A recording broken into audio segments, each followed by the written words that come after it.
been 12 months since acquittal, and so much has passed us by, such as tampering with evidence and some blatant flat-out lies.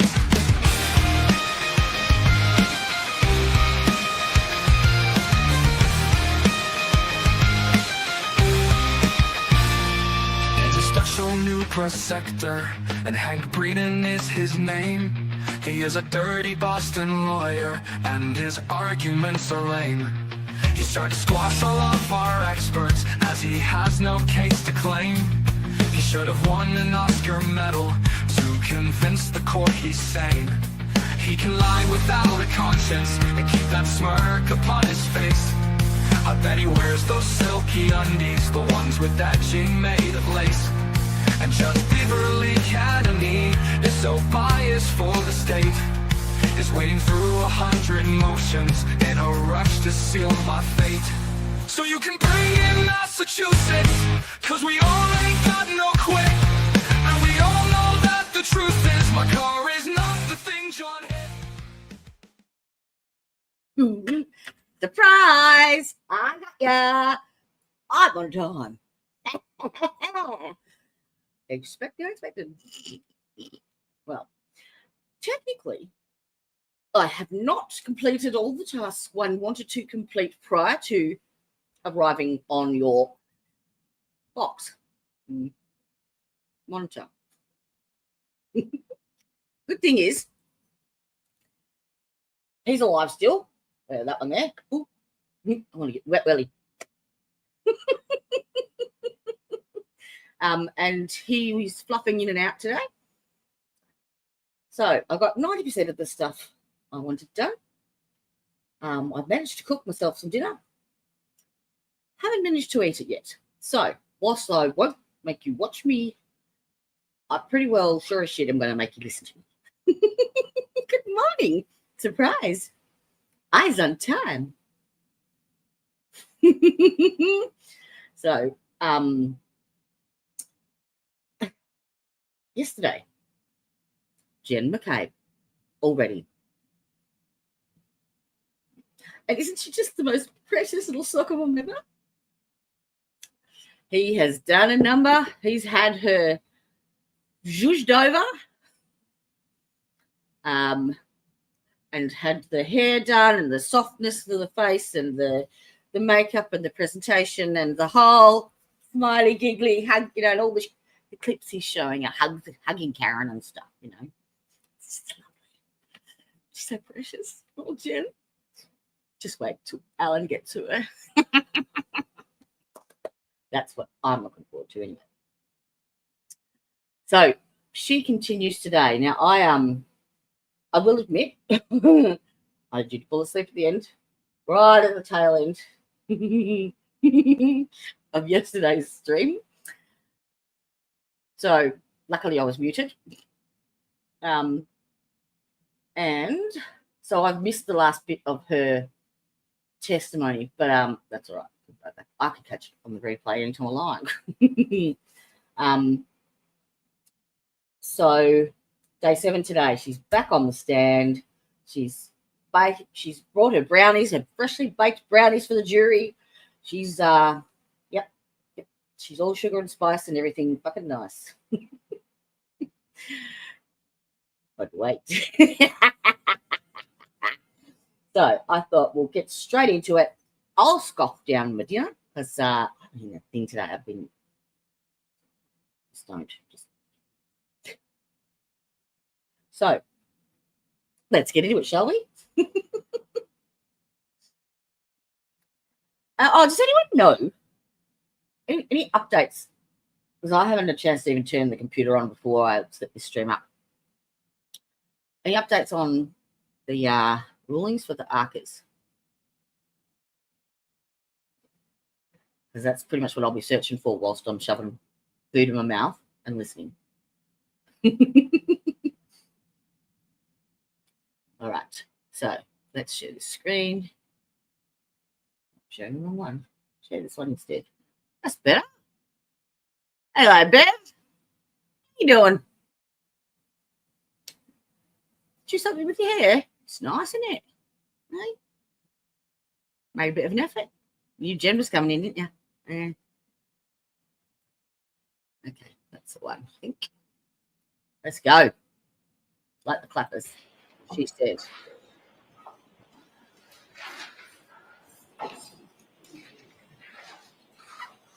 L. Oops. Ah, look at that soft blue. Good morning. Matches Good your. morning. Oh no, it doesn't. The brown. Before you take us back to Fairview Road, I want to ask you a couple of questions about John's house at Meadows. Are you familiar with his house? Yes. Have you seen the front of his house before? Yes, I have. Are you familiar No, I with his walked past it driveway? blindfolded. Yes. You Are chip. you familiar with whether there's any surveillance system at Mr. Oh, O'Keefe's there house? is. Yes. Yes. Can I approach, Your Honor? Yes. Yes. Oh, I've got to make this. I can't not. I'll have to just Mr. wait. McCabe, I'm showing you what has been previously marked as Exhibit 6. Do you recognize that photo? Yes, I do. And what is it? That's John O'Keefe's house. Could we provide Exhibit 6 to the jury, please? On that screen, is that Mr. O'Keefe's home? Yes. Show me what's been marked as Exhibit 8. Do you recognize that? Yes. And what is it? That is the side of Mr. O'Keefe's house, the two garage doors. Is there any indication of surveillance? Is this a Ring camera right here? Looks, Is that what John O'Keefe's side of his house looks like? yes. I want to show you Exhibit 10. Do you recognize what's in that photo? Yes. What is it? It is the driveway at John O'Keefe's. See a car to the left? Yes. Do you know whose car that is? Yes, that's Miss Reed's. Is that where you left it the night before? Those early morning hours when you drove to Mr. O'Keefe's house? Yes. I want to show you what's been marked as Exhibit 11. Do you recognize what's in that photo? Yes, Miss Reed's vehicle. Is that the vehicle that Ms. Reed showed you with the broken missing taillight that morning? Yes, it is.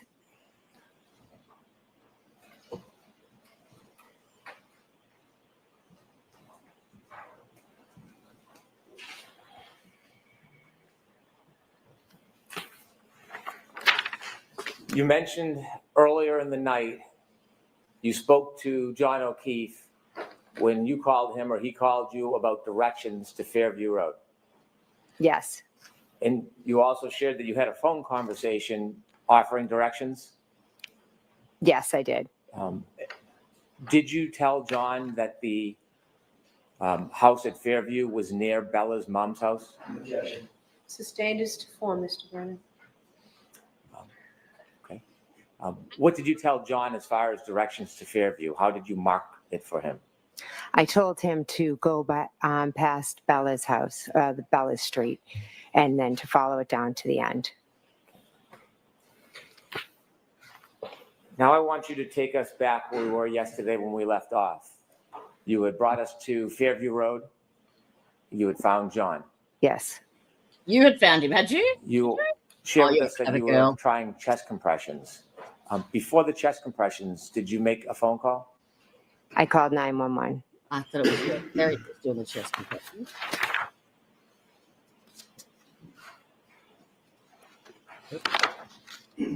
I'd like to move to introduce a copy of that 911 call. Okay. Do you have something physically to? Now, Miss after I McLaughlin just does. said a man, found it no. With Thank you. the court's permission, I'd like to play Exhibit 45. Yes. Yes. No, this is for lawful charges. Yes, I need someone from the third floor to, third floor Fairview Road, Jan Matt, that they impact out of the snow. Damn man. You Damn, can't damn, do damn, it. You can't do no, okay? Yeah, I don't know why I did that. He has to tell us that deadline.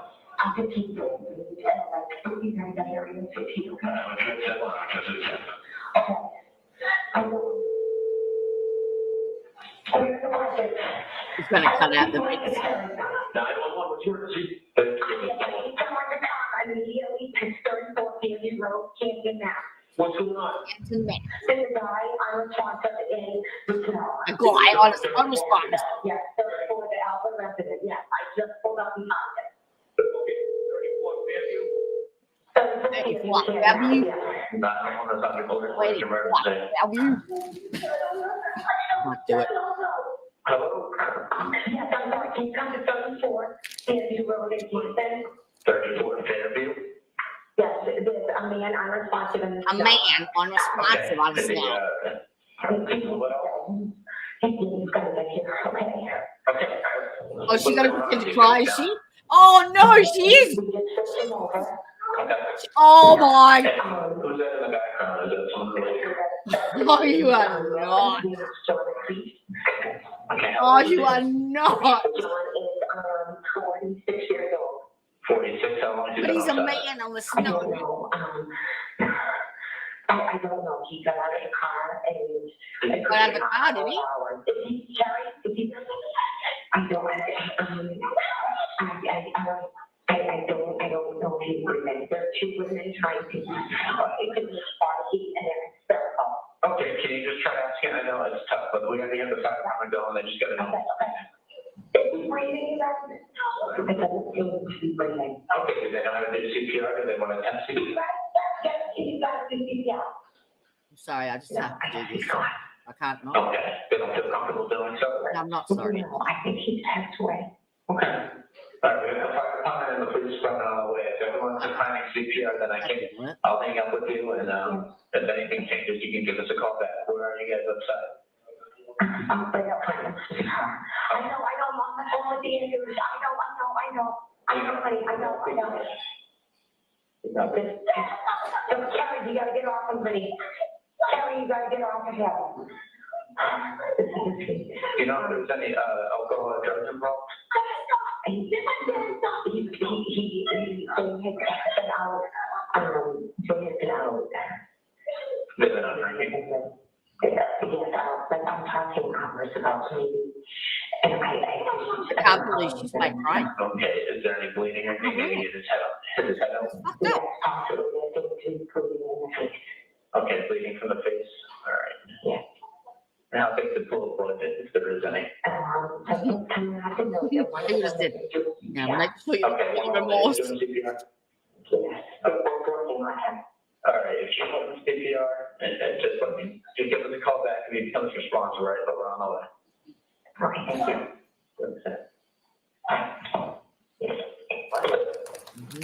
Peter says no. Mm-mm. Mm-mm-mm. Ms. McCabe, describe your mental state when you were speaking to 911. Mhm. Indifferent I guess the best way to describe it was I was in shock. and horror. My Horror. heart was racing. Shock and horror. I was trying to be as helpful as I could and get the information to the most important information out as quick as I could to the 911 operators. But also the scene there with Karen and Kerry was a bit chaotic between the two of them. So I was just trying my best to be as calm as I could, to get help there as fast as I could, and to answer their questions the best that I could. Mhm. Whatever. Before you told the 911 operator John O'Keefe's name and his age, you said there's a man in the snow. Do you know why you chose those words? Mm. I think I just wanted to get out the most specific details. So a man in the snow versus, John O'Keefe and into a story. I think I just was get the details to them as fast as possible to get help there to him as fast as possible. When you told the 911 operator that your friend John O'Keefe was the person lying in the snow, how did you know his age? We used to joke because he was a couple months older than me.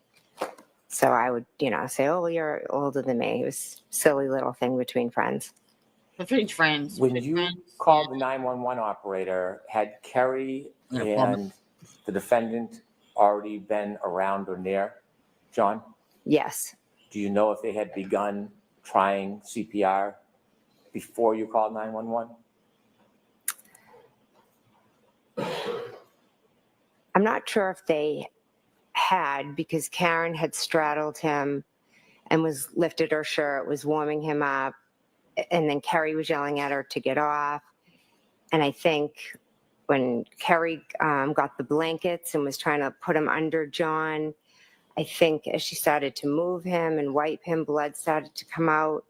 And then Karen was afraid that he was going to choke on his blood and wanted to move him on his side. But then Kerry was yelling at her, we can't move him. And this was kind of all going on while I was talking to 911. You described what you saw, and you said at some point he was bleeding from the face area. Was that before or after he was moved? After. Before he was moved, did you see any active bleeding? No.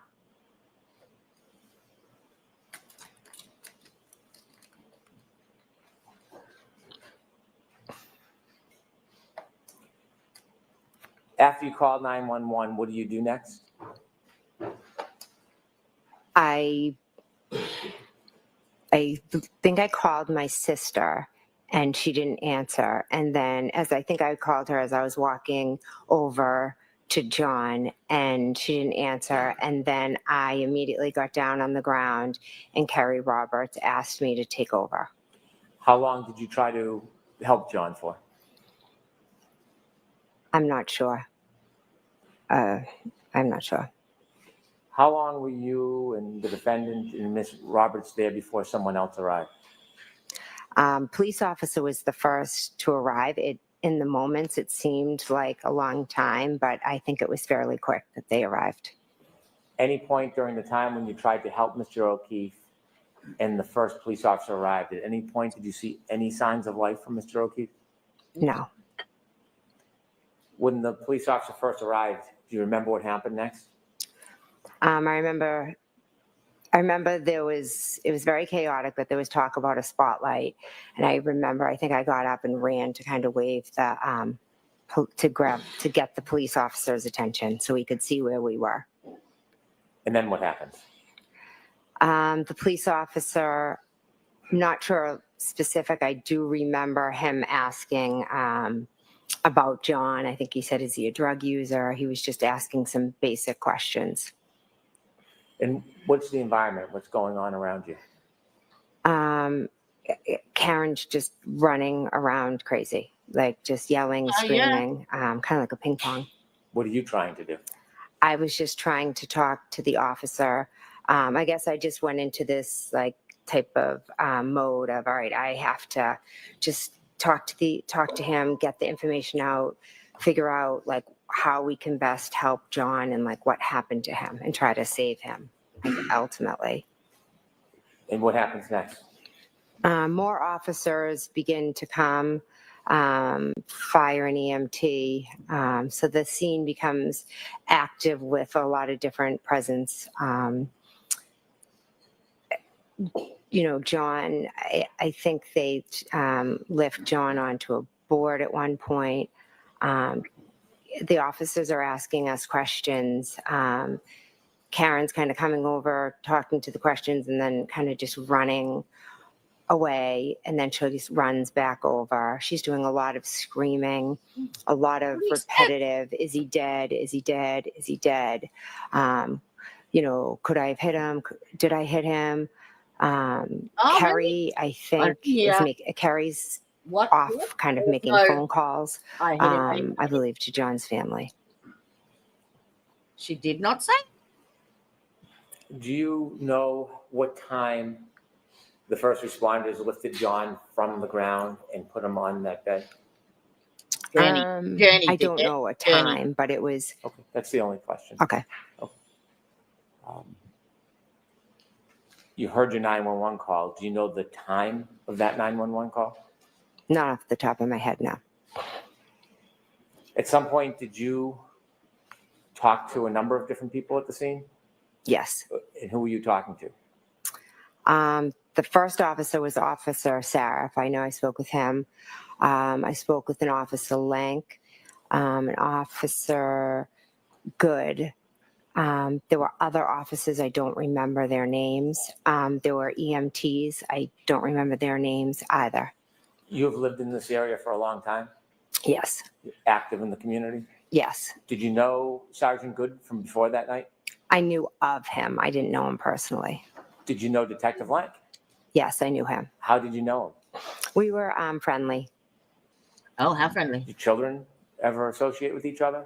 Not until recently. After you had a chance to speak to some of the officers, did you move around at all yourself? Yes, I kind of, the officers would talk to us here and then a little bit over to the side. I tried to comfort Miss Reed. At one point, Miss Reed was very upset. And one of the officers thought it would be best if maybe she went and just sat in one of the cruisers for a little bit, because she was just doing a lot of screaming and yelling. And I think they were just trying to, get, work on John and make the scene a little less chaotic. So I went into the back of the car with her, and Kerry Roberts came over. And then we all were just sat in the back of Karen and I kind of were scrunched and sitting in the back, and Kerry was at the door of the cruiser. Why did you get in the car with the defendant? She was crying. She asked me to get in. We held hands. We prayed. She did have blood on her hands, and she said, "Could I have gotten my period? Who's going to take care of the kids?" She just kind of was all over the place. And then at one point, we saw them moving John towards the ambulance. And at that point, Miss Reed started yelling to Miss Roberts, "Go check on him. Are they working on him? Is he dead? Is he dead?" And at that point, myself and Miss Reed got out of the car, and she started yelling and pulling on me to Google hypothermia and Google how long it takes for somebody, to die in the cold. When the defendant first asked you to Google an inquiry about hypothermia, were you still inside the police cruiser, or were you outside? Outside. What was the weather? I know it's an obvious question, but how cold was it? It was very cold, windy. The snow was blowing. As I stated, I have multiple sclerosis. So when I'm out in either extremely hot or cold temperatures, I lose the feeling and sensation in my fingers, which obviously made the Googling very hard for me to do. Because that's why you motor spelled skills. it. So when you were now I outside get it. of the car it all with falls the into defendant, and she place. had asked you to do a search regarding hypothermia, did you try to do that? Yes, I did. Do you know the exact time from your memory, not from reading or learning, but from your memory? Do you remember the exact time you did that? No. Was it after the police came that morning? Yes. Had you ever attempted to search about hypothermia any time before that moment, that morning? No. Or that day? No. That week? No. Was this the first time that morning after the defendant asked you to search that you searched that phrase? Yes. I'll catch up on chat now. Sorry, I had to update the overlay, to suit the new improved soccer mum innocent Jen. So welcome. I did say good morning to Tricia, and good morning, Snow White. He can fill you in on that, but he's in and out today. Apparently. Good morning, shift happens, and you are just the best thumbs upper. Good morning, bookworm. I wouldn't mind hearing your theory on how that exactly happened. That would be good. It was. And did you complete your search and get a result? Yeah, I don't know what came up, because I think as I entered it, I think I misspelled things. And so then I think I tried a second search. And again, I don't think I even paid attention to what came up, because we were already on to the next thing. Karen was already moving and screaming about, the next thing to Kerry. Are they working on him? Is he dead? Did the defendant move somewhere from the point when she first asked you to try to Google about hypothermia to something else? She was next to me, and then I think she took off. Like, she kept kind of running Morning, off. Simi. And what did you do? I believe as they were putting, I think I stood there, I believe as they were putting John into the ambulance, I went back kind of to the original spot where we had been talking to the police. And at that point, a new officer might have come, because I remember talking to multiple officers there. At some point, did you go back towards the area of Miss Roberts' car? Yes, that's where I'm referring to, sorry.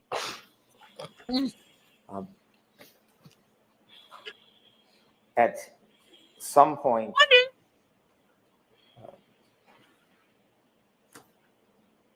some point, were you with the defendant when she spoke to an officer and a first responder? Yes. Do you remember if the first responder was a man or a woman? I remember there was a woman right next to us, yes. Do you remember? I can't wait to compare this testimony. That was before or after the defendant asked you to search about hypothermia?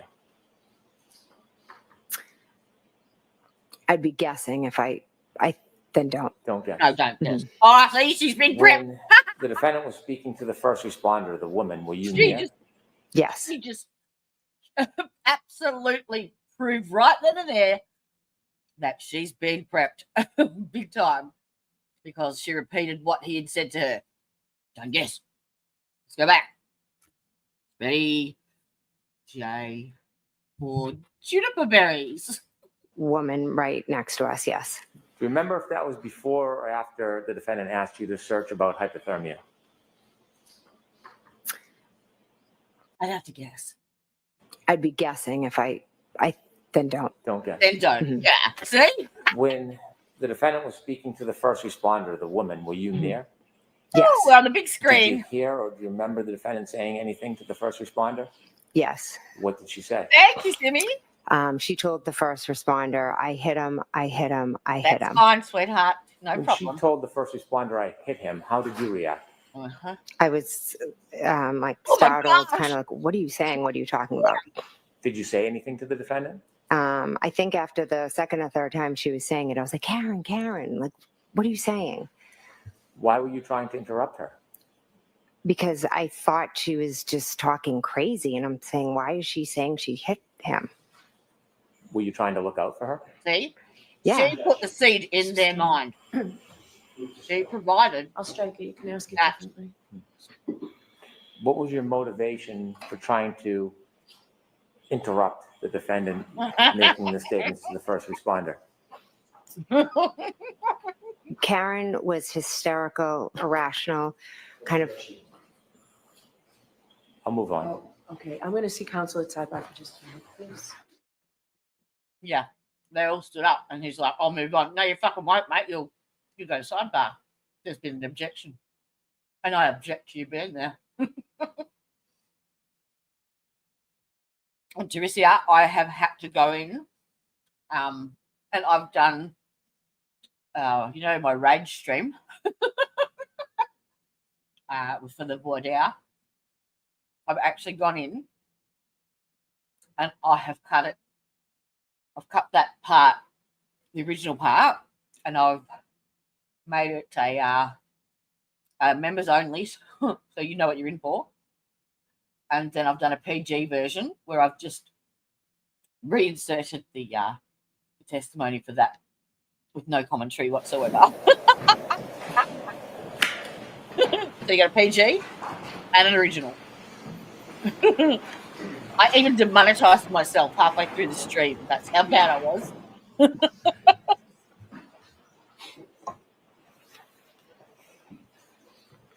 I don't like Law and Crime's screen layout. But, Yeah. After you made the search at the defendant's request for an inquiry regarding hypothermia, did you have a chance to speak to the officers further? Yes. Did they ask you to do anything or go anywhere? Yes. Officer Lank asked me to go into my sister's house and to wake them up. Oh, And your sister's name again? My sister, Nicole. No. And that is the house you were in the night before? Yes. And after you spoke to the officer, they requested you go in to speak to your sister, did you? Yes. Was there any directive on what you should speak to your sister about? No. After the officers asked you to go into the house, did you? Yes, I did. Do you remember what door you went through? Yes, I went through the front door. Was the door locked? Yes. Which one? How did you get in? Right. Oh, I'm sorry. I thought you said, was it unlocked? No, I asked if it was locked. Oh, sorry. It was unlocked. As you're approaching the house, were there any lights on? No. Was it dark? Yes. Any sign of any movement inside the house Like before you hiding. went in? No. Take us through walking through the front door. What happens? So I went Oh in my the front God. door. I went up the stairs, and all I saw was this big hairy butt in front of me, and it had a phone stuck to it. And that's not. Oh my God! I've never seen my sister in that position before, but I never ever want to see that shit again. I opened the door. I walked up the stairs into their hallway, and then I think I knocked on their door. Bedroom door? Their bedroom door, and then I opened the door. I went in, and I walked what? over to the bed. I would really, really love when Brian Albert gets on the stand to just ask stupid questions like, now, have you had some additional insulation put into that home? Do you have some triple glazing windows? Is there any hearing issues? Like, have you had your ears tested lately? Because you are, having a few issues there. And I was like, Brian, Nicole, because I was like, I was in a position where I felt like the world was going on around me, so much was happening, but I also was aware that I was just about to wake up two people that are sound asleep, and they're going to see me standing over their bed and be startled, wondering, what am I doing here? So what happens? So it took a minute or two, and then Brian woke up, and he immediately was like startled and was like, Jennifer, what's going on? What are you doing? And then I believe I tried the best I could to say what was going on. I think I said, we found John. You don't need to describe again, but I want to know their reaction and your interaction with your sister and Brian Albert. They woke up startled and confused. Did you have a conversation with them? Yes. How long was that conversation? Yeah. Okay. Brief. Did he go rushing down the stairs and run out the doorway and his boxes is like, what the hell's going on here?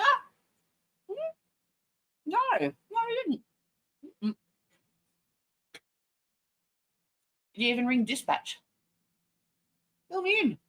Huh? They got up, got dressed. I spoke to them. And where did you go and where did they go? Then all three of us went down the stairs. The upstairs to the downstairs? Upstairs to downstairs, And yes. upstairs is the second level, is downstairs the first level? Yes. As you come down the stairs, can you see the front door? Yes. Is there anybody in the house at that point? I saw Officer Lank. In the house? Yes. Do you know if he had been invited in? I have no idea.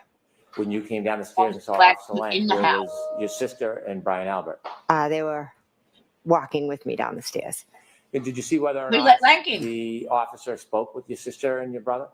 He did. Brother-in-law? I'm sorry. He did, yes. Were you there during that conversation? No, How long was that conversation? Do you know? not sure. Where did you go when the officer was speaking to your sister and your brother? Who let Lank in the door? If she brought her sister and Brian down the stairs, who let him in? You can't just walk in. He hasn't got probable cause. While inside their home. I was standing at the front doorway, and then my husband, Matt, had just arrived. What happened next? I started talking to Matt, and almost immediately Officer Lang came, got Matt, and asked if he could talk to him outside. Okay. At this point, I want to go back and show you some video. Have you seen video in this case before? Yes.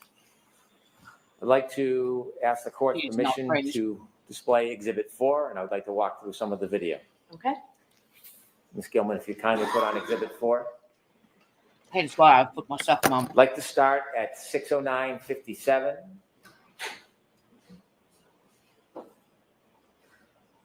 Yay! Oh, really? Hang on. Sorry. Come and announce it, Tan. Come and announce it. Come on. You can do it. Hang on. I'll probably have to message her. She's not listening, no doubt. Oh, she is because she's checked it. Come on. Come on in.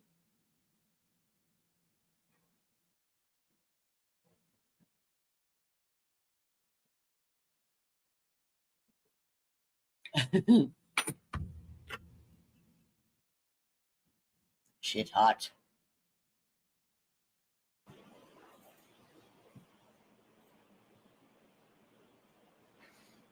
She may be in chat shortly.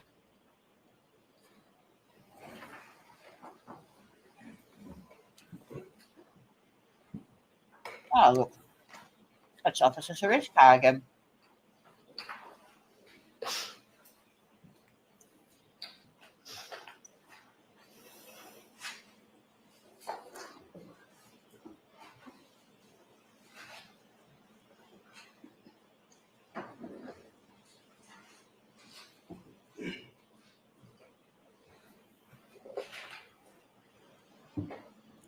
Ms. Gilman, if you can take us to the arrival at Fairview.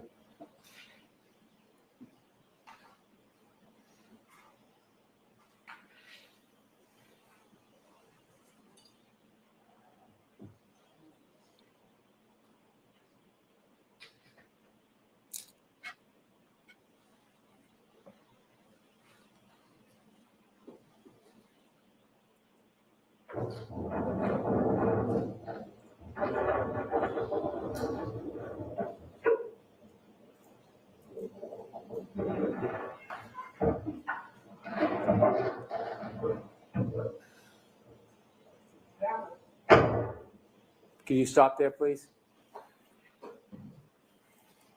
Ms. McCabe, do you recognize this scene? Yes. Is that morning? Yes. The car directly in front of this dash cam, do you know whose vehicle that is?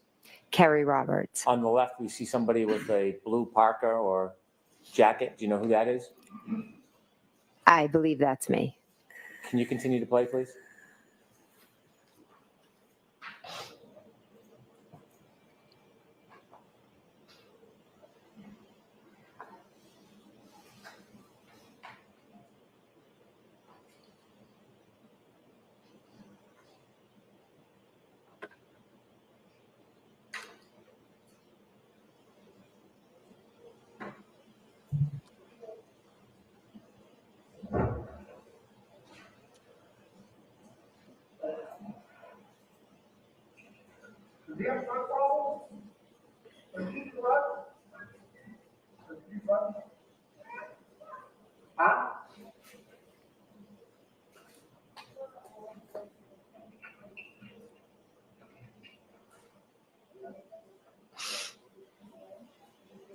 Can you stop there, please?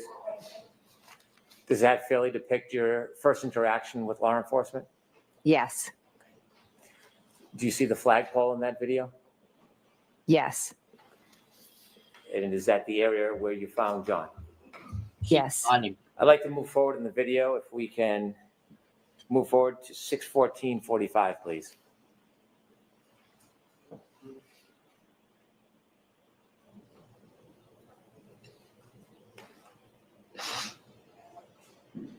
Could you stop there? Can you identify people on that video from right to left, if you can? I don't know the officer. That's myself. I believe behind me, that's Miss Reed. And this is about, well, let me get the time correctly. 6:14:47. And do you know where John is at this point? In the snow. Where else? Are they lifting him to the left? Okay. Could you continue, please, Ms. Gilman? Stop sniffing.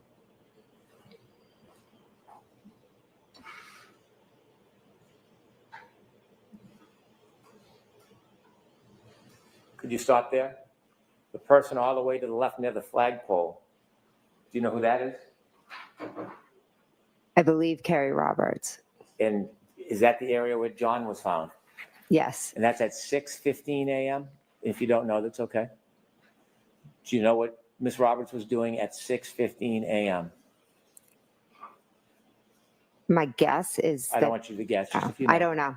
Okay. Now, you're over to the right. Is that you? She's collecting John's phone. Yes. That's what she's doing. Continue, please. That's why he's making a note of it.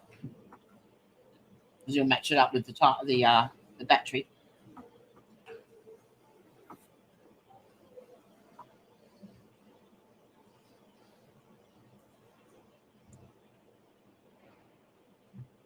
Is that Kerry on the left? Yes. Stop, please. On the right, do you see yourself? Yes. And which person are you? I'm the one next to the one with the fluorescent yellow. Is your back to us? Yes. To the right in yellow. Do you know who that is?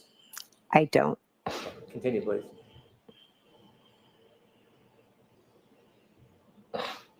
Stop your sniffing, you dirty cow. Continue.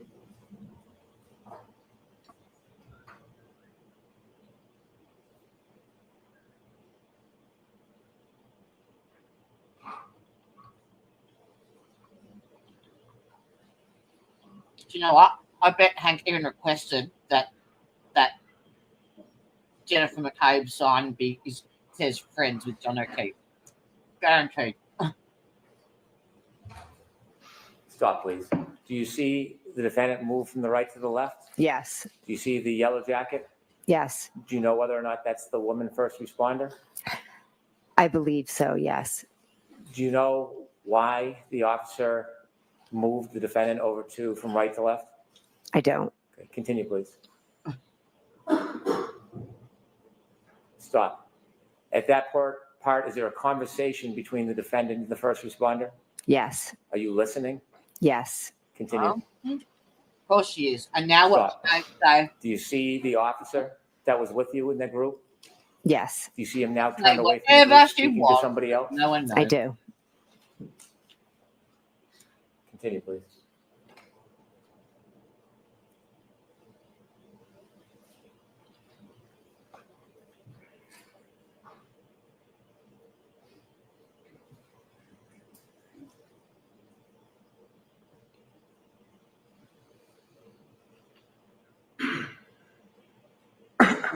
Thank you. If you could move ahead to 6:19, please.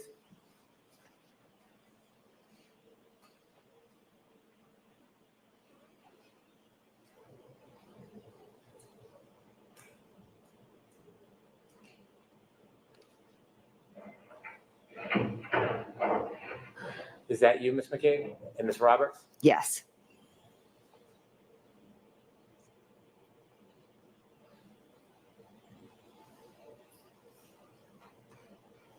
So has she gone into the house yet?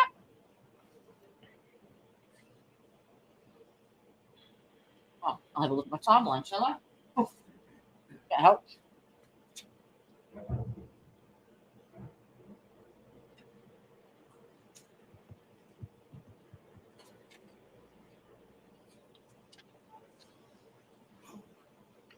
Is that Ms. Roberts? Yes. Stop for a moment.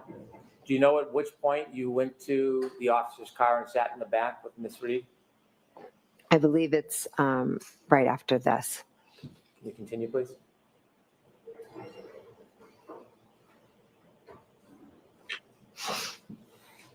Sniffer. Fake crier.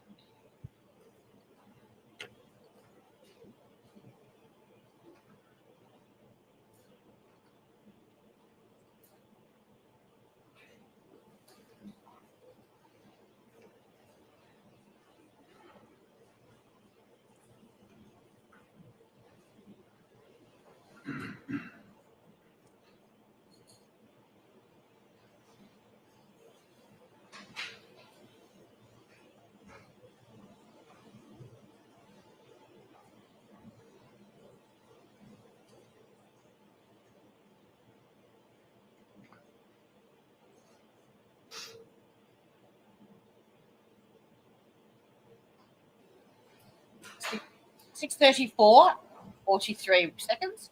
Jennifer McCabe. walks up the driveway, 34 Fairview, 6:34, 6:34:43.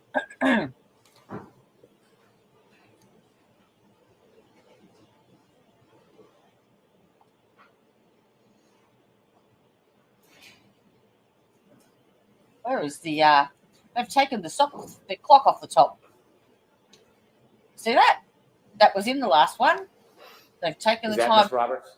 Yes. Stop, off the please. dash cam. Was it before or after that moment that you sat with the defendant and Ms. Roberts stood outside the car and you prayed? Oh.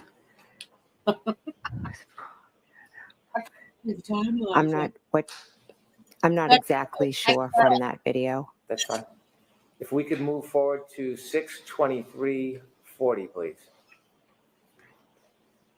That was the defense. I would ask them to use. I would ask to use their video. Find out.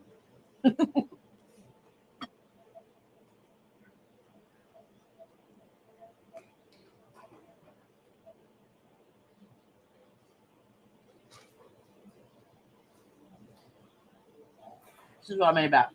At this time, are you still with the defendant behind this car in some spot? Yes, I am.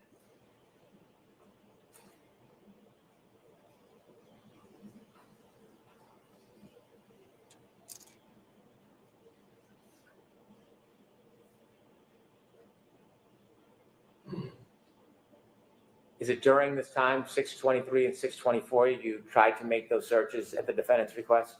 Yes. Ms. Gilman, if you can move forward to 6:26:15. Really?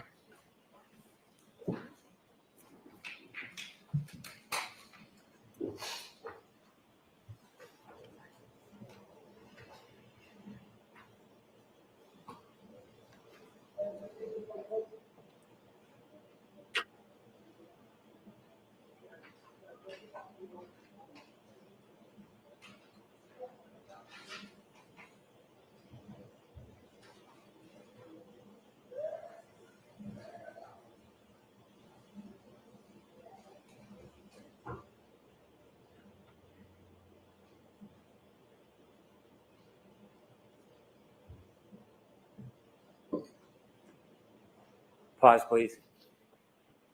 Ms. McCabe, do you see anybody returning to Ms. Roberts' car in that area? Yes. And who did you see? I saw myself, and I'm standing outside of the car speaking to Officer Lank. I saw Kerry go up and near her car. I'm not sure if she went into it. And I saw someone walk Miss Reed into the car. Is it around this time you have a conversation with Mr. Lank? Yes. And what does he tell you again around this time? He's at this point, I think, asking me questions about what had happened. And then soon after, he asks me to go into my sister's house. Ms. Gilman, if you can fast forward to 6:34:15, please.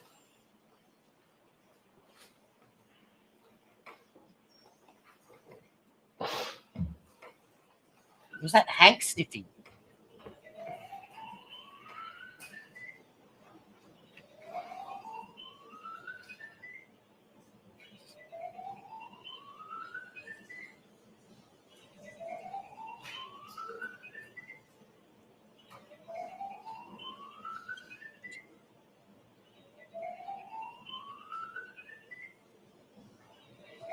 And your phone on.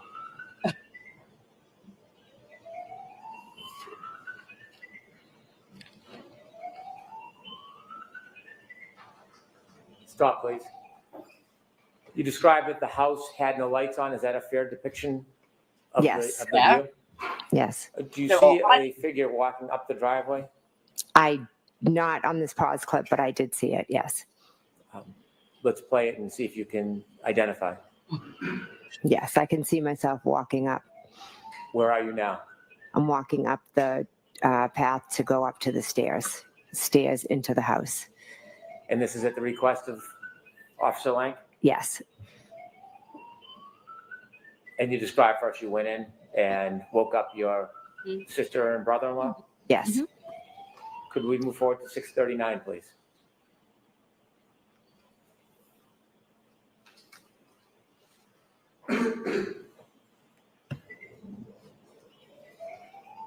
Must be an alarm in the car. Stop. And do you see something happen with the house at that point? Yes, Okay. And what happens? light went on. Oh. I'll note it 639. Surprise!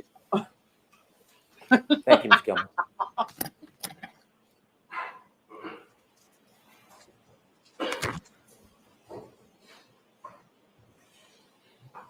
After first responders took John and you had gone in your sister's house, what did you do next? Did the dog bark while you were there?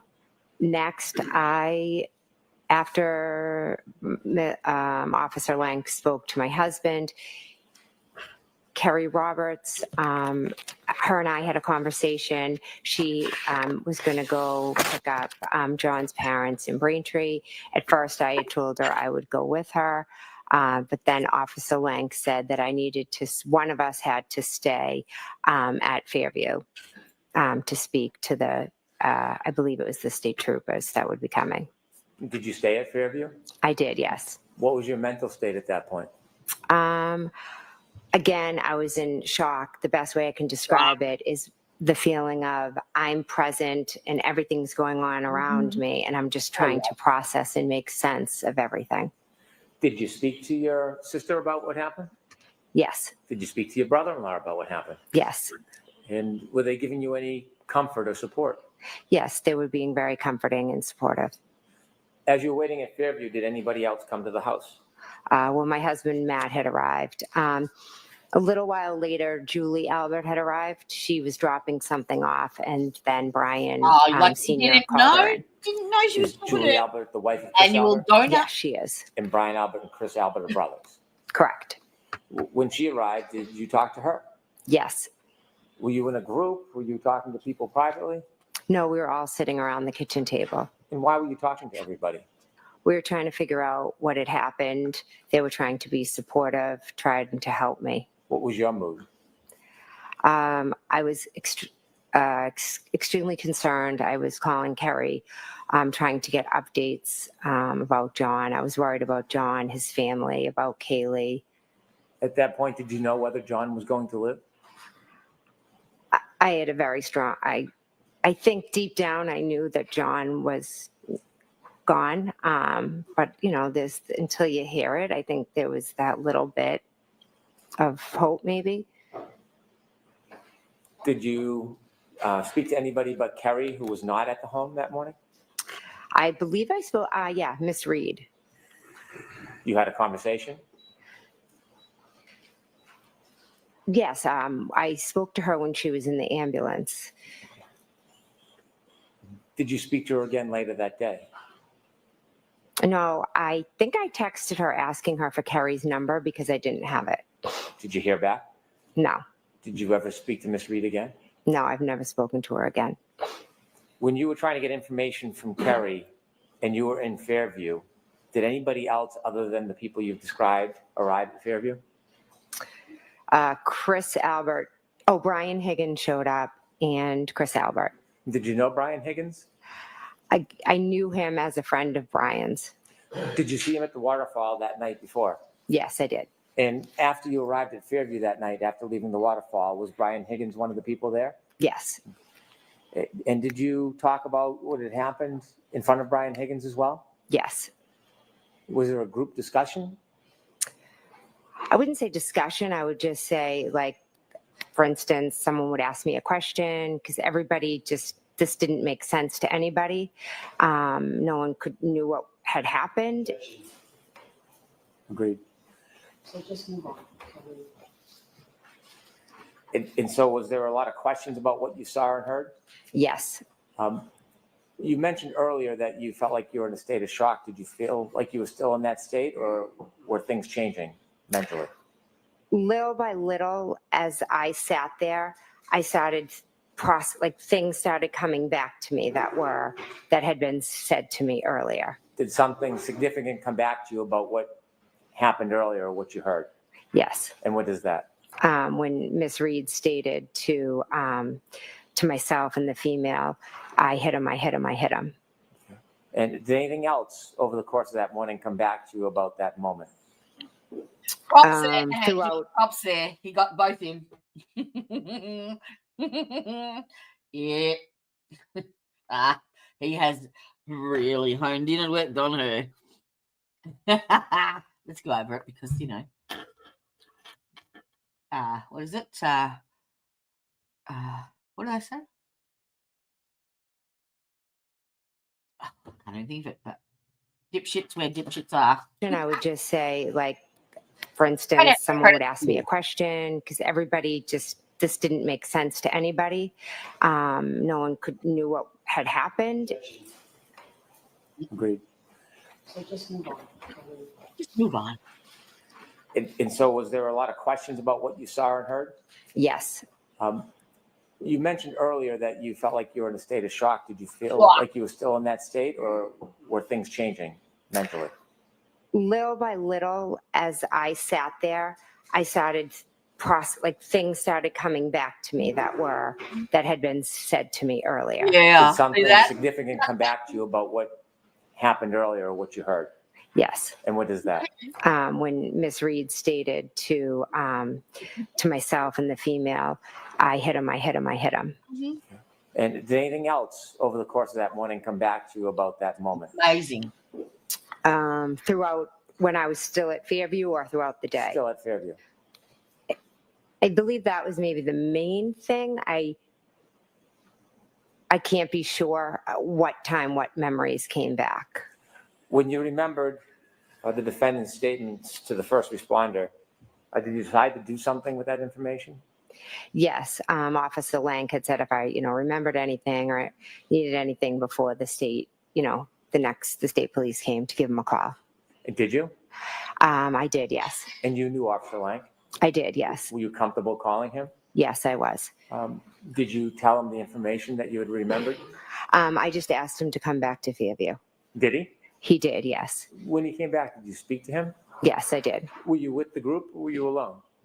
No, I was with the group. And did you tell him what you had remembered? I did, yes. How long did you stay at Fairview for? I believe somewhere between 11:30. I'm being approximate with my times. You stay at Fairview. Officer Proctor called me from the state police. Do you know how he got your number? I can tell you when you left, Jen. You left. Let me see. Jennifer McCabe leaves 34 Fairview at 11:16 a.m. Ta-da! No. Did you have a discussion with him? He said he would like to come by and question me, and I'm not sure if he said at your house or if I said I need to go home because I had 4 kids at home that were still sleeping, and I knew that I had to go home to them and eventually break this news to them and comfort them, and I knew that was going to be a whole nother situation to deal with. Mm-hmm. Did you speak to him on the phone before you went home or after? A quick phone call. I'll see you at my house. At that point, did you share any information with him? No, not on the phone. Did you return home?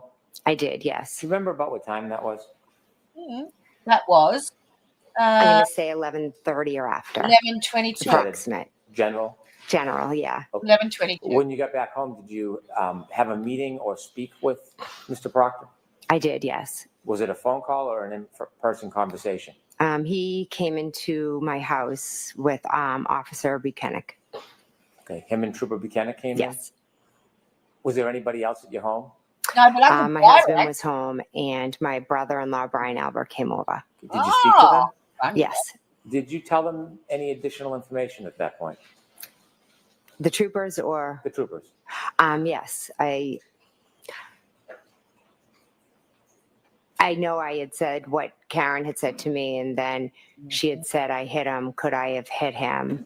Why would Uncle Brian go over there and supervise that interview to make sure that, he led her and she covered all the dots and crossed the T's? And why? Why would he be there? She'd only spoken to him like 5 minutes prior.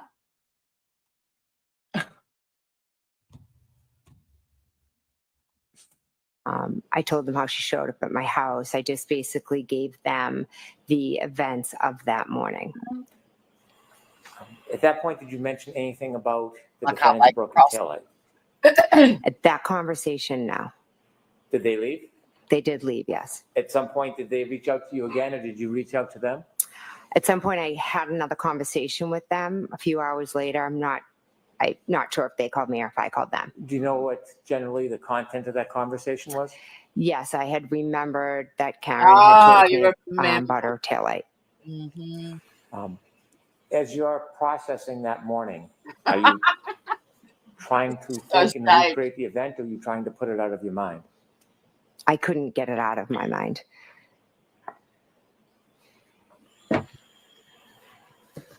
While you were at home, did you receive any updates from anybody, Kerry Roberts or anybody, about John?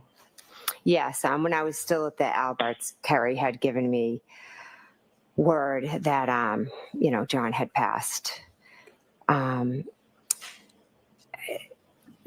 Then once I got home, I know different friends who were starting to hear. Without saying that, without content, were you receiving contacts, calls, text Yes. messages from other people? Yes, And were you reaching back out to other people? some, yes. At some point, did you go over to Meadows Road? On Sunday, I did, yes. Was Sunday the next day? Yes, it was. Why did you go over to Meadows? Kerry and I went over with my daughter and her daughter to see the family and to offer support You and said our you- sympathy. You said you and Kerry. How did you get there? Kerry picked me up. Prior to that evening, you and Kerry, you described, weren't friends or familiar. Correct. Were things changing? Yes, rapidly. When she picked you up, who else did she pick up with you? My daughter, who is Kaylee's friend. And was anybody else, or any of Miss Roberts' family in the car? Yes, her daughter was in the car as well. So it was you, Miss Roberts, and your two daughters? Yes. You said you went to Meadows. Yes. Why did you go there? To offer our condolences, sympathy, support, to be with the family. I love them. Were they staying at Meadows? They were at Meadows, yes. When you went there that next day, can you describe the traffic and the people that were there? There was a house full of family, friends, coworkers, loved ones. The car repairman, like anyone and everyone. Did you ever see the defendant? No. While you're at the house, did you have a chance to speak to Miss O'Keefe? Yes, I did. At some point that day, did you leave the house? Yes. Who did you leave with? Kerry and my daughter stayed to be with Kaylee, and we left with her daughter. Where did you go? We were heading home, but then we ended up dropping off her daughter at her friend's house. Now, who's her daughter? Don't give me a name. Kerry's daughter? Carrie's daughter, yes. And was Kerry's daughter friends with any of the Lanks? Yes, Carrie's daughter's good friends with Mike Lank's daughter. When Miss Roberts drove over to Mr. and Mrs. Lank's house, did you meet anybody? Yes, her daughter, Carrie's daughter, went in the house, and Mrs. Lank came out. Her and Carrie are very good friends, so she came out to offer support and condolences. Was it still cold outside? Yes, it was freezing. When she was offering her support, was she inside or outside of the car? She jumped into the back seat. During that time you spent with Officer Lank's wife, did you ever go into the house? I have a faint memory. I think I went in and used the bathroom at one point. When you were having the conversation with Mr. Lank's wife, were you talking about what had happened? Yes, Carrie was just explaining the morning, the phone calls, the scene, things like that. Were you trying to get any type of inside information or push the investigation in any particular direction? No, I didn't speak much. It was mostly Carrie and Trish was just being a supportive friend to Carrie. At some point, did you get together with Miss Roberts and try to memorialize what you had saw or thought that morning? Yes. Why did you do that? Peg had asked Kerry to do a timeline. So Kerry came over and we were sitting down talking about it. And so my sister was there and she said that she would jot it down for us. And so when you got together, it was at the request of Mrs. O'Keefe? Yes. When she made that request of you, asked you to do that, did you question why? No, she wanted us to do it, so I did it. Why? She wanted us to remember and try to jot down everything we remembered so we wouldn't forget. So I'm going to sustain district. There is district evidence. Did you speak to officers further in the future? Yes. Oh, yay! Can you count how many times you spoke with police at the interviews you had? Tan's just texted me and said, I'm half an hour behind. I said, don't worry, just put it in chat. So apparently ACA are in, and I shall be putting that little clip up because I found it myself as well to explain what the ruling actually was. So we'll do that after this. But yay. There were a lot. Thanks, Tan. Or a good amount, I should say. At some point, did any of the police officers ask if they could take your phone and copy everything on it? Yes. Did you have any hesitation about that? Objection. Ask a different thing. Were you cooperative? Yes. Why? I wanted to help in any way I could. May I approach? Yes.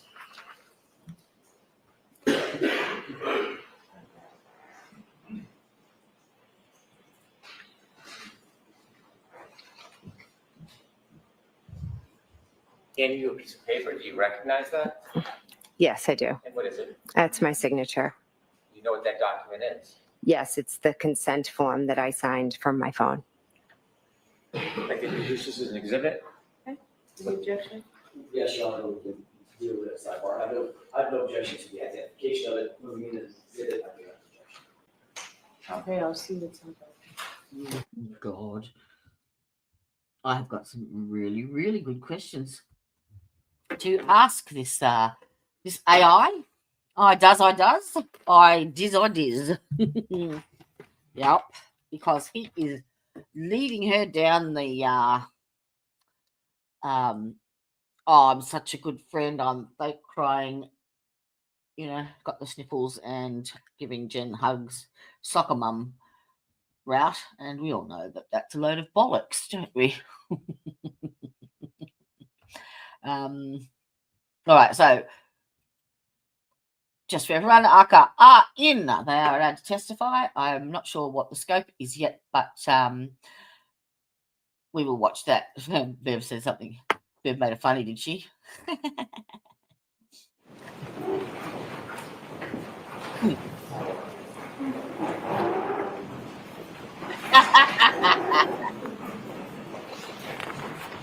Oh, I think I might need to go to the toilet.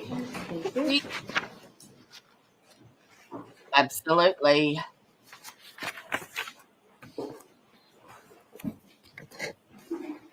All right, I'll be back in a second because I really got to go. After that day when you met with Miss Roberts and you try to memorialize your memory about what had happened, after that date, have you discussed what happened that morning with other people? Yes. And have you discussed it with police over time? Yes. I have no further questions at this time.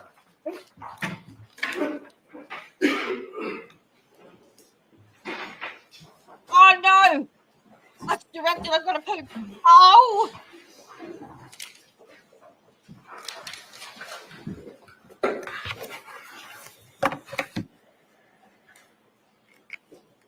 Good morning, Ms. McCabe. Good morning. When was the last time you spoke with Carrie Roberts before your testimony today? She called me last night. What did y'all discuss? She asked if my daughters were going to be staying home from school today because her daughter would possibly join them. Did you discuss anything having to do with your testimony? Not my testimony, no. Did you discuss anything in that conversation with her prior testimony? No. Are you aware that she testified last week? Yes. Did you discuss anything after that, after she testified with her about her testimony? No. We know that through her testimony that you had a conversation with her the morning that she testified. Yes. Right? Did you discuss what you anticipated to be her testimony in that conversation before she testified? No. Have you and Ms. Roberts ever discussed anything about either one of your testimonies, either in the last proceeding or in anticipation of this proceeding?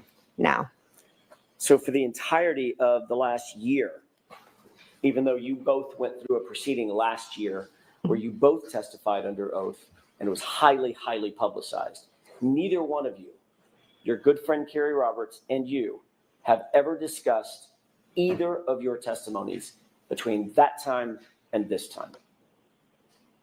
No, we've discussed the case and we've discussed what happened that moment, the moments of the morning, but we have not discussed testimony. Okay, so let's break that down for a second. I'm talking about, because the timing matters.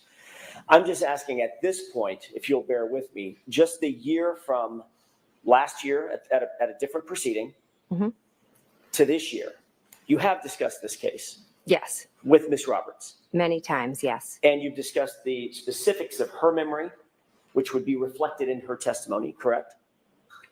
We talked about what happened that morning. Toilet cam You were is talking on. about memory, correct? No, what happened that morning. Okay, so not to put too fine a point on it, Ms. McCabe, but if you ask me what I had for dinner last night, it's my memory of what I had for dinner last night. Would you agree with that? Sustained.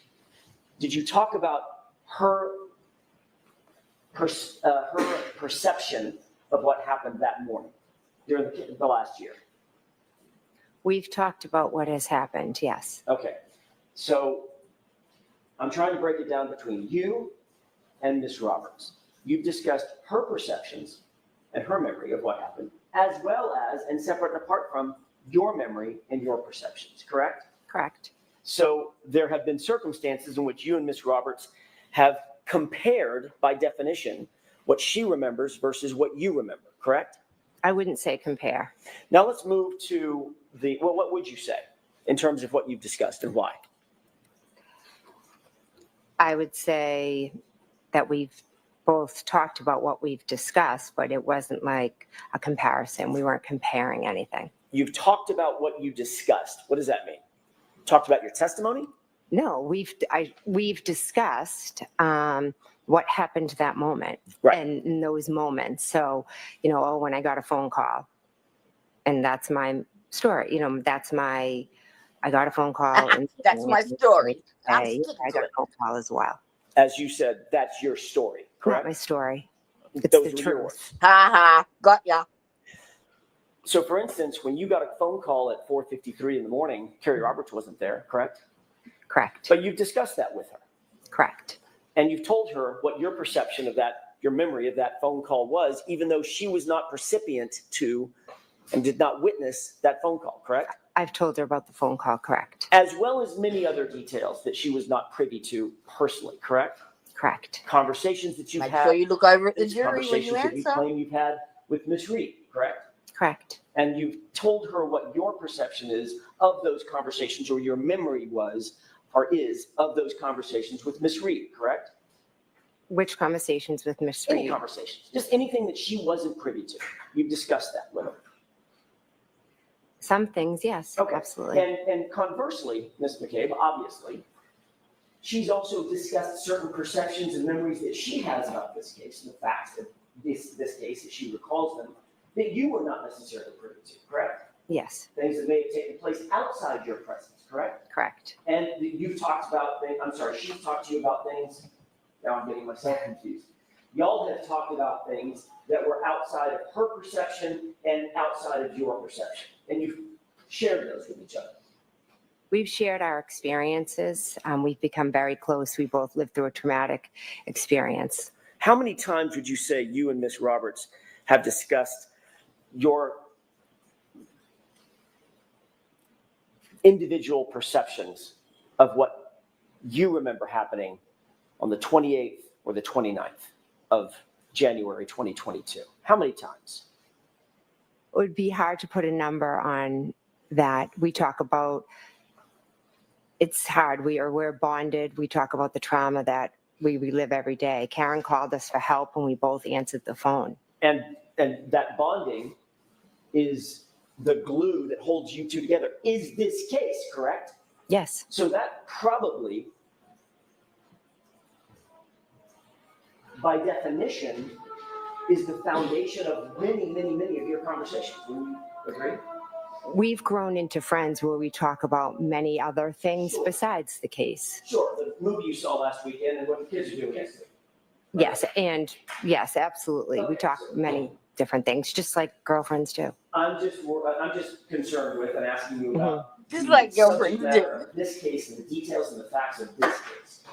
You two have probably talked hundreds of times, that's fair to say, about your individual perceptions, your respective perceptions of this case, correct? This happened 3 years ago and we've talked about it time and time again. This case has traumatized us, so And it's a talk huge to part of our lives. I'm sorry, I didn't mean to interrupt you. Oh, I'm sorry. I believe it just, I meant traumatized our lives. Okay. It would be impossible for you two to have had so many conversations about your respective perceptions of the details of that day without that influencing the other person, correct? You've somehow been influenced by Miss Roberts's perceptions and her memories, correct? I don't think I would say influenced. Would you say that No, it's she's the other been way around. influenced by your perceptions Oh, see, and Ellen, your you memories? and I. Would you Man. say that, Ms. McCabe? No, I I should have wouldn't. been an attorney. Next question. How many times have you met with Mr. Brennan? anybody from the DA's office? And I'm just going to limit the time frame right now in anticipation of your appearance in this trial How proud. yesterday and today. I'd say roughly 4 or 5. Really? Can you give me a time frame when those 4 or 5 meetings were?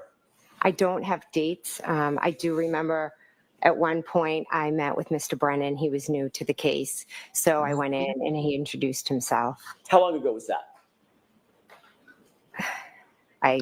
Weeks or months?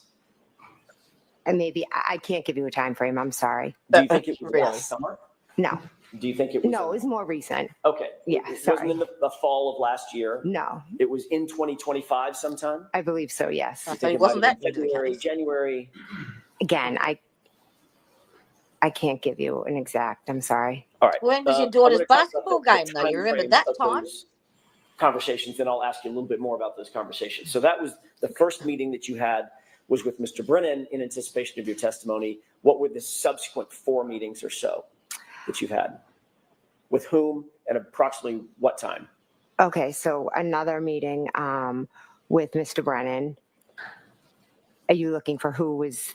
Sure. There, Who else I- was there? I mean, can I give you a general answer? I didn't write down like every meeting who was there, but Of course. generally, Oh. okay. Was Mr. Lowley there? During 1 or 2 of the meetings, he was. Yes. Was Ms. McLaughlin there? Yes. Was there anybody else from the DA's office there? The officer or trooper Tully was there at 1. Trooper Buchanan was there at 1. The witness advocates were there. And again, give or take the particular meeting. Those are 2 meetings that you've talked about with Mr. Brennan and others. What about the 3rd meeting? No, I'm sorry. I was lumping a few of them together. Sure, I understood. apologize. How many meetings Aw. would you have? Let's just So start there. How pleasant. many meetings Now have you I had hear with Mr. you've been Brennan told. and Don't either fire up. staff or colleagues? So after the first initial meeting, I Right. would say, again, I didn't write them down. Off the top of Rubbish. my head, I can think of 2 or 3 more after that. Okay, Excuse me, first initial one. so that's either 4 or 5 meetings with Mr. Brennan and some combination of his colleagues, Mr. Lally, Ms. McLaughlin, perhaps, Mr. Troopers. Nelson, perhaps, the other employee of the DA's office, and Troopers Buchanan and Trooper Or Tully. Tully. Correct. Were Well represented. you asked questions about at any of these meetings? I'm just going to lump them all together. Any of Okay. these 5 meetings. By the way, when was most recent? Yesterday? Last night I had a Zoom call in regards, I think the court asked them to, Yes, I'm going Yeah, to stop you right there. oh, okay. I'm going to ask a different question, and if you don't Okay. mind, I'm just going to lead you through this question. Okay. You had a conversation last night. I'm not Because he interested in can, that it's close. particular conversation. That was for a very specific purpose. I'm asking you about everything leading up to, but not including last night's conversation, okay? Okay. So let's just leave that one out. You've had, I think you mentioned either 4 or 5 other meetings with Mr. Brennan and some combination of his colleagues and or law enforcement. Yeah, and I might have in the 5 included that one from last night. Okay, fair enough. Were you asked questions in those, we're just going to call them 4 meetings. Were you asked questions during those 4 meetings about your testimony at the first proceeding last year? I reviewed I did review some of my testimony, yes. In what format? Now, Paper did Speed got transcript, angry? or No, This we is just what you watched a should little bit of do. it. Do you watch your direct examination? A little bit, yes. Did you watch your cross-examination? A little, Yes. yes. Who The whole lot. cross-examined you? You did, That was me. yes. And did you watch the redirect or any part of it? No. Did you watch any part of any subsequent Recross? version of recross or additional questions that you were asked? I don't Yep. believe so, no. Was there a specific Bullshit. area that Mr. Brennan asked you to look at and review in terms of your direct or your cross-examination? No. Yep. Did you watch the entirety of the direct Hit him my examination head. and the entirety of the cross-examination? I do not believe so, no. Were you questioned by Mr. Brennan following your review of that direct and cross-examination? No. So he didn't ask you any questions about any of your answers? He showed me a dash cam and would ask me to point out who's this, who's that, Yeah. a waterfall video, is this you? Is When are this you somebody? hugging Those who? were the type of questions that he asked me. What about any discussion about your demeanor and how you performed in the last proceeding? Objection. Sustained. I'll ask it a different way. What about your demeanor? I'm using probably a poor word, perform, how you came across, your demeanor in the last proceeding. Objection. Sustained. Did you discuss changing your demeanor in any way, shape, form, or fashion from the last trial the last proceeding to this trial, my mistake. From the last proceeding to this trial, was your demeanor ever discussed? No, I was just told to slow down, answer the question, and, answer it to the best of my memory.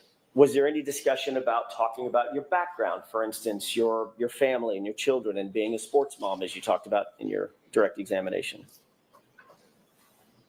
No, I believe I did that in the previous one as well. Was there any discussion about crafting your testimony in any way to suggest a softer approach? No. Was there any discussion about how to develop your testimony from beginning to end?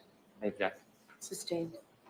Did Mr. Brennan ask you or let me ask it a different way. Did Mr. Brennan take you through a series of questions, for instance, as almost a test run of questions that you might be asked either on direct examination or cross-examination? No. Did you practice your testimony with any member of the DA's office? No. Were there any sessions where you sat and was subjected to a cross-examination, like a fake cross-examination or a fake direct examination? No, there Anything wasn't. like that? No. What were the things that stand out in your mind? You said you had at least 4 meetings. How long was each meeting, by the way, ish? The first meeting, I think, was fairly quick. It was just the introduction. 30 minutes, less than 30 minutes? I don't want to Yep. give a time because I'm not sure, Okay. Uh-huh. but I was fairly quick, yes. Okay. What about the second meeting?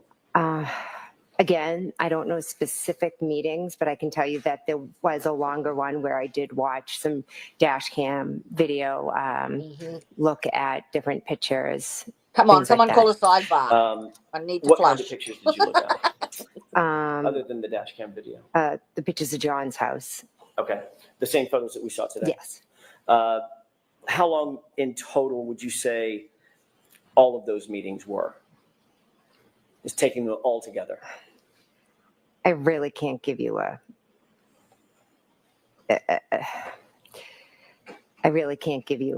estimate. I think the first one was fairly quick. The second one, Don't one of tie them me was a down, little bit you'll longer, impeach maybe me. a couple hours. Okay. Heavens to Betsy. Then the third one, was that also a couple hours, or was that one fairly quick? That was fairly quick, yes. So fair to say between 2, 3, 4 hours total meeting times? Again, I'd have to probably go back and look at the date and the time. I really can't give you a specific amount of time. I apologize. Did Trooper Tully or Trooper Buchanan ask you any questions during the course of any of these meetings? Regarding the case, no, but we did briefly talk about how my kids were, how their kids were. But they didn't ask you any questions about your testimony, about your case, about the case, about your memories, about specific facts? I do not believe so, no. During any of these meetings, was anybody taking notes? Ms. McLaughlin, Mr. Lally, Mr. Brennan, any of the troopers? No, I don't believe so. So there was several hours worth of meetings with you, and nobody scribed any notes that you saw? None that I saw, no. And these meetings were not recorded? I do not believe so, no.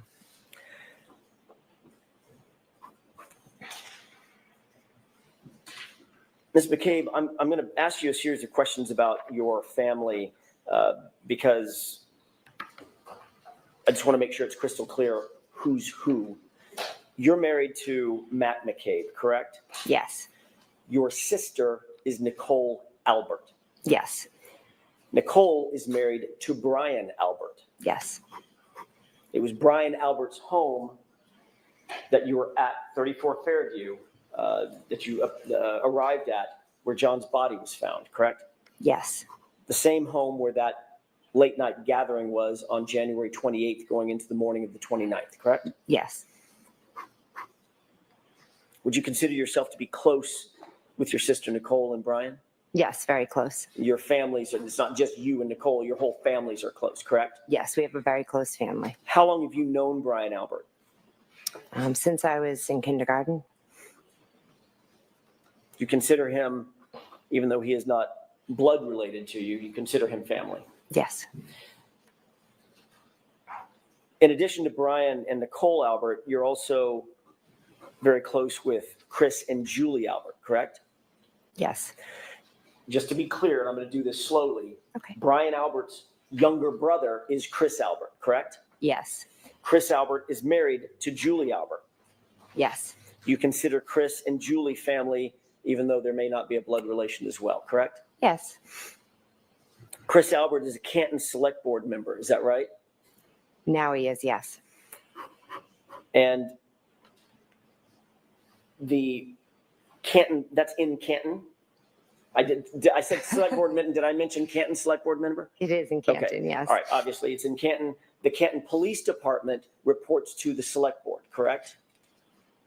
I'm not aware. You're not aware of that echelon? No. Okay. You're aware that Brian Albert, your friend. See, who said you can't be in two places at once? I'm not going to say how many years, but since kindergarten, was a Boston police officer. Yes. He had been a lifetime law enforcement officer for some 30 years before he retired recently, correct? Yes. He's a trained first responder, obviously. Yes. Brian Albert and Chris Albert have another brother named Kevin Albert, correct? Yes. Kevin Albert is a detective with a police department, correct? Yes, I believe that's his title. I'm not Which 100%. Which police department is Kevin Albert associated with? Canton. And you've grown up in Canton your whole life, you indicated. Yes. Your entire family has grown up in Canton, correct? Yes. And you, Ms. McCabe, have 3 sisters. Nicole, we've talked about. You also have a sister named Shelley, is that right? Michelle, yes. Michelle. Mm-hmm. And Denise, who you mentioned in your direct examination. Yes. Nicole is also known by nickname, is that right? Yes. What is Nicole's nickname within the family? Coco. Does Shelley also have a nickname? Well, I guess Shelley is the Yeah, shortened Shelley name from is. Michelle, correct? Yes. What about Denise? She's Dee Dee. Dee Dee? Yeah, like Okay. Deedee. Indeed, you do. Your father lives close by in a neighboring town, correct? Yes. Don't tell me the town, but it's relatively close to Canton. 20 minutes. Yes. Okay. His name is Tom Weeks. Yes. Why do I know that name? There Oh, are, she rang I'm him. not going to go through all of them right now because the family tree is getting large, but there are children, cousins, second cousins, nephews, aunts, uncles. There's a combination of familial relations within that set of folks that I just talked about, Chris and Brian and Nicole and you and Matt and the folks that we've just talked about. Yes. That family, that large family celebrates holidays together, I'm guessing?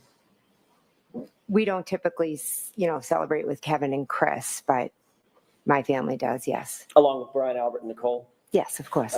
Birthdays are celebrated within that family. Yes. Go on vacations together, I'm guessing. Yes. Gatherings like the one on the 28th. Yes. Special events. Yes. Spend weekends together. Yes. You mentioned a lot of sporting events. There's a lot of sporting events that y'all go to together. Yes. So it is very, very easy to see that it's an extremely close-knit family. Yes. And naturally, you're very protective of your family, as anybody would be. Yes, I love my family. You also said that you knew, and your words, liked Karen Reed, my client, on the 28th of January 2022, correct? Yes. But she very much is not family, correct? Correct. She certainly was not as important to you as your actual family, the Alberts, the McCabes, the folks associated with them. Is that right? Yes. On January 28th, 2022, members of the Albert family and the McCabe family all went to a bar together, had drinks together that night. Waterfall, we've heard a little bit about that, correct? Correct. Ultimately, you went back to your sister's house for the after party that we've heard so much about. That was at Brian Albert's house, is that right? Yes. You've been interviewed, I think you indicated multiple times. You didn't even give a number of how many times you've been interviewed by police in this case. Is that right? Yes. Your family is connected to people at Boston Police Department. We've just talked about that. Brian Albert, is that right? Well, was a Boston police officer. Right. So when I say connected, there is some familial or family or friendly connection to that police agency, Boston Police Department. It'd be Brian Albert in this case, correct? The objection sustained. There's also a connection to the Massachusetts State Police through your family. Is that right? Objection. So define connection. Julie and Chris Albert are very, very close to you, correct? I'm close with Julie and Chris. Yes. You're aware that Michael Proctor's sister, Courtney, is basically best friends with Julie. No, I'm not aware of that. She's best friends with Julie's sister, Jillian. Okay, so Courtney's best friends with Jillian, who's sisters to Julie, Yes. who's married to Chris, who's an Albert, who's the little brother of Brian Albert. Yes. Okay, and Canton Police Department, there's also some connections there as well, Kevin Albert being the most obvious of them. Objection. You know what? I'm going to allow that. Do you have a connection with the Canton Police Department? Not with the department, but with Kevin Albert. Right, who's a member of the department. Yes, but my relationship's with him. Understood. You've indicated that you've been interviewed by law enforcement agents associated with Massachusetts State, with Canton Police Department. That'd be Officer Lank. Yes. Can I and stop Officer you for a Good. second and see Counsel at sidebar, please? Sure. Sidebar. Where were you 10 minutes ago when I needed to have some time? And look, we're a bit. The good thing is we're a little bit behind, so we can L. I don't know where Dan is.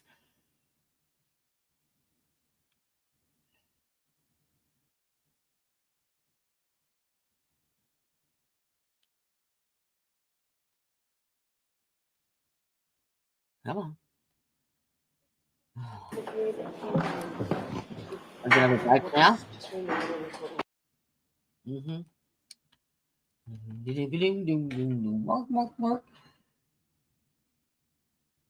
Yep, there's a break. And... oh, no, Jesse, what about? No, we don't want that. Hey there, Karen Reed trial watcher. Stop. Just a little break. I think that's it. I think we're up to. Oh, yep, we're up to. We caught stuff. There is massive differences in this testimony in comparison to last time. Have we all noted that at all? Or is it just me? Don't be shy, you can admit it. See, I'm going to...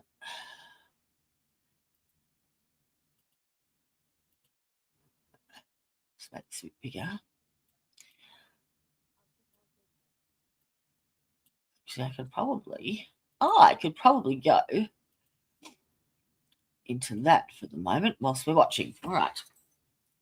So, what have we noted the difference? Oh, where's Udahef? Okay.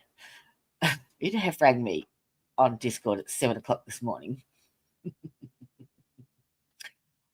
I have a sneaking suspicion he might have been sampling the what's he making? The hops, the cider. And he decided to go down for a walk on the beach and have an in-depth chitty chat with me. He came up on stage. Yeah, I think he might have had a tipple or two, perhaps, but it's all on yesterday's stream. But he ended up losing signal. Hey there, Karen Reed trial watcher. We don't like you. Go away. Plus, it's copyright. Get off. Get off, Jesse.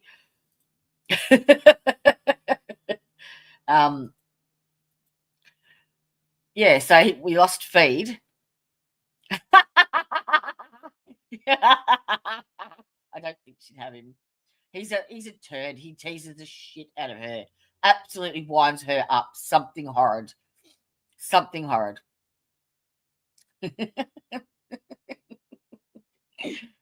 But it's funny because he said, if it gets any worse, he's considering a mop. And my answer to that was, well, we could save money and you can have the fluffy part. Go halves. So I managed to get this. I took a screenshot of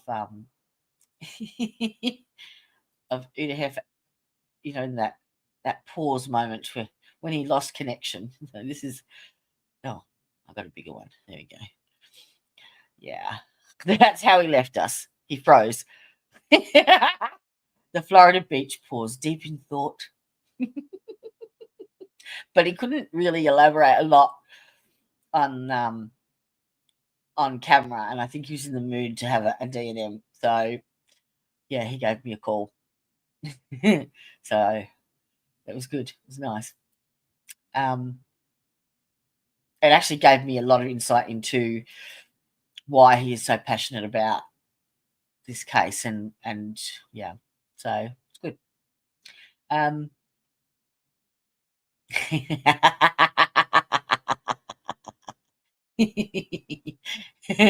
don't think Angela thinks he is.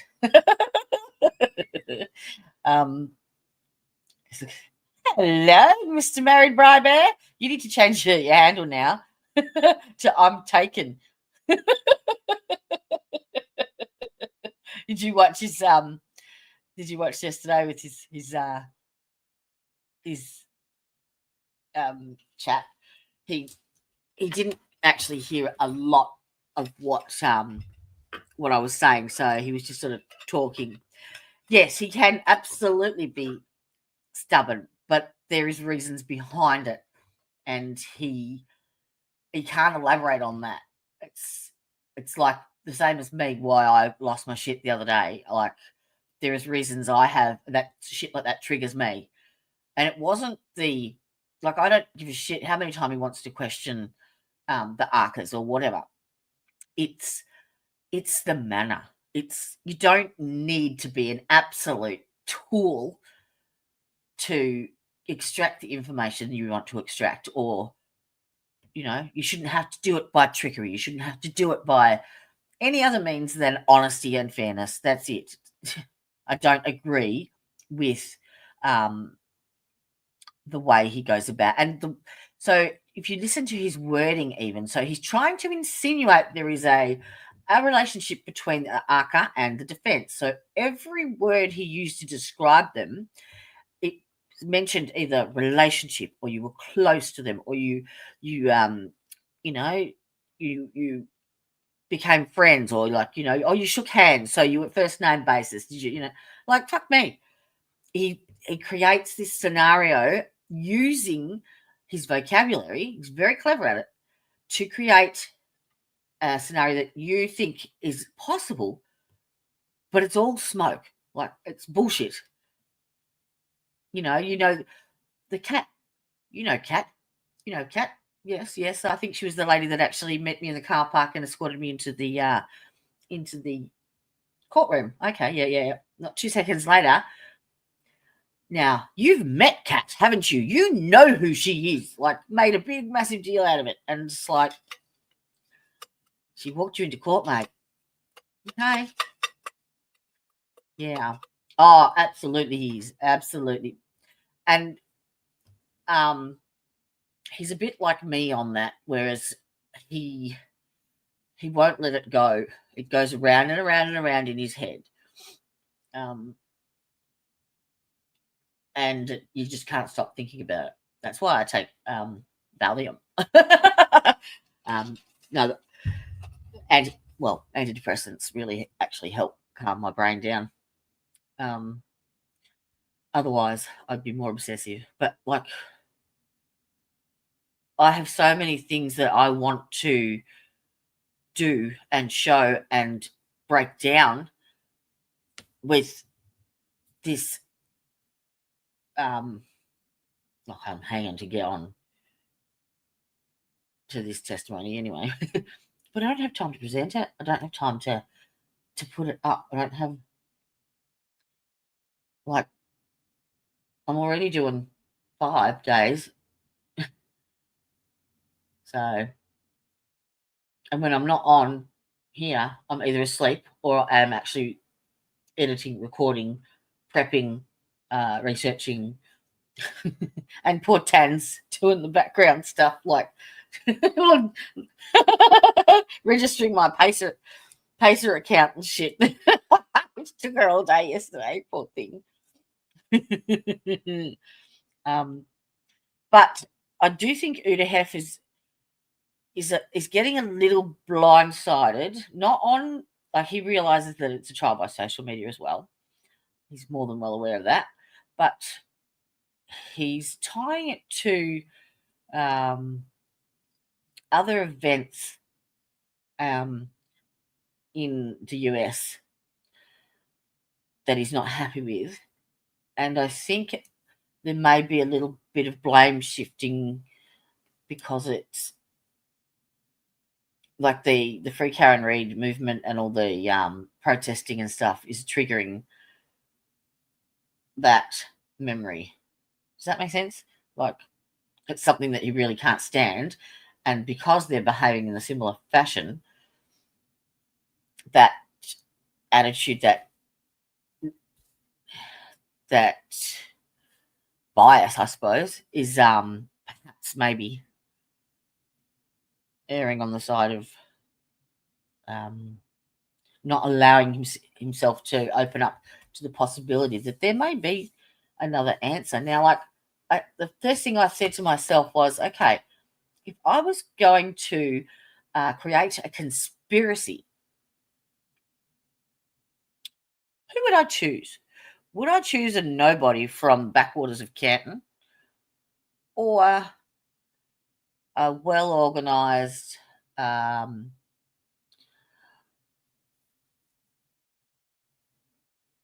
influential group of people in power. Like, because let's face it, it's not the first time that there has been proof of police corruption, and it won't be the last. In fact, Brennan just did a trial completely on that. He was a defense attorney and uncovered a shit ton of police corruption in Boston. Shit ton of it. So why is it so hard to believe that there is no corruption in Canton? And that there could possibly be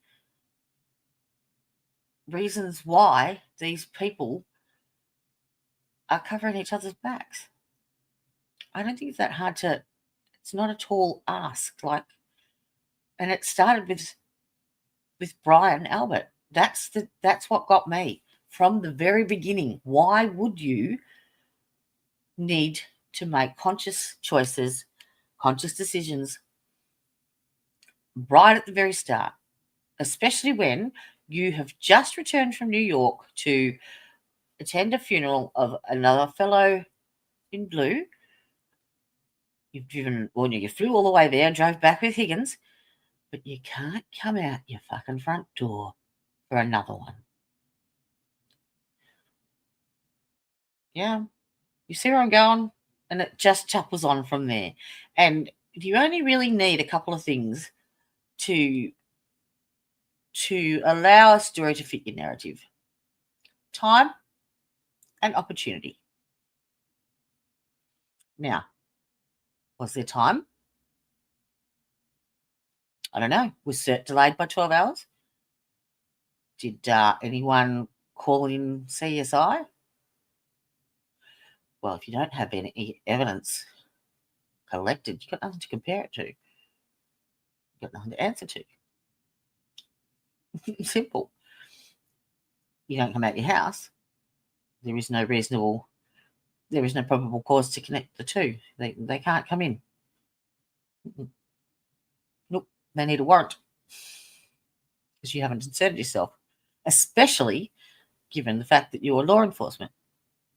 That's why I was saying when she came down those stairs, when Jen McCabe came down those stairs, Officer Lake was in the front door. Now, who invited him in? Because he has no right to do that, because the owners of that property are protected under Article 14 of the Massachusetts Declaration of Rights as property owners. So then we go back to this time and opportunity. All right, so opportunity. The crime scene was left unsecured. Plenty of opportunity there. Why would you then go to the trouble of doctoring the time frames of when you collected the vehicle? Why would you go to the trouble of mirroring Sallyport footage? Why? If you've got nothing to hide, why? Why do it? What's the point? If you were innocent, you would leave no stone unturned, none. So there is no CCTV footage, so there is nothing that anyone can say, well, that happened then, this happened then. They have to go off things like battery temperatures on mobile phones. Yeah. Now that's pushing it. Really? That's pushing it. And who's to say that Whiffen didn't just put up all those graphs because he was getting paid by the prosecutors? Because that's what Hank's saying about the ARCA witnesses. Now, who's going to question him? He's apparently the writer of the he can pretty much say what he likes on the stage and they'll believe him. He can put dots on whatever graph. He can say whatever he wants. Did anyone see any live testing or methodology? But so it's this omission everyone's saying it's a crap, really, really crap investigation. No. It's a really, really omitted investigation. And so they can fill in the blanks how they see fit. None of these initial interviews were recorded or written, so there is nothing to tie them down to change their story. I think they've all gone back in there and gone, fuck, what do we do? And Jen McCabe's popped up and said, well, she was saying that she thinks she hit him with the car. Can we go with that? And went from there. Why is that so hard to believe? I'm going to create a conspiracy, and I'm going to go and ask a nobody with a broken taillight to create a shit ton of havoc. Yep. Like, it's common sense, people. Common sense. And I don't watch any of the other, not because I don't have time, but I don't watch anyone else. Like, I don't watch any of the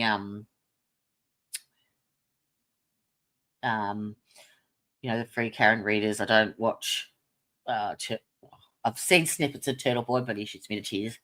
And I don't watch Krusty Panties or any of those.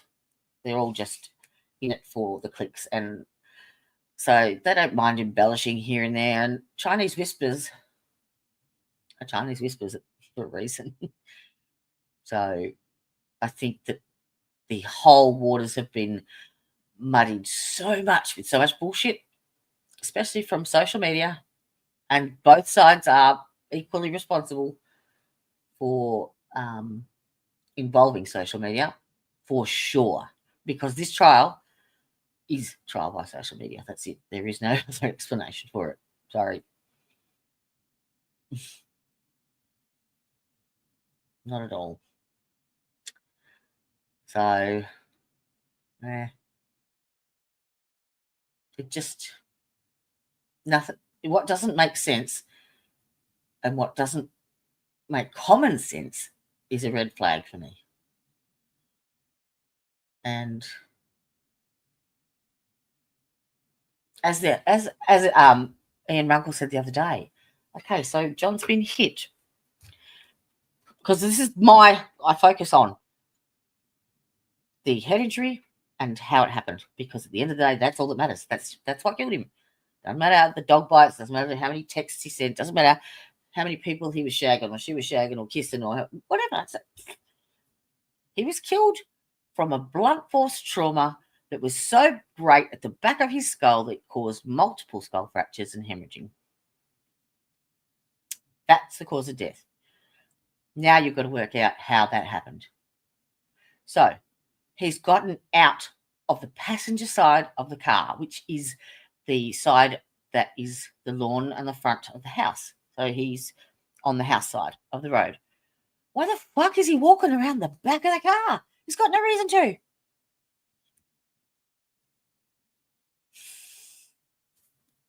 No reason. And everything on the back of that car is round. And he would have had to have been bent forward at a certain height and at a certain angle with his head facing backwards, align it, right, just so that he would only hit that tail light, just that bit, nothing else. Yeah, it is. And that's what I mean, T. It's because the weight of evidence, of the speculative evidence, is so heavy in this case, and that's what Hank is focusing on, because there is no physical evidence. There's none. Absolutely none. There is no DNA. There is no blood on any of the tailgate pieces, lights. There is no DNA on the car. There is a hair, one hair, and one little shard of glass on the bumper that's covered in snow, if you see in those videos. They're the two things that they say, well, of course, it's transfer. Who's not going to have a hair? He's been in that car how many times? So it's those things that get blown up, and that's what Hank's good at. He is good at blowing up the possibilities, but not the facts. And he omits the facts.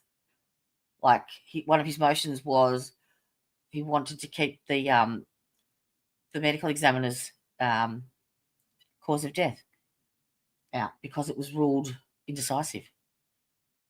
So let's not have that. No, let's keep it out. And then he wasn't going to call the medical examiner to speak to her because he knows exactly what she's going to say. Well, that doesn't go towards him. That's why he didn't entertain the ARCA witnesses. That's why he didn't hire them. Because they blow him out the water. That's why he is so focused on them, because they will shoot him down. They are what stands between success and failure for him. That's why he's getting so shitty about it. So shitty. But he has methodically gone through every single loose end so far that I can see that could have caused any doubt prior trial. Like any questions you had, like I can't think now, like, but something with Kerry Roberts, he said. Oh, I'll pick it up. I have to go back and watch it. But yeah, all the little things that explain your questions. Like you notice how Jen McCabe went into detail about how she woke up the Alberts and what they did. You know, just that little bit of extra information makes it a bit more succinct in the jury's mind. Oh, okay, they really were asleep. Jen said so. His testimony is evidence. It is. And you think the first 8 hours, the first 8 hours, how they come up with the theory of, okay, well, maybe they could have come up with the theory of a car accident, but why her? Could have been hit by anybody. But no. Proctor decided that it was a vehicle pedestrian strike because John only had one sneaker on. That's what it comes down to, because there is no evidence. And from there, within 8 hours, they had her car and her phone and her guilty. They didn't even look at anyone else. 8 hours. 8 hours. The cert team hadn't even fucking been there by then. 8 hours. And she was sewn up.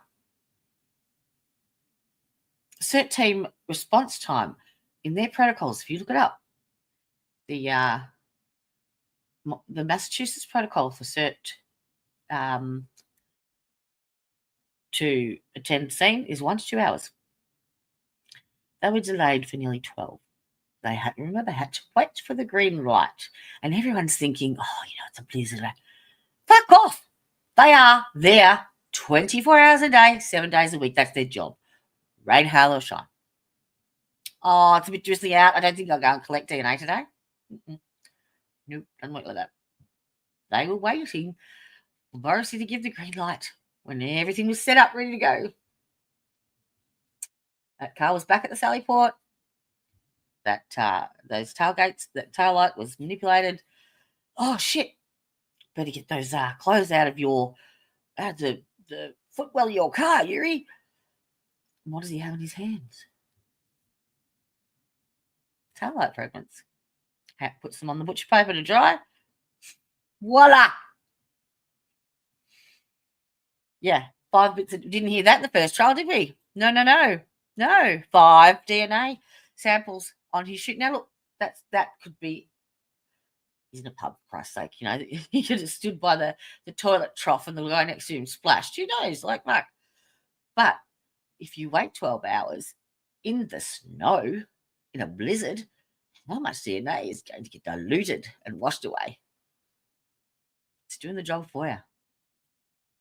All they had to do was create time and opportunity.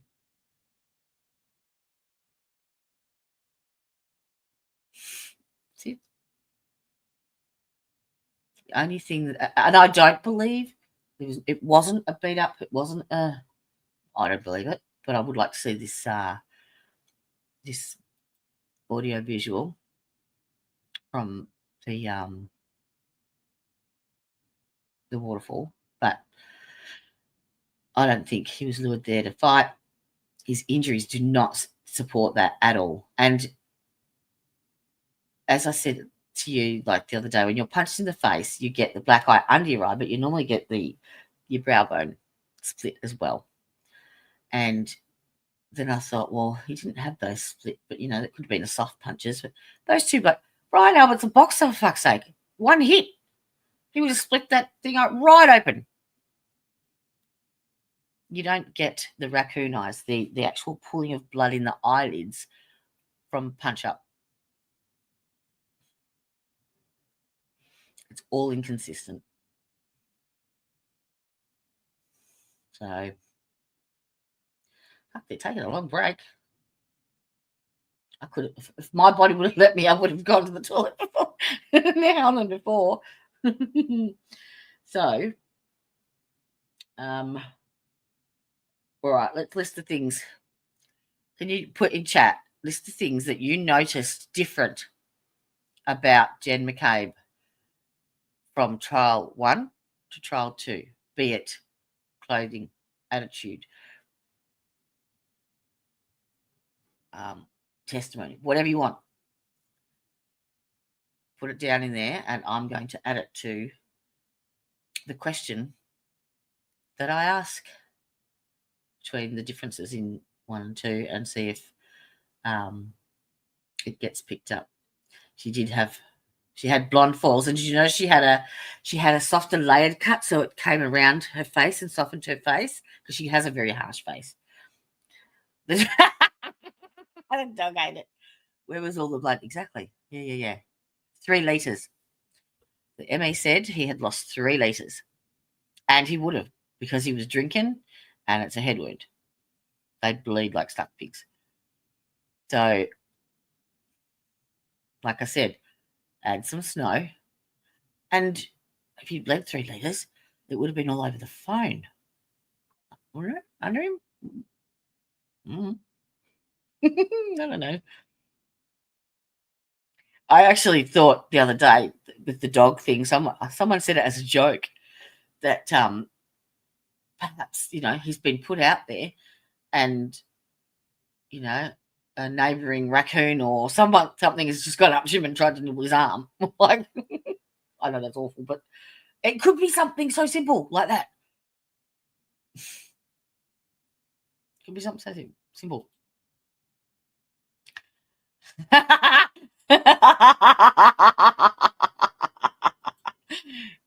Did you like Alan Jackson's opening statement? Not guilty, not guilty, not guilty.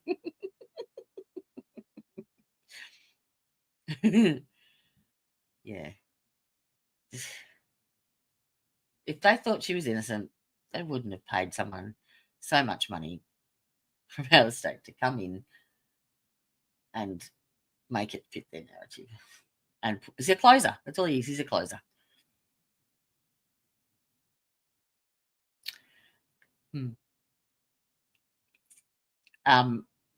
Did you see what I did yesterday? Like, I actually I uploaded the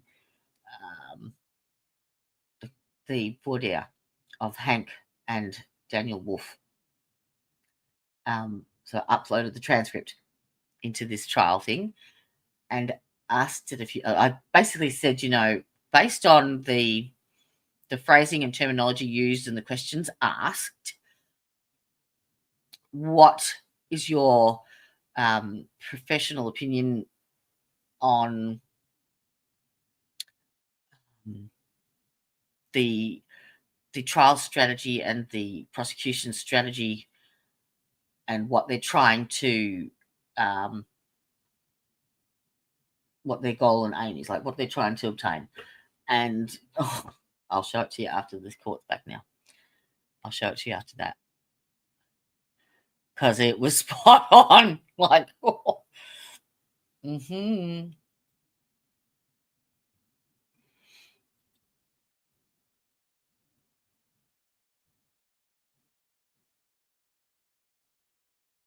Yes, please.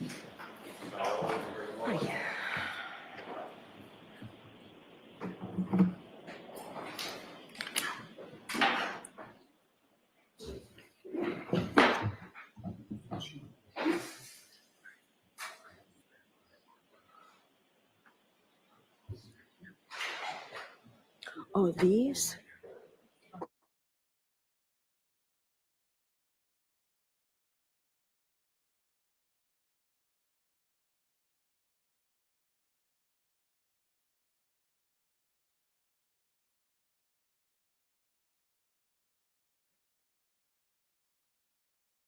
Come on, start listing those things. Listen to things that you noted that are different from Jen McCabe from Trial 1 to Trial 2. Chuck it in chat so that I can. Oh, he was very leading. Very leading. Yeah. And did you see she even she caught herself because he had she'd been prepped so well. She's like, oh, I don't need to be guessing. Oh no, don't guess. Oh, that's right. It was funny as. The fuck are they doing? It's not even lunchtime, is it? Nope.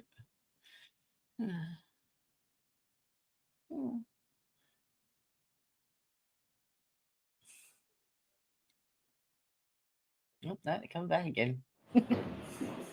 Bruce, thank you for your patience. Sometimes there are matters that we need to address, and that's what happened here. So I appreciate your patience.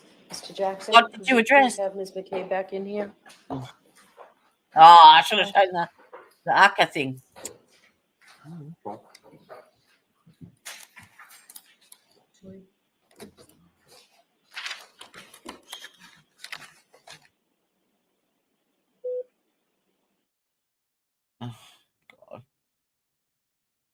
There's your boyfriend, Tan. Look at him.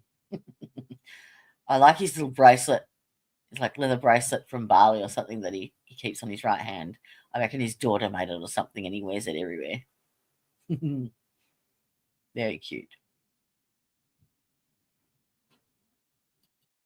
All right, Mr. Jackson, go right ahead. Thank you, Your Honor. Thank you, Your Honor. When last we left off, we were talking a little bit about some of the familial connections that your family has with certain law enforcement agencies. We talked about Boston Police Department, obviously, Brian Albert. We talked a little bit about Massachusetts State Police and knowing friends of friends with regard to Chris and Julie, correct? Yeah.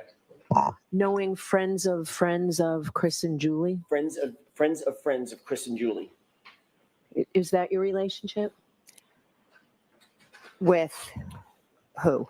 I'd asked you about, I'll ask you a different question. Okay. A little bit vague. Courtney Proctor is friends with Julie's sister. Yes. And obviously Courtney also knows Julie and Chris, correct? Sustained. And there's also a connection to Canton Police Department through Kevin Albert. Is that right? Yeah. Can you answer that? Is there a connection? Do you have a connection with the Canton Police Department through Kevin Albert? Yes. Not with the police department, but Kevin Albert is Brian Albert's brother. Right. And Kevin works for whom? The Canton Police. Thank you. So you've been interviewed many times by different law enforcement agencies, be they Massachusetts State Police, Canton Police, or otherwise, correct? Yes. Okay. Those interviews have not just been over the period of weeks, it's been over the period of weeks and months and even years since this occurred, correct? Yes. You were contacted by another law enforcement agency that was not Massachusetts State Police and not Canton Police Department at one point in April of 2023. You You go, remember that? you go. I want to talk for a second about that series of interview or that interview. You were contacted at your residence by these members of this law enforcement agency, correct? Yes. All right. Later that same day, you did sit down with those same law enforcement officers for a formal interview. On that same day that you were contacted by them, they also went into your home and actually interviewed you, correct? Yes, it was brief. All right. Those law enforcement officers identified themselves as being associated with an agency that is not Massachusetts State Police. You understood that. Yes. And you understood that they were not involved with Canton Police Department either, correct? Correct. Completely separate agency. Is that right? Yes. During the course of that interview, those officers informed you very specifically, Ms. McCabe, that it is a crime to lie to them, even during an interview, correct? Oh. Yes. What she done? Those law enforcement officers informed you that they were investigating certain circumstances attendant to John O'Keefe's death, correct?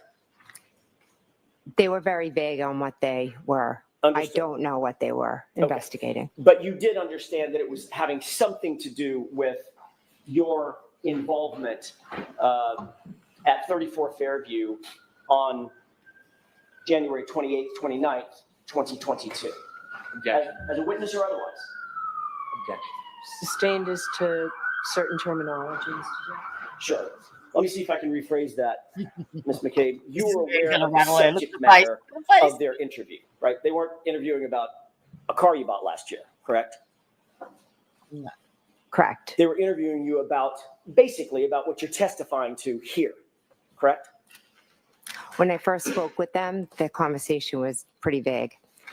But the See? subject matter, Evasion. vague Right there. or specific, was about this subject matter. Yes. Okay, fair enough.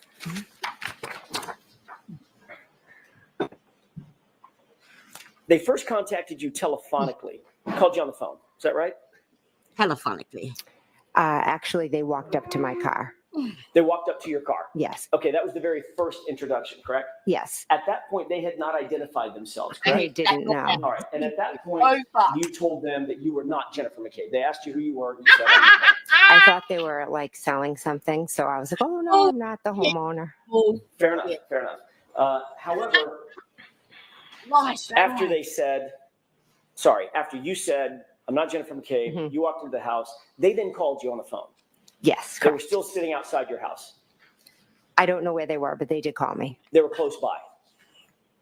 I'm not aware. Well, the call Okay, came right. almost immediately after you walked back in the house, correct? I'm not sure how much time had passed. Give you an idea. It wasn't an hour. It was No, it was Yeah. 5 to 10 soon minutes. after. I'm just not sure. I can't tell you where they were located. I'm sorry. Okay. They told you that they would, at that point, they identified themselves as being law enforcement agents, correct? When they called me, yes. And they told you at that time that they were not with Canton Police. You knew at least they were not with Canton Police Department. They were not troopers with Massachusetts State Police, correct? Yes. Okay. And they told you that they would like to have an interview with you. They'd like to have a sit-down talk with you, correct? Yes. You told them that you would be willing to submit to an interview, but you needed about 10 minutes to get ready, correct? Yeah. Yes. Uncle Bri. What time?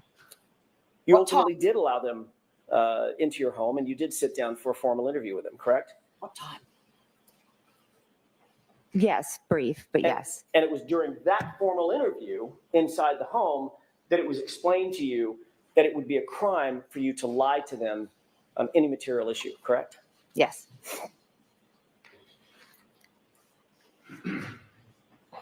During the course of your interview, your husband, Matt McCabe, came home. Is that right? Yes. As these law enforcement agents continue to question you, as law enforcement officers continue to question you at some point, you inform them that you did not feel comfortable with any further questioning and you suspended the interview, correct? Yes. Before leaving, however, those same law enforcement officers asked you if you had contacted anyone in those 10 minutes when you indicated, I need 10 minutes to get ready, between the time they called you and the time that they showed up and came inside your house, correct? Uncle Bri. Yes. You told them No. that you had contacted your husband, Matt McCabe, Yes. which is why he came home, right? Yes. And you told them that you had called Carrie Roberts before they interviewed you, correct? At that moment. I'm not 100% sure, but if you have it, I'll. Oh, scratching. What? It, it seems like something I would do, but if you have it, could show me. Absolutely. He hasn't. Look at it. Blink brake's gone. Uh-oh. Fuck. I may have just a moment, Your Honor. You've got the rest of your face back. Need some more Botox left.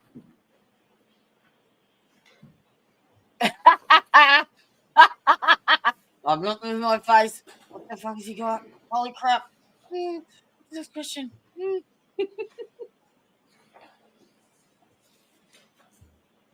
She shit in her pants. I want to know what time May I approach briefly? Yes. that was.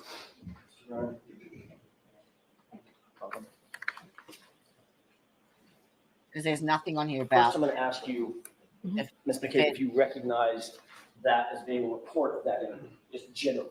Yes or no? It appears to be, yes. May I approach the witness stand and stand by the witness stand for a couple of questions? Yes. If I can have that. Sure.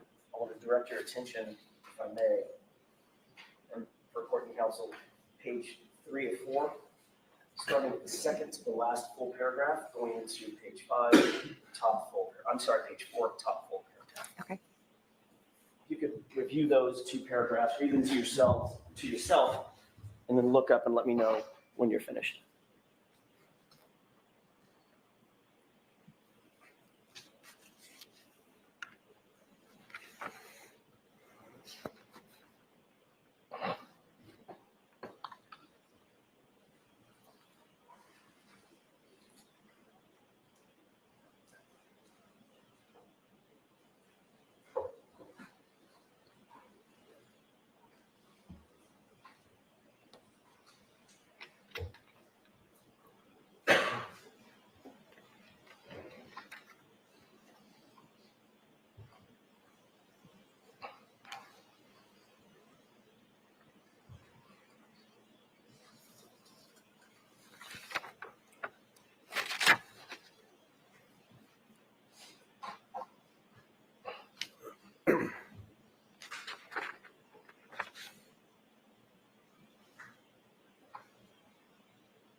take it all in, make sure you don't fuck it up. May I approach, Your Honor? Yes. Thank you. Mm-hmm. Thank you, Ms. McCabe. Yes. No, she does not. Did reviewing those paragraphs refresh your recollection as to whether or not, as to what you told those agents initially? I'm sorry, what you told those officers initially from that other law enforcement agency, about who you contacted in that 10-minute interval? Yes, I told them. And you told them that you had contacted your husband, Matt McCabe, Yes, and Carrie Roberts. correct.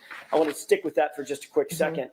One of the first calls you made after being contacted by these other law enforcement officers from a different agency, one of the first calls you made was to Carrie Roberts. Is that right?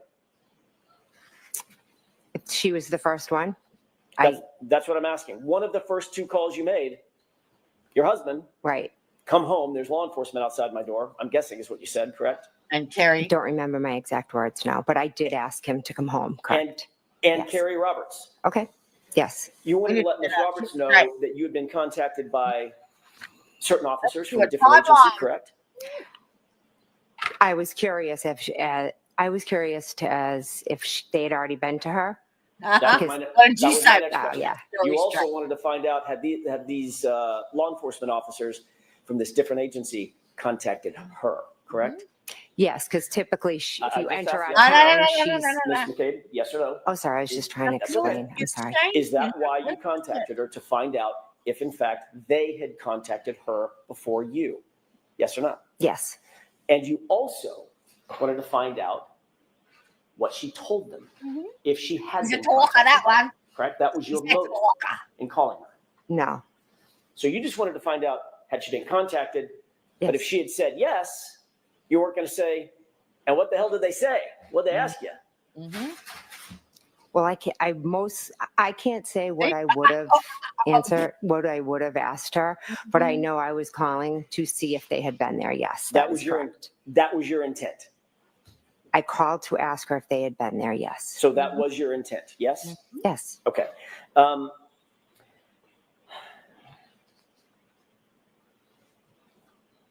Your motive in calling Carrie Roberts at that moment before your interview was to ensure that your story would line up with her story, Ms. McCabe. Isn't that right? Common. No, that is not. You wanted to find out if she had talked to these particular law enforcement Is that officers why? and Is what that she had told them so that your story could somehow align or it could inform how you responded to questions that they asked you. Isn't that true? That's not true. We both know what happened. We don't have to have a story. No. Karen There knows is what no you story. told her. There is what happened, and that's So it. So if that's true, Ms. McCabe, Mhm. you have no reason to call Carrie and ask her if she had been contacted by these law No. enforcement agents, because it's just Let's pick up. correct.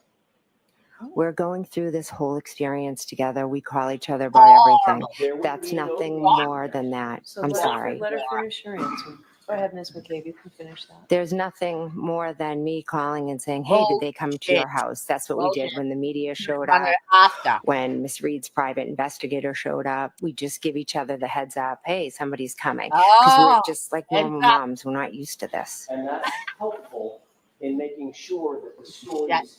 she tells are consistent with the stories you tell to different law We enforcement give each other agencies. the heads up. Correct. No, we are not telling stories. So let her finish. You said no what? I said, no, we're not telling stories. We don't have to compare. And if in fact what we were Then telling you is just the truth, there'd be no reason for you to inquire about who's contacted her when. There'd be no reason. There's no inquiring. It's like when when the ice cream truck was at the street next door and I'm saying, did the ice cream truck come? It's really that simple. So Because they you have asked a music. question, I was on the next page, an argumentative question, and she responded in kind. Next question. Mr. Thank you. Jacobs. The face, the blinks. You also testified in your direct examination, staying with Ms. Roberts for just a second, about a timeline that you and Ms. Roberts put together, correct? We Yes. best do that. So we That's got it. another example of the two of you talking about your own perceptions and comparing and contrasting those perceptions and putting it down on paper, correct? No, Yes or no? it's a no. Can I explain or no? I'm sure Mr. Brennan will have follow-up Yeah. questions. Thank you. After you gave that answer to those law enforcement officers at that separate law enforcement agency,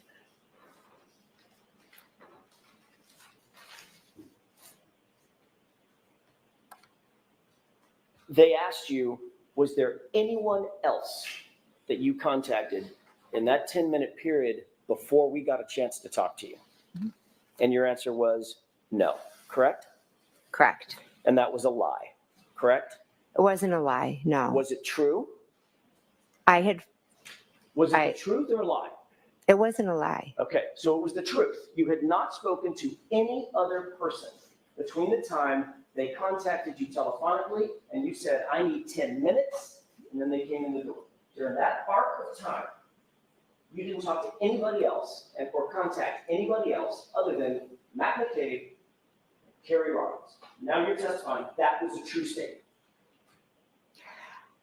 Yes or no, ma'am? I can't answer that yes or no. It's pretty binary. Had you talked, well, let me ask you this.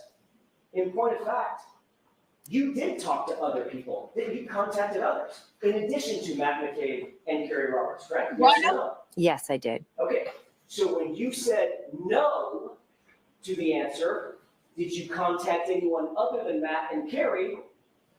That would be, by definition, Ms. McCabe, I lie. a lie. Correct? No. It's not a lie? Is there some shade of lie that I'm not aware of? It's the way you're asking the question. If I could explain, Let me ask it it a will different make way. more sense to you. Did you make 2 or 3 phone calls? Said The 2. agents asked you, I'm going to go over this one more time, then I'm going to move on. The agents asked you, in fact, did you contact anyone between the time we called you and set up the interview and the 10 minutes before we walked in the door? They asked you that question, correct? The objection sustained. Watch the choice of language. I'm sorry. I meant the law enforcement agency. What's the choice of language? That law enforcement agency, the members of that law enforcement agency contacted you. Sorry, they asked you who you had contacted between the time they first telephoned you and walked in the door 10 minutes later, correct? Correct. Okay. Data point number one. Data point number two, you told them Matt and Carrie, correct? Correct. Look at the jury. You had actually contacted, they then asked you, did you contact anyone else other than Matt and Carrie, correct? Correct. And you said no. Is that correct? At that moment, I said no. Yes. Correct. At any moment. No, at that moment, because they had just come in my house. I asked you, Only one person can talk at a time. you said the word no, She correct? was finishing her answer. Finish your answer.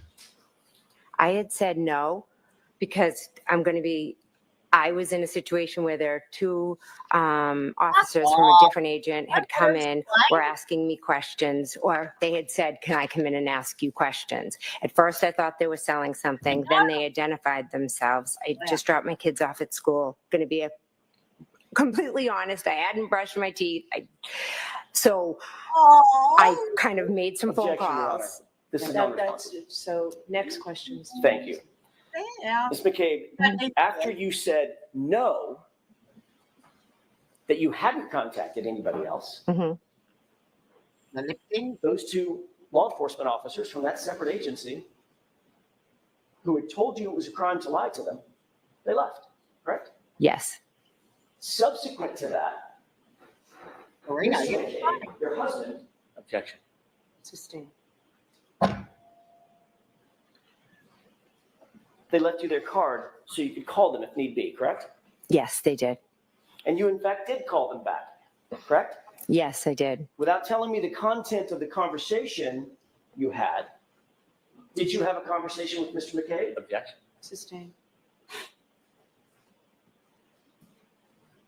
Did you call them back and say, I'm calling you back because my husband told me Objection. that I lied to you and I better clear that lie up? So sustain. Jurors, remember I told you before that only answers to questions are evidence? Be Hang on. mindful of that. They were So- Next, yes. Timeline as well. So, because the timeline doesn't have any of the federal stuff in it, obviously, because they didn't know the details. So it's not in the timeline as such. But I wonder if this was around the 1st of February, because that's when they have the group chat text with Jen, Nicole, Brian, and they say, ask Chris to ask some questions. Tell them the guy never went in the house. And Brian Albert responds, exactly. This is getting good. Gooder.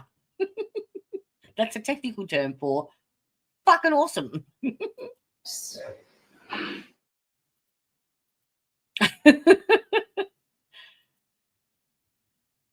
I got the best clip of that, of her body language, and I'm going to compare it to her direct examination.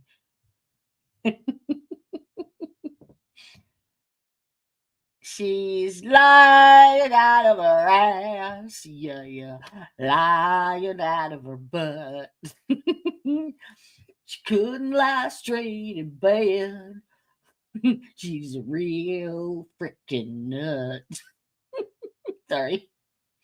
See? Impromptu. And you wonder where my brain goes to. Yep. No self-stitching, dickhead. That's why you say no. That's why you leave crime scenes open. Unsecured. Because they got nothing to come back at you with. Because people, when they lie, they don't remember the little things. Like Proctor reviewing John McCabe's CCTV footage. He had to get someone else to review it and do a report on it. And the officer, the report from the other officer said that he had seen that Kerry and Jen and Karen had actually gone around and had a look and inspected the tail light at John's house before they left. Proctors didn't even mention it, and funnily enough, it was missing. Oops. Where did that go? Poof, did an Elizabeth. Poof. And yes, just to answer your question, Tricia, like, I absolutely would want him fighting for like he's excellent now, but I want him fighting for the truth. I would hate for him to fight and putting the wrong person away.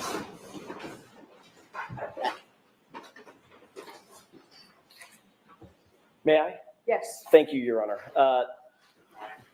You ultimately called these officers back, correct? Yes. And you explained to them that you had been untruthful with them, correct? I explained that I had forgotten to mention a couple of people that I had reached out to. You had forgotten. Mm-hmm. Is that your testimony? Yes. You had forgotten. You remembered Matt and you remembered Carrie, but you had forgotten the others that you had just contacted maybe 30 minutes before. Yes. There were 5 people that you contacted before. Oh, 5? I contacted Matt. Let's go through them. Understand yes or no. You know them? I know 4 off the top of my head. Okay, let's go through them. Okay. You contacted your husband, correct? Yes. You contacted Carrie Roberts, correct? Yes. You contacted Peggy O'Keefe, correct? Yes. Then, Ms. McCabe, you contacted the district attorney's office, correct? My witness advocate. The district attorney's office. My witness advocate who works for the district attorney's office. Thank you, Ms. McCabe. Yes. And you also left out that you contacted Brian Albert himself. Correct? Yes, my brother-in-law. For some reason, your brother-in-law, who's the 30-year Boston police detective, correct? Yes. And on whose lawn John O'Keefe was found dead or dying. Boom. I'll allow Yeah. that. What are you Correct? objecting to? Yes. For some reason, you did not want these officers to know that you had communicated specifically with Brian Albert, the homeowner, just before you talked to them, correct? No, incorrect. There was some reason that was important enough for you to lie about that, even though you had been admonished that it's a crime to lie about that to those officers, correct? Incorrect. I didn't lie to them. I had forgotten who I had called. And all of a sudden, you had an epiphany Yeah. right after they walked out the door? Yes. Matt said, who have you spoken to? Objection. I'm going to allow it. It's out. You're not to go any further, Mr. Jones. Ms. McCabe, I want to draw your attention to January 28th. You had gone out drinking with your family at the Waterfall Bar and Grill, correct? I went with my husband and met my sister, yes. And Yes, met the other family, Yes or no? correct? The other family members, meaning My niece. Matt McCabe, Nicole, Chris, Julie, Caitlin, correct? Yes. And I think you mentioned Tristan was there as well. Yes. You were later joined by Nick and Karina Kolakithis, is that right? Yes. Ultimately, Brian Higgins showed up Yes. and Brian Albert showed up. Yes. You previously indicated that Caitlin's boyfriend, Tristan, left early for whatever reason. He had errands to run or had to get to bed early for some reason. Is that right? He left before us, yes. So he didn't stay through the shank of the Well, evening. the next morning. Through the what? The shank of the evening, through the course of the evening. Oh, okay. Mhm. Is that right? Yes. Okay. And ultimately, at the waterfall, John O'Keefe and Miss Reed showed up as well. Yes. You didn't see any tension at all between John O'Keefe and Karen that night, did you? No, I didn't. They appeared to be getting along, Yes. sort of a normal couple having a nice evening out together. Yes. Neither John nor Karen Reed appeared drunk or inebriated, out of sorts? No, I wouldn't categorize them as drunk or inebriated. And not. But again, I don't know what the definition of drunk is. Well, that's a fair statement. I'm not asking for their BAC, but they didn't appear to be stumbling around, falling all over themselves and sloppy drunk, correct? No. Out of control, nothing like that? No. Okay. You did see Brian Higgins and Brian Albert at a high top table sort of together through the course of that evening, correct?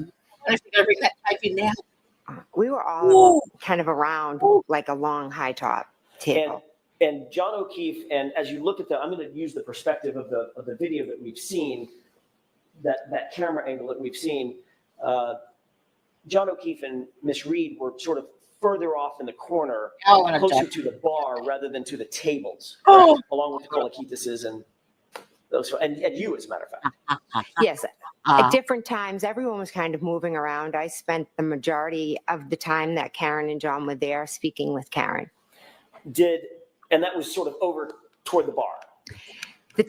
We weren't in the bar, we were at the table. So it was one side of the table and the other. It wasn't like far away. Right. Kind of, yeah. I'm using the bar sort of as a landmark for nothing. I didn't mean you were sidled up to the bar, but just sort of as a landmark. You were closer to the bar than, for instance, in the foreground, which would be the high top tables in the foreground, correct? We were just on the other, I'm confused about this. We were just on the other side of the table. Okay. You did see on the opposite side of that high top table, that's where Brian Albert and Brian Higgins were standing, talking and communicating with each other. Is that right? I believe so. I was talking to Miss Reed. I wasn't really paying attention to them. Did you ever see those two men get physical with one another that night?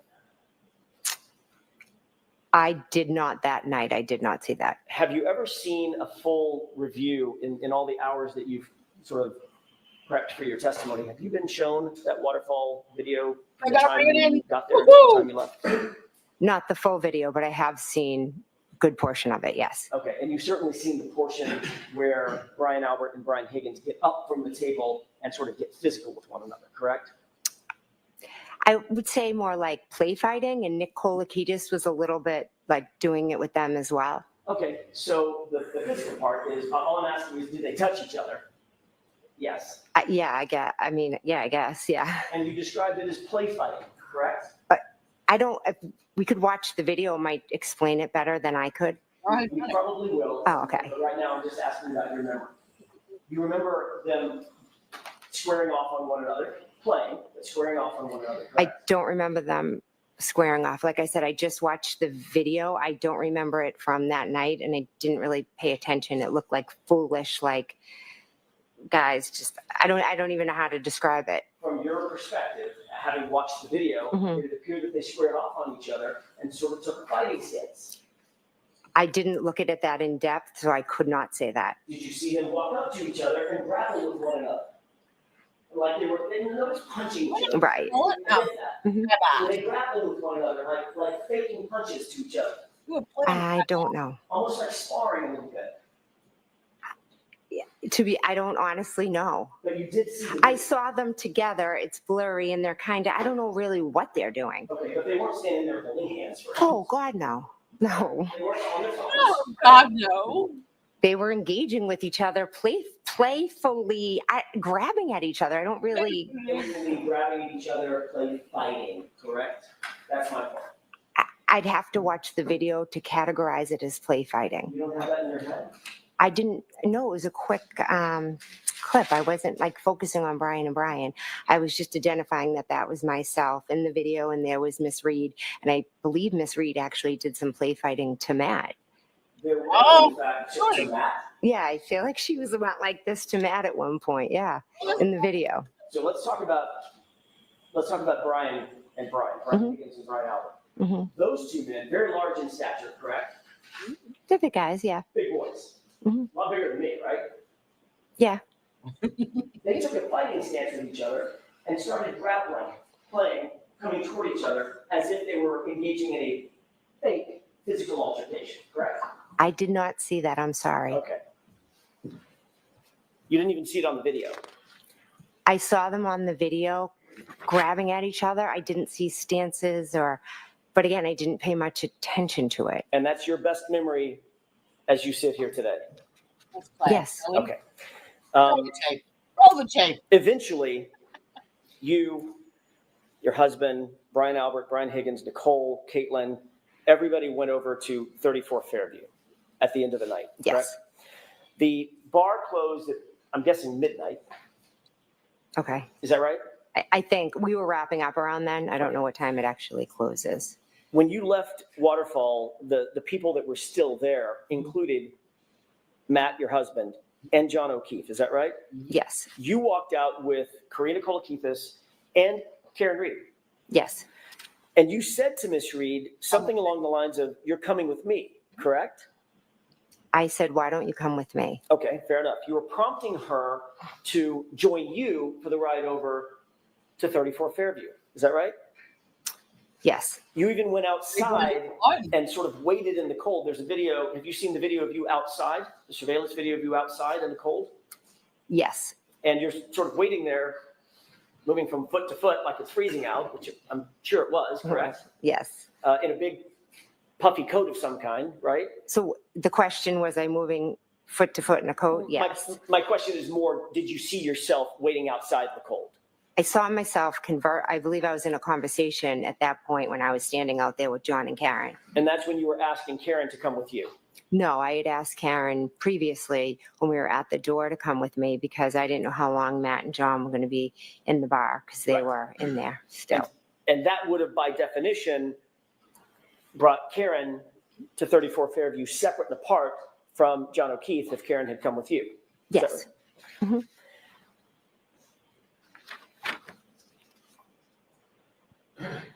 Miss Reed ultimately declined your invitation and did go with John. Is that right? John ended up coming to the door, so they just went together. Yes. And finally, you walked away and went with your husband, Matt, over to 34 Fairview in your personal vehicle, correct? Yes. When you arrived at 34 Fairview, were you the first among the group that we've just talked about to arrive, or had others arrived before you? Others had arrived before me. When you walked in to 34 Fairview, where was everybody generally located? Give me a layout of the interior of the home, how you walked in and where everybody was located, the people that were there when you walked in from the waterfall. So I walked in through the front door. I took a right into the kitchen. And then there were people sitting around the kitchen table, Brian Albert Jr., Julie Nagel, Sarah Levinson, Caitlin Albert. My sister was over more towards like the counters and the sink. And Brian Albert and Brian Higgins were, there's like a room right off of the kitchen, like a TV room. And they were in there just talking. I think Nicole had like put up some new pictures. Or maybe the sun and the Marines, they might have been looking at a picture. Vaguely have a faint memory of that. You indicated that you walked in the front door, correct? Yes. May I approach briefly? Yes.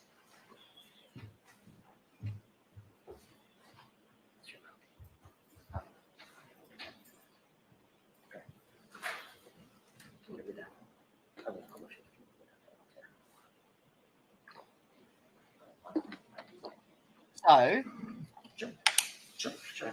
Yeah, this is Brian, yeah, Nicole, and thank you. Caitlin are home Can you at just take a look 34. at that Or- photograph just a quick second? And, Yes. Do you recognize that photograph? Yes. and Matt What do you arrived. recognize that photograph as being? It's my sister's house. 34 Fairview? Yes, sorry, 34 Fairview. Brian Albert's house as well. Yes. No, I'd like to mark this as marked for identification. There's a Identification's fine. thank you. If I may. What would be the next in order? Takes 7 minutes Thank you. drive from Waterfall to 34 Fairview.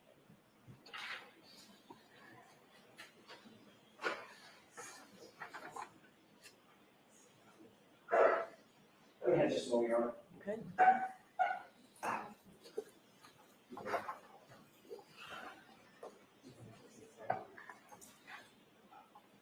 So 12:10.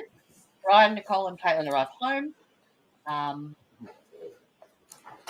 Then seeing on the waterfall camera. What number is that, Mr. Wolf? He leaves 3. Your Honor, And with court's right. permission, I'm going to show a different exhibit Well, 18. until the other issue can be resolved. With the court's permission, it's Commonwealth Exhibit 3. Ooh, that's the waterfall tape. Permission to publish. Yes. Mr. Wolf, could you highlight or enlarge the house as much as you can? Thank you. Ms. McCabe, do you recognize what's depicted in this photo? I know it's a little bit of an angle. Yes, What is that? that is 34 Fairview. Okay. Can you, I think this laser will work. May I approach? Yes. Use that laser and point to the front door that you entered when you walked in the house. Okay, that's directly in the middle of the just to the left of the flagpole for this purposes of this photograph, correct? Yes. Okay. So just, yeah. Is there another entry door on the house that you may not be able to see, but you know the general area? Yes. Where's that door? So that would be, see where these 2 windows are? Yes. The door would be kind of behind that right there. So it's right to the left of those 2 windows. And Ms. McCabe, just staying with doors for a second, is there another door associated with the garage? Oh, actually, yeah, there is. Right there. Right there next to that side door. Yes. Okay, thank you. May I approach? Yes. Thank you. You didn't go in the side door, you went in the front door that night. Comfy there, babe? You indicated that once inside the house, you were sort of in the kitchen area. Is that right? I was in the kitchen, yes. You weren't paying special attention to Brian Albert or Brian Higgins, what they were doing. As a matter of fact, I think they went into a different room. Is that right? There's a room, kind of the kitchen opens up into the TV room. So they were in there. So the only 2 that you recognized at this point in the night, not being sort of with everybody else, were Brian Albert and Brian Higgins, separated out in the family room or whatever that room's called, living room. Yeah, if you, like just right there, you know, right where they are, just Okay. kind of right in the next room. When you first pulled up, did you notice any vehicles in front of Brian Albert's house? Yes, I did. What vehicles did you notice? Vehicle or vehicles did you Just notice? one. What was Brian that Higgins. vehicle? It was a Jeep. Can you describe the Jeep for us, please? I really can't. All I can say is that when I pulled down, the Jeep was on the parked on the street in front of the mailbox, and I turned into the driveway. Okay. Where Ryan Nagel parked as well. Where's Did the Jeep have any special features on it that you remember, Wow. that you No. can describe? Not that I can recall. Big giant snowplow on the front? Again, it was dark. I didn't really pay much detail to it beyond I just asked, whose Jeep is that? And did you learn whose Jeep that was? I did, Wonder yes. where Whose he's Jeep going was with that. It was Brian Higgins' Jeep. Man, if And you he said that it was parked he in comes front up, of the mailbox. Is that right? he comes up and says, "That plow hit John. Who is going to pay me $20 for my prediction?" Because I said that how long ago? He goes there, I will go heap. Because that's freaky. Right? Yes, So as you're looking at the house, the mailbox would be closest to the driveway. Is that right? yes. Rather than, for instance, the flagpole on the other side of the lawn. Correct. So if the flagpole's here, there's the lawn, and then here's the drive. I mean, here's the mailbox, and then the driveway's over here. Okay. Does that make sense? It does to me. Okay. Thank you for that. It's all You right. previously indicated that the back edge of of that vehicle, Brian Higgins' Jeep, was at the side, basically, of the driveway, which is what you've just described. It would be blocking the mailbox, the rear end associated with the driveway entrance, correct? Yes. Have you ever discussed having seen that Jeep in that spot with anybody else in this case? Is that including previous testimony or? It is. And at any time, before you testified at the previous hearing, had you discussed having seen that Jeep in that spot with anybody else? For instance, your husband.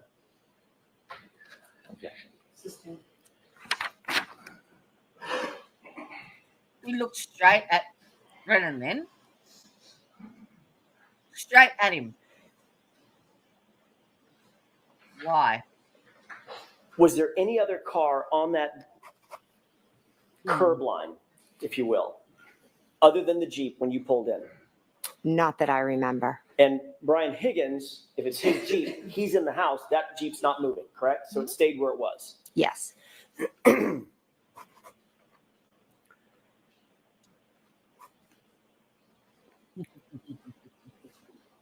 the details. That's my fault. At some point, did you observe Miss Reed's vehicle pull up to the driveway? I'm sorry, pull up to the house. I was told there was a vehicle outside, so I went and looked. Where Yes. was that vehicle? When you looked that first time, where was Miss Reed's SUV? When I went to the front door and looked out, it was straight ahead. So that would be parallel, actually in line with In front of the Jeep, correct? Yes. Directly in front of the Jeep. I don't know the distance, but yes, you're correct. It was in front of the Jeep. So if the Jeep was Alan, a is normal, right. it's a full-size Jeep, correct? I don't know what size it is. Certainly the SUV is a full-size SUV. Yes. All right. So that would take up much of the room of the curb area in front of 34 Fairview, between the Jeep, assuming there's a snowplow, Right. and a full-size SUV, correct? I'm not really sure of the whole area, but there was the Jeep and then there was the car. I just don't know the distance between them. You gave a description of the vehicles that were out in front of 34 Fairview in your January 29, 2022 You looked at interview 15 with times. Trooper Proctor, correct? He came to my house and asked me questions, correct? When you gave that interview to Trooper Proctor, you indicated to him that you first observed Miss Reed's vehicle parked on the street by the driveway, correct? I never said by the driveway, no. So if that's in a report, Trooper Proctor got that fact wrong, got that detail wrong. Sustained.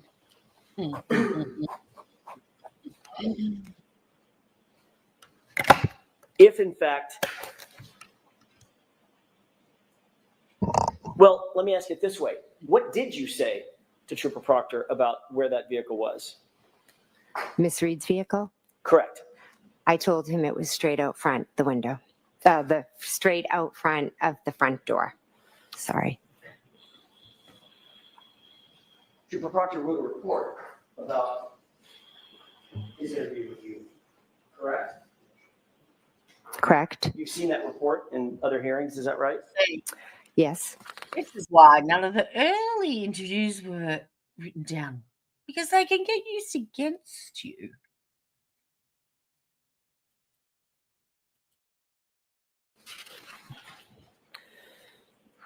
Your interview with him was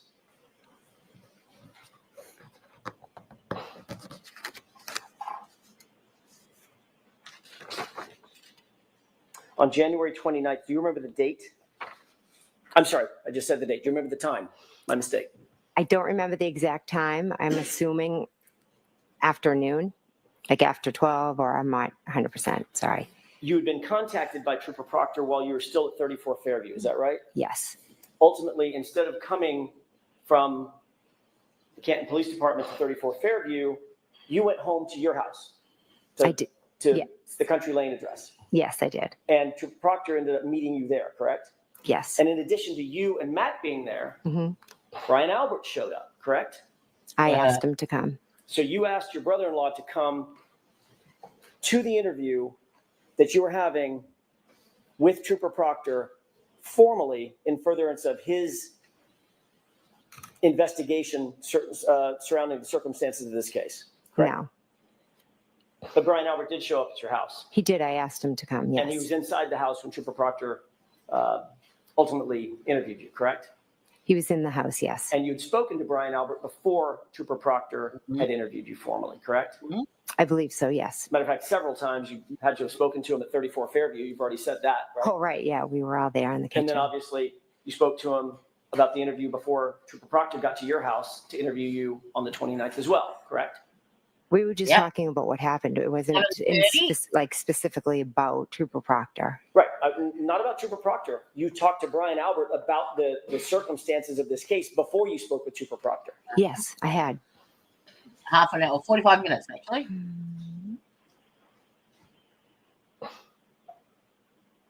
Do you remember exactly what you said to Trooper Proctor about the location of the SUV in front of the house? I know what I said, yes. Okay, what exactly did you say to him? I said the car was straight out front of the front door. When I was looking out the front door, it was straight ahead. Isn't it true that what you actually said, Ms. McCabe, is that you first observed the vehicle parked on the street by the driveway facing in the direction toward Chapman? Objection. I'll allow it. Is that what you said? Those are not my words, no. Okay, next question.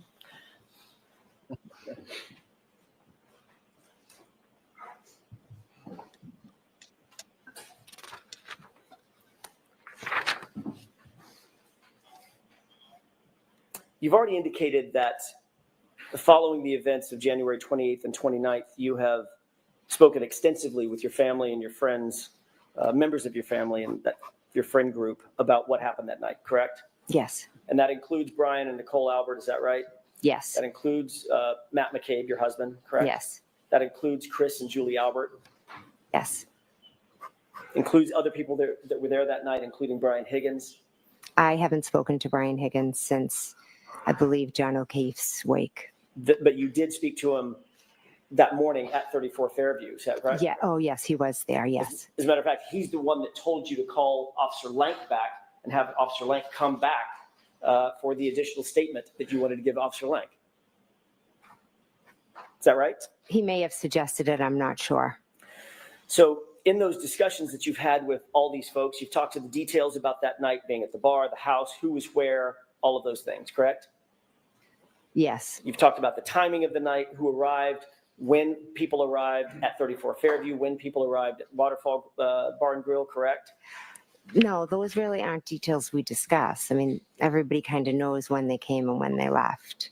We talk more about, living with everything that we've gone through.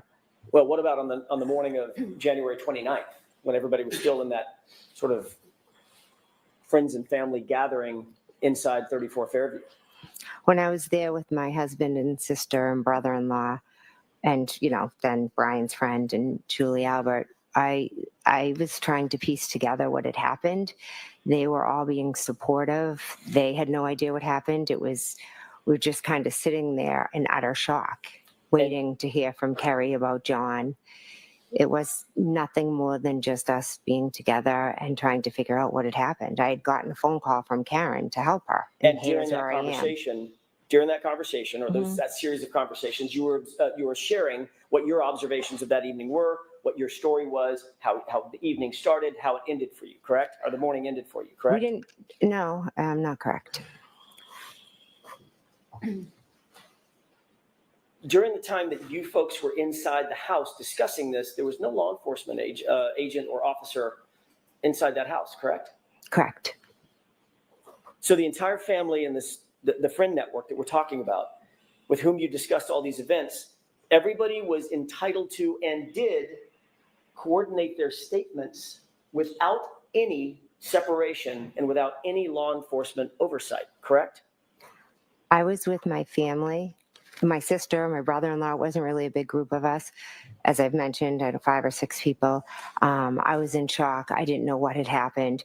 They were just asking me what happened, And you told questions them. like that, and I absolutely told them. But it was no story. There was no us being allowed to do it. That was my family. They were just there with me. But nobody was separated by law enforcement, correct? I don't believe there was a reason to separate us. Nobody. Well, notwithstanding what you think was the reason, you're not a professional investigator, correct?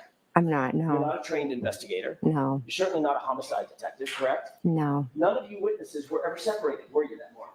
There was no reason to separate us. I'm not asking you if there was a reason, okay? I'm asking you whether or not factually anybody was separated in the house. Or was everybody allowed to talk amongst themselves? I was with my family. We didn't need to be allowed. Okay. Let me try this again. Was anybody in that house separated? Were the witnesses separated from each other? The family who are witnesses, were they separated from each other? By law enforcement.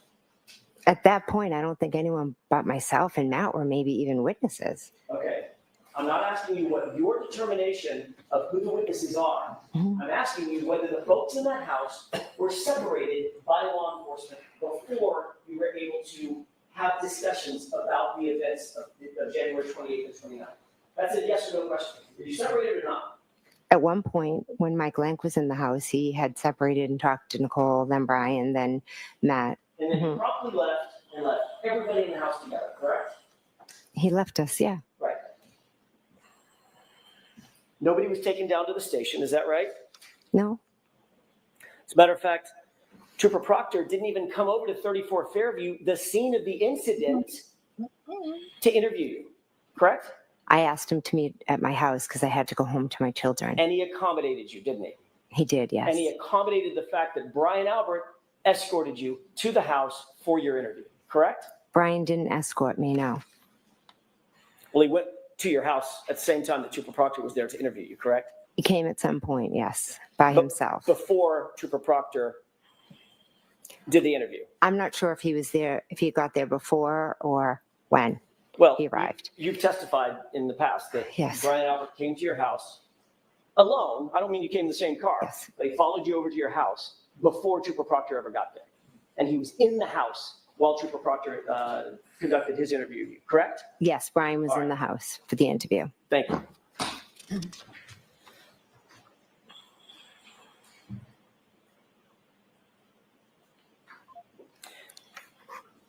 You've already indicated that you have been discussing this case with certain other witnesses, not for days or weeks or months, but literally for years, most specifically Carrie Roberts, correct? The case in general, yes. Just before Carrie Roberts testified at a grand jury proceeding in this case, you were with her, weren't you? I don't recall what you're talking about. Do you remember being at the grand jury? Yes, Do you remember testifying at the grand jury? yes, the one back in April. April, I think, yes, yes, 22? yes. That sounds Yeah, it sounds about right, yeah. You remember being there in an ante room with some other folks? What's an An anteroom? ante room, a waiting room? Oh, yeah, Waiting for testimony? Yes, You remember Carrie Roberts being with you in that exact same ante room? yes, And that was right before her testimony, correct? I believe so, yes. So in answer to my question, you two were together literally just before she testified at the grand jury, which was the first formal under oath testimony that she ever gave. Is that right? Yes,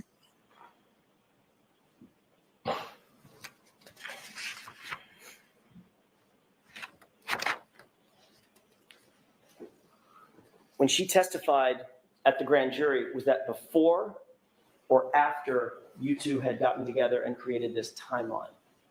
we did the timeline right after John had passed. So she testified, the answer is she testified after the timeline was created, correct? Yes,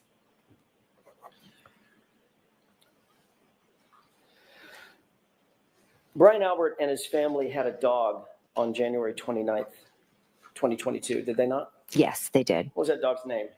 Chloe, What kind of dog was Chloe? German Shepherd. Was it do you know if it was a purebred German Shepherd or a mix of Malinois and German Shepherd, or do you know? I have no idea. Big dog, Yeah, good sized dog. Yeah, 70-pounder. I don't know its weight. Wasn't a little munchkin dog, though. It was a No, full-size German It's a Shepherd. full size, yeah. On the morning that you described going into the house, January 29th, 6:40 a.m. or so, Mhm. you indicated that you burst into the bedroom And to what? wake your sister and Brian Albert. Is that right? Yes, I went into the bedroom. It's still dark out, correct? Yes, There had been relative chaos on the lawn for a number of minutes, from about 6:10 until at least 6:40. When you went in, there was still emergency vehicles with lights on and engines running, chaos, relative chaos, bedlam, as somebody has said, on that front lawn, correct? Was more on their side lawn and down the street, kind of like all the cruises. A lot of them were behind their lot. Right in front of 34th Fairview, correct? To the side, in the side yard of 34 Fairview, yes. And on the lawn of 34th Fairview, Yes, where first responders were responding, correct? yes, And you said my client was screaming to the top of her lungs, is that right? yes, she was. And Carrie Roberts was screaming back at her, Yes, shut up or shut the fuck up, right? yes. Then at 6:40 a.m., under the cover of darkness, you walked in the front door of the unlocked front door of Brian Albert's house, correct? I went into my sister's house, correct? It wasn't Brian Albert's house? And Brian Albert, yes, I'm Right. sorry. You then climbed the stairs up toward the bedrooms, correct? Yes, This You is walked awesome. into the bedroom door where Brian Albert and Nicole Albert, according to you, were sleeping. Is that right? yes, So you would agree that you unexpectedly, in terms of their view, unexpectedly walked into their house basically in the middle of the night, middle of the morning. yes, You indicated that when you went through their bedroom door, you sort of burst through, correct? I opened the door. I don't know if I used the word burst. You previously indicated that when you went through the door, it was chaotic because you were so amped up from the events. Is that right? I don't know if I used those words. Evasion. Would you say that you were loud or quiet? I think as I explained earlier, I was like where everything was going on around me, and I was kind of like in just a state of shock. And I remember thinking, I don't want to startle them, but I have to wake them up, because obviously when I wake them up, they're gonna be panicked and think something terrible happened. Well, why didn't you Oh, I start if did. something terrible had happened? Yeah. I didn't want to give them a heart attack when I woke them up. But you didn't walk up and just nudge them and say, hey, Nicole, honey, Just what? You didn't do that. No, I was like, Brian, Nicole, wake up, wake up. Okay, exactly. But you weren't saying it in that voice either. You were saying, Brian, Nicole, get up. I'm not sure if it was that loud, but I definitely was. Definitely like trying to wake them up. Yes. What was the dog's reaction? I don't recall seeing the dog. So, Really?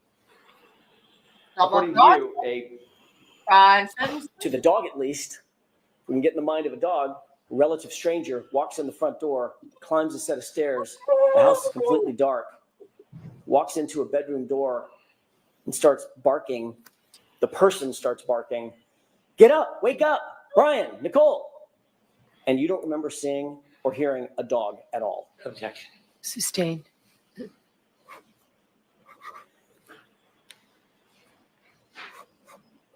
As you indicated, it's not that the dog wasn't reactive, it's that you don't remember the dog even being there, correct?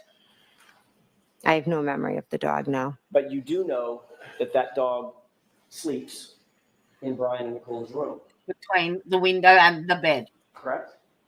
It may, I don't know for sure. Oh, fuck off, you don't know.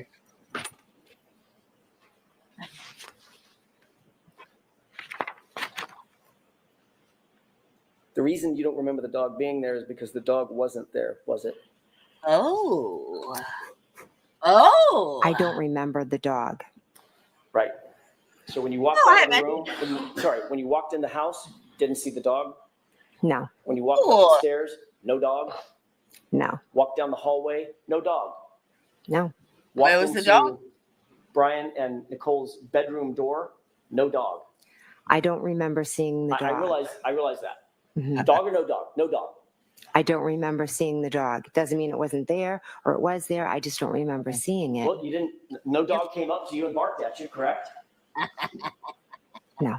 You didn't see or hear a dog whining or howling, did you? No, You didn't hear or see a dog scratching at the door? no, There's no sign of a dog at all in Brian and Nicole Albert's house at 6:41 a.m. when you walked into that house, correct? Or 6:40? I don't remember seeing the dog. And this was a 70-pound German Shepherd, correct? I don't know the weight of the Have you ever dog. heard Stop the arguing over the have you semantics. ever, heard a description given about that dog by Brian Albert, anybody else? That dog was not good with strangers. Object. Did you know, as you said, you're very, very dear I friends think and that he's obviously probably still in the dear friends with Brian Albert, the basement. relations with Nicole Albert, your sister. Are you aware that that dog was not good with strangers? Object. Oh, You know that? you I need to don't. watch. It wasn't good with Watch. other dogs, is what I knew. So I could never bring my dog over there. That's all I know about the dog. Right. Had some aggression, correct? At least with other dogs. Possibly. Possibly. Fuck off. Yeah. Thank you, Your Honor. If you could remind the jurors, in your memory, who was the last person to leave the house at 34 Fairview on the morning, the early morning hours of January 29th? I believe Caitlin left after us, my niece. Thank you. You took the job.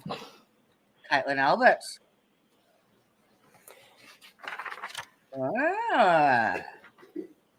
At some point, we've already talked a little bit about this. You said you looked out the front door glass. Was it a window or is the whole door glass? The whole door was glass, I believe. Is it like and pardon my ignorance, He's is it trying like to bring a up Ryan wooden Nagel's door car. that is open and there's a storm door that's all glass that was closed? Is that what we're dealing with? I believe That so, is- yes. Okay. Yeah, that sounds about right. hmm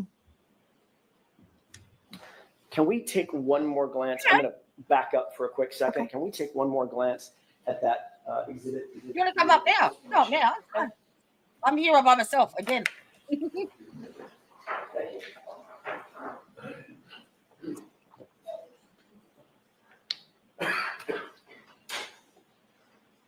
And can you enhance that? I hope it's waterfall. I don't know. Thank you so much.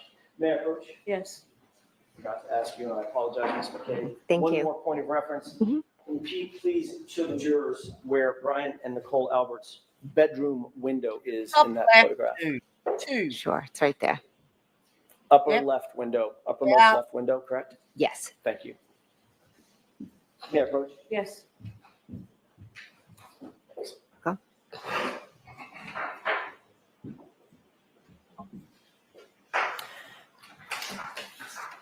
Let me get back on track.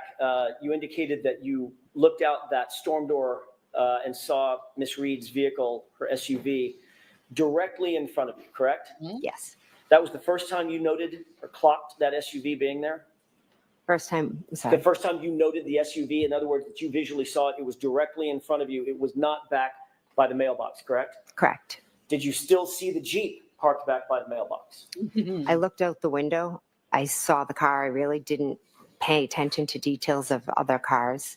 I Really? just looked and saw her car. When you first looked out that window and saw, or looked out the door Mhm. and saw the SUV, what time was that? I don't remember off the top of my head. I'm sorry. Does the time 2:23 a.m. sound familiar? 2:23? I'm sorry, 12:23. My mistake. I'm not sure. When you looked out the door, did you see any other vehicles at that time Told ya. other than the Jeep? other Ryan than Miss Reed's Nagel. SUV? Ryan I Nagel. believe I saw lights. Oh, sorry. Lights like over here somewhere. If the Jeep's there and the car, is there. Okay, may I, can you describe for the record what you did? The theirs don't come across on the record. Oh, So to sorry. your left Yes. Aw, Straight out would be Miss Reed's vehicle that I looked at. okay, I kind of looked at that. I remember my peripheral vision seeing lights over there to the left. Sorry. all right. So the way that you're describing this, and that's lights to a vehicle, correct? Yes, Matter of fact, you know what vehicle that is.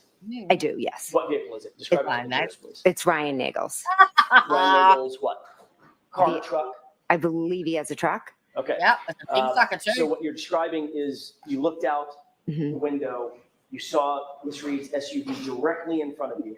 Right behind that, in line, Ooh, was hang on. Brian Higgins' Jeep, and behind that Any babies, look at us.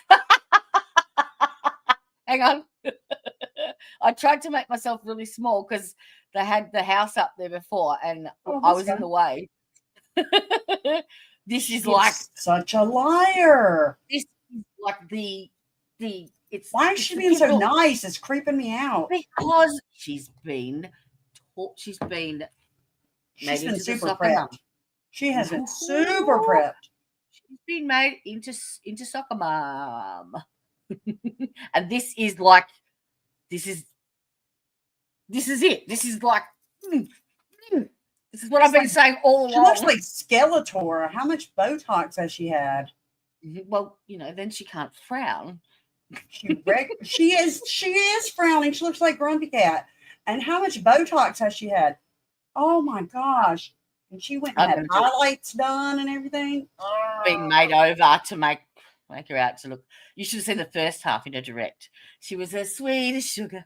Sweet as sugar. Are you serious? I'm not going to watch it. It's going to make me sick to my stomach. You have no idea. She has been prepped. In fact, in part of her testimony, she was saying something, and she said, "Oh, like if I told you, I'd have to guess." Oh no, I can't guess. So, please. Oh, yeah. So this is the part where, because I've said all along, where Ryan Nagel parked was the exact same position that Brian Higgins explained that he parked, and now they're coming. She's saying she saw Jen's car parked in front. Where the fuck's this big F-250 going to fit? And no, Ryan Nagel did not see Brian Higgins' car. Look at her eyes, though. She still hates Alan Jackson so much. I took a sniff of her body language when she was getting cornered, and I'm going to do the same with her body language when she's comfortable with Hank. And I'm going to... This Paul's face, though, just shows like she's going, she hates him so much. It's definitely resting bitch face, but she knows she's in the shit right now, and Alan is about to screw her without lube. Oh, nice. Let's see that. This is it. That face. Face. Tan, you'll have to make an avatar of this one.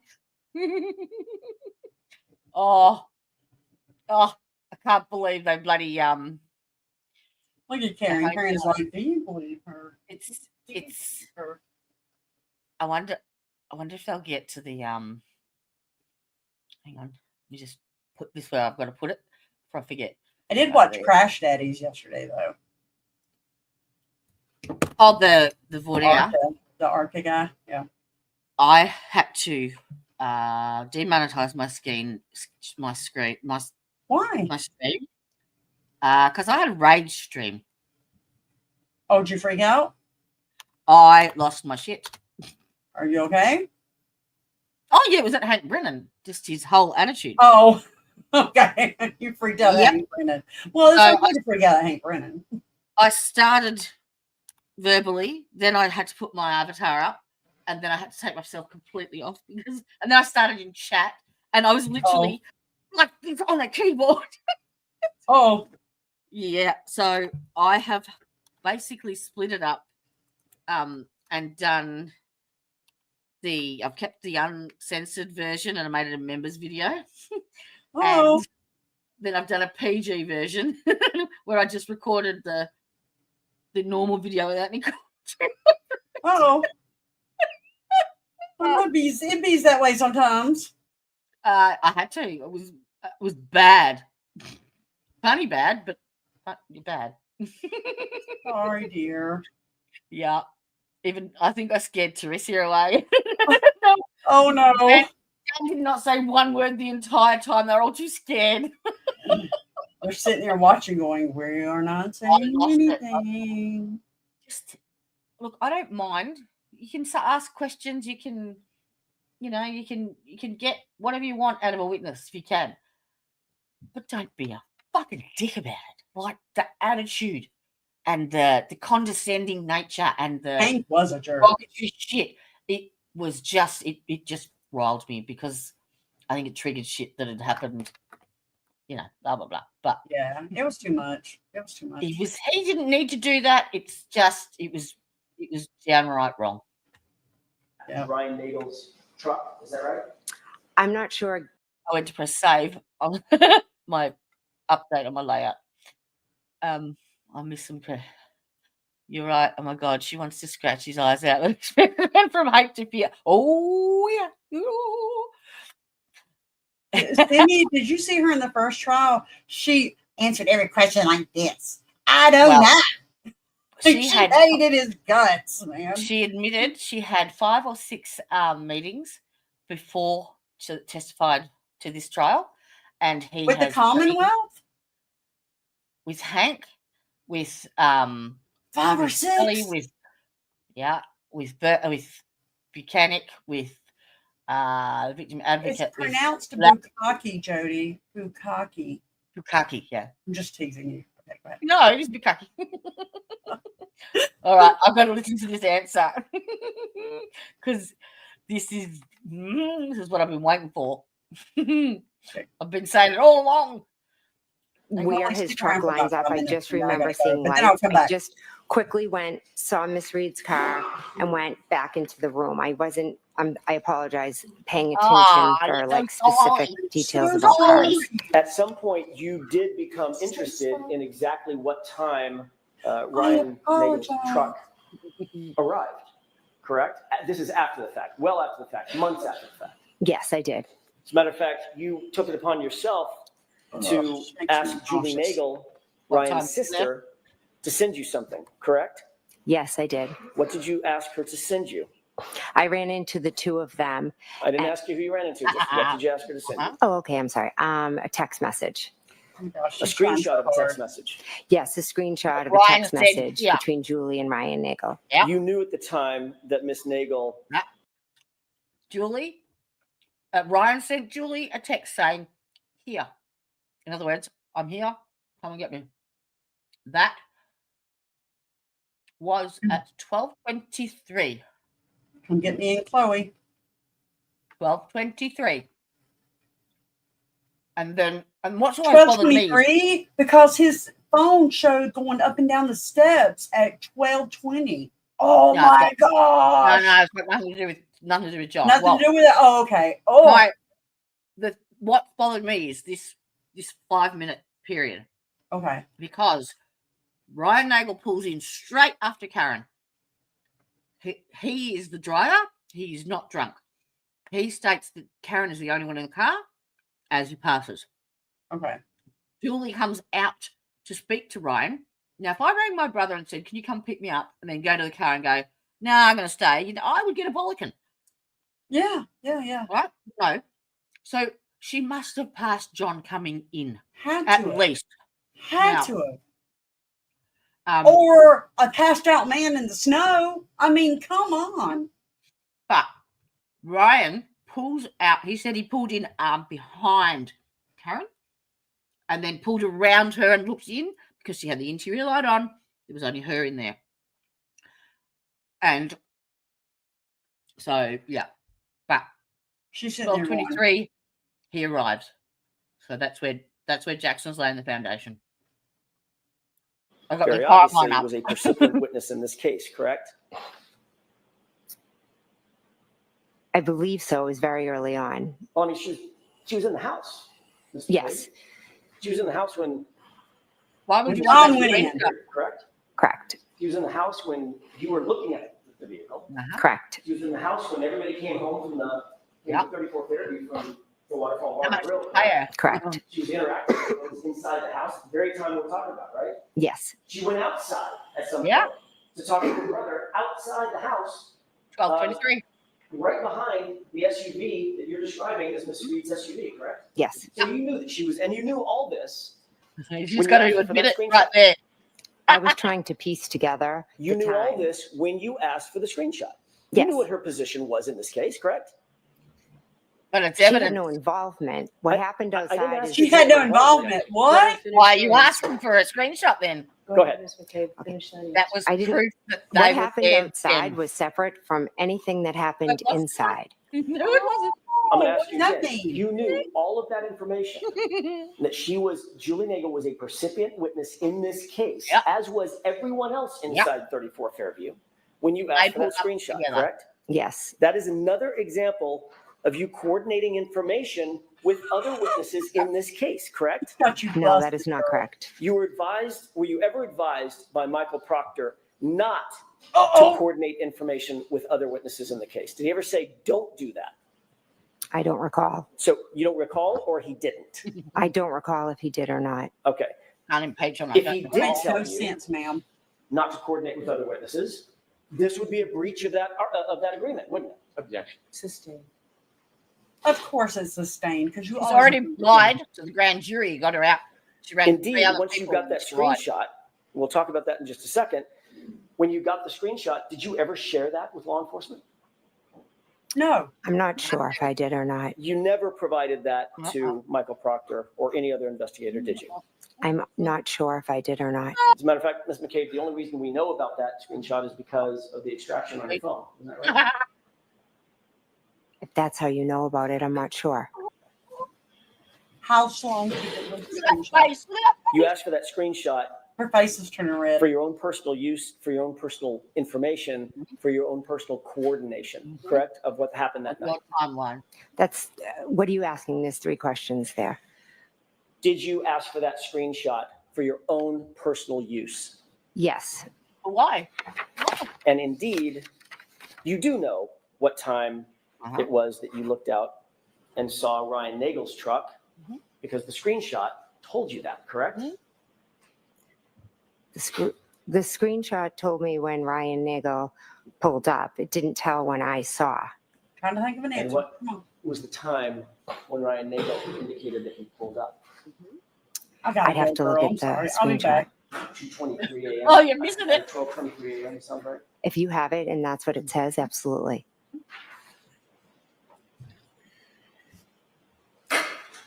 Oh, which says it because I know it. Look at that face. She's fucked. She fucked. I'm sure I did. It's the little things that you forget that get you. Marion, take a look at that transcript, that column. You can read that to yourself, the highlighted portion to I'd like yourself. to be heard. All right, why don't you come to council? Why don't you council come to second? Man. You see, I'm not just a pretty face. I pay attention. In fact, that's why I get nothing done, because I go down the rabbit hole and I get every little detail and question it. Because I want answers. I want it to make sense. I want to understand it. And if it doesn't make sense, then something's wrong. And for someone to not come out of their house that's a copper when there's a dead cop in their lawn, something's fucking wrong. Something's going on.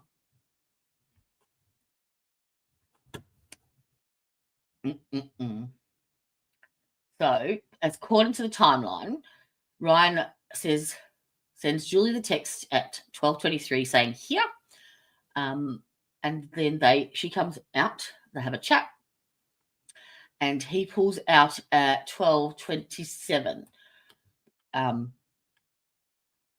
And then Jen texts John, ? Here. And then she calls John for 8 seconds. And then she texts him, pull behind me, because that's when she reckons she sees Karen's car. So that's 11 minutes. Hang on, 23. That's 9 minutes. 7.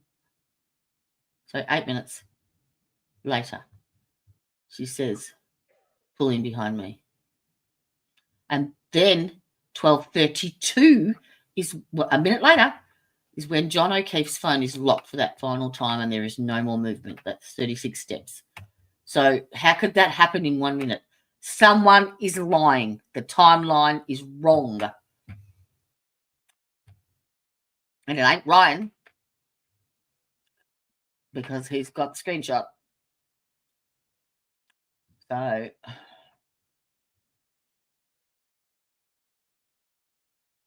when did it say that?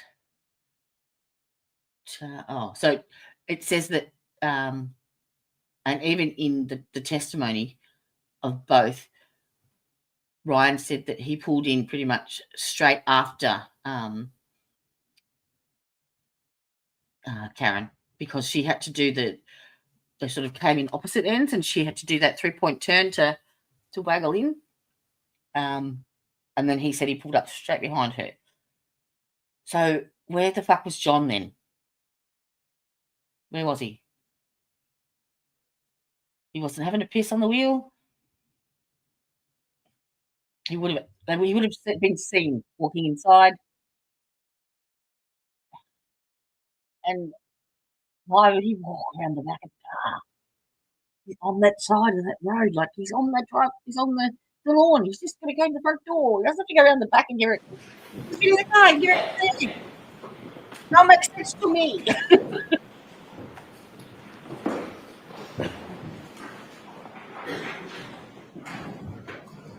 May I? Yes, Thank you. May I approach? yes. Thank you. Unfortunately, tell me if that refreshes your recollection about anything we've been discussing. You can lurk anytime, sweetheart. Could I, Back is in the you, page darling. available I'm sorry, before this? just a yes or no, does that refresh your recollection about anything that we've been discussing?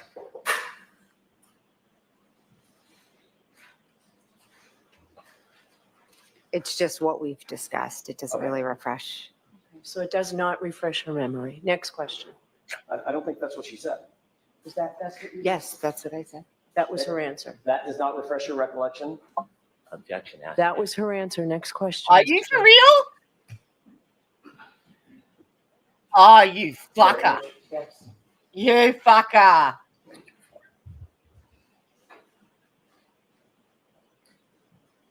Thank you. Take a look at the bottom of that page and tell me if that refreshes your recollection about anything we were just discussing. I hope it says you're a cunt on the bottom of it. Whoops. Sorry. Graphic content warning.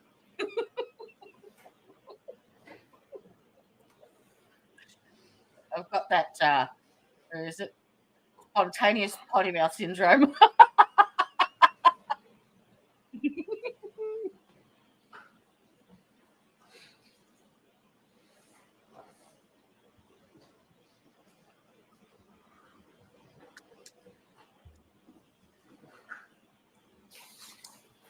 May I?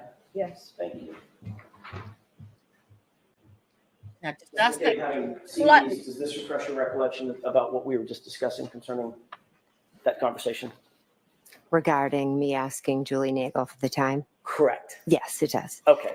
And what time did that was attendant to a screenshot that you asked for, correct? Yes. And that time was what? Objection. Do you remember the time? Can I look at the paper? I was reading everything. I didn't So look at the the exact question is time. whether you remember the. Oh, do I remember it? I don't remember the exact time, but I can read it off the paper. That's different than a memory. That's different. Next question. So this does not refresh your recollection as to the time that was reflected on that screenshot. I can read the time, but in my memory. That's not my question. I have to do it this way. Okay, sorry. Does it refresh your recollection as you sit here, having read this, as to the time that was reflected on that screenshot? I don't, sitting here today, the only reason I know there's a time is because of what's on that paper. But you did ask for a screenshot from Ms. Nagel, correct? Yes, I And that- did. And that screenshot said something to the effect of outside. Is that right? Yeah. Withdrawn. Just that question. The screenshot said something about See, why outside. evade that? Why not answer I it? believe it said here, yes. Or maybe it's here. Yes, Why something would you similar. say- It was a screenshot from Ryan Nagel to Julie Nagel indicating that he had arrived. Yeah. Yes. Can you repeat yes. the question? Sure, Ah, it was a it's not hard. screenshot of a text message Ah. from Ryan Nagel to Julie Nagel saying, I've arrived. In other Yes. words, I've arrived at 34 Fairview. Yes, it was. Because he was intending to give her a ride home, which she had asked for. Is that right? Objection. Sustained. You did see Julie Nagel go outside and approach the vehicle, correct? I never saw her go near the vehicle. I saw her go outside. Got You it. look out the front door? You Did said she you looked ultimately come back indoors? Yes. Did she come back in with anybody else? No. About what time would you estimate that to have been in the course of that evening? When she came back inside, When she walked out and then came back inside? soon after she went out, she talked to her brother. She came back inside. And about what time of day was that? If you know. I mean, this was all happening while we were at my sister's house. Right. Yeah, you know Was it that. 12:15, 12:30, 12:45, 1 o'clock? Well, according to that paper, it would have had to That's been. not what I'm Not asking. according to the. Do you have an independent recollection of about, if not down to the minute, about what time that was? I could say I'd have to be. I wasn't looking at my watch that night, so it's very hard for me to give a time Bullshit. I'd carry just off of my memory. I know what I've seen, but Okay. it's hard. You did see both Ryan Nagel's truck and Miss Reed's SUV in front of the house at the same time, correct? I saw his lights in my peripheral vision on the Right. left, But the lights are attached to what? Peripheral vision. the car, but it wasn't out front. Miss Reed's vehicle was out front. Right. When I say in front of 34 Fairview, we're going to talk about the anyone else- spacing in just a second. I just meant out in front of the house. Seeing what I'm Yes, seeing. over to the side, correct? Okay. Yeah. And you're indicating that, and I want to be clear about this, Mhm. as you're looking out that storm door window, hmm going from right to left, it was Miss Reed's vehicle, correct? Yes. Right. Then now- Higgins's Jeep, Oh, is that right? His Jeep was in front of the mailbox. Then behind that, was there a space? And then driveway. Mr. Nagel's truck, or was the truck right behind the Jeep? That's what I can't tell you. I just remember seeing lights. I didn't look over and pay much attention to it. I was just quickly looking at Bullshit. Miss Reed's car, Do and you then I remember- went back and sat down. Do you recall testifying at a prior hearing that it was, your perception was Miss Reed's car, her SUV, the Jeep, hmm a space, and then Mr. Nagel's truck from right to left? I remember Mr. Nagel's truck over to the left in my peripheral vision. I can't give you an exact location. But there's no question in your mind as you sit here that Brian Higgins's Jeep was between Brian Nagel's truck and Miss Reed's SUV. You remember that very clearly, correct? I know that this Hey, Miss she's Reed's trying to vehicle go was over here, now. and there were lights in my peripheral No. vision over here. No. I wasn't, I just was looking quickly. So let me ask you a question again. Okay. Assuming that the lights are attached to something, Brian Nagel's truck, we've already established that. Mhm. What you're looking at, when you look out the storm door window, is Miss Reed's truck, Mhm. or SUV rather. So just behind that is to the left, as you're looking at it, Mr. Higgins' Jeep, correct? And behind that, Mr. Nagel's truck. You remember the Jeep being between the truck and the SUV? He's trying to get it. I remember looking out the window. It was dark. I remember seeing lights over to the left. That is what I remember. Where was the Jeep as it relates to the lights? I'm assuming the Jeep was still parked at the mailbox. You saw it. I mean, What you was that one? Jeep, Yeah, right? it was there. It was dark. I wasn't studying outside. It You was a were, you quick were thing I did. I looked, I saw it, I went back to the table. Okay, and I'm asking for what the saw it part was. Let's just slow down on the saw it part. Okay. You looked, and you saw Brian Nagel's truck, then you saw Higgins' Jeep, then you saw Miss Reed's SUV, correct? I saw Miss Reed's SUV parked straight out front, and in my peripheral vision, I saw lights that, yes, must have been attached to a truck, but I didn't study the lineup of cars. I'm sorry. All right, so Can I have one more question? one more question. Where was the Jeep? Was it in front of the SUV, behind Mr. Nagel's truck, or was it between the two of them? It's a simple question. You're asking what I saw when I looked outside. I didn't. I am. And I'm telling you exactly what I saw. It was dark. It was Karen's car there. And in my peripheral vision, I saw lights. And then I went back to the table. Okay, that's the last question. We're going to break for lunch. Very well. All right, jurors, we'll take our lunch and recess. And McCabe, you can follow up right behind the jurors and stay up here 45 minutes. Okay, thank you. Jurors, right this way. Thank you. It's not just me, is it? Surely. Surely, please someone tell me that you can see what I'm seeing.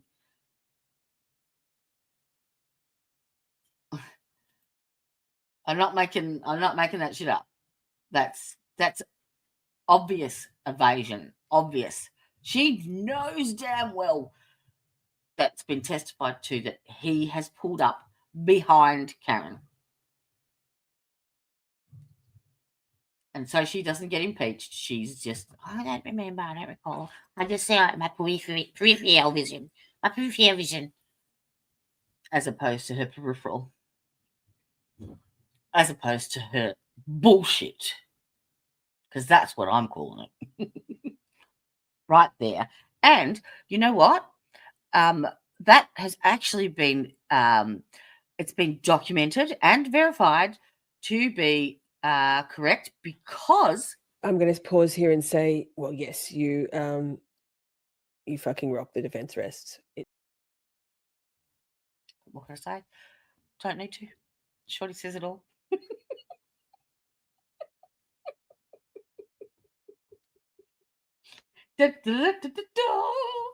You see, this is why you listen. This is why you listen to me. I told you I was wrong once back in '69, and then I questioned it. I said that to Dan the other day. I said, I do recall one time when I was wrong in '69, and he goes, "Oh my God, a woman that admitted that she was wrong once." I went, "Well, technically, but I wasn't born yet."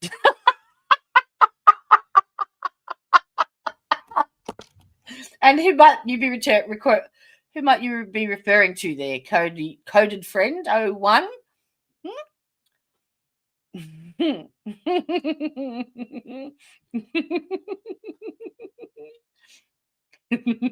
Go on, say it, Adia. Do it. Do it. Hang on. I've even got a fucking. Here we go. Do it.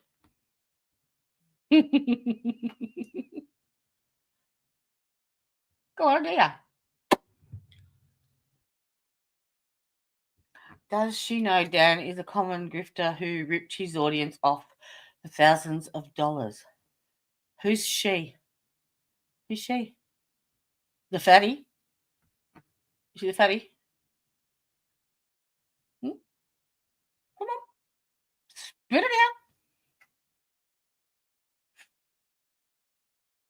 Waiting.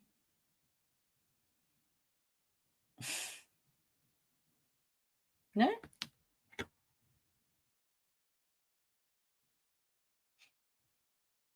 Doesn't appear so. Oh,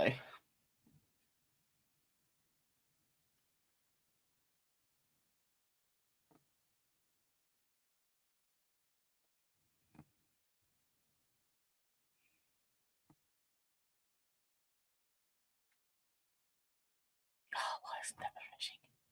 Come on. Refresh. Oops. Wrong one.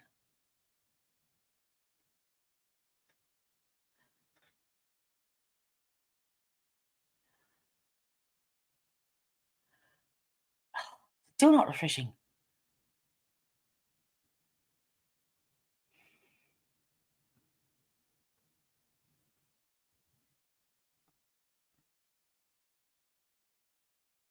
I'm still waiting for an answer.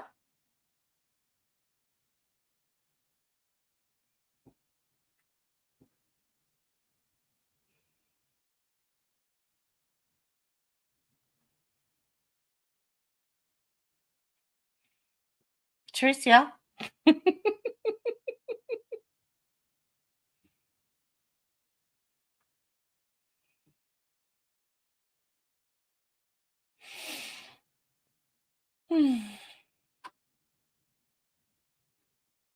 No? No, Tricia?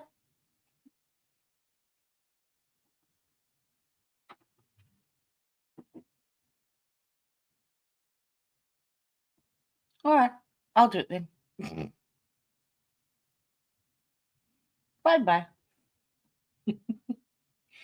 Oh, you can't see it's if it's on Dan's side, can you? Ah, motherfucker.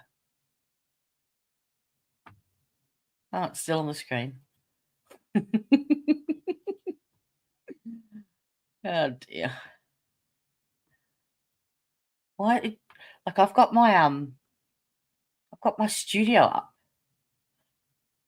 and it's supposed to be on time. Like it's supposed to be exactly the same as what is being. Oh, I had it on pause. Oops. And I couldn't see any further comments because when you go into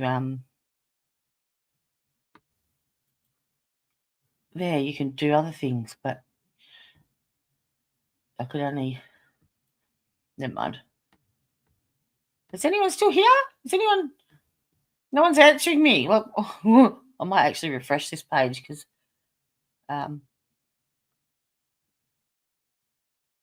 unless someone puts a comment up,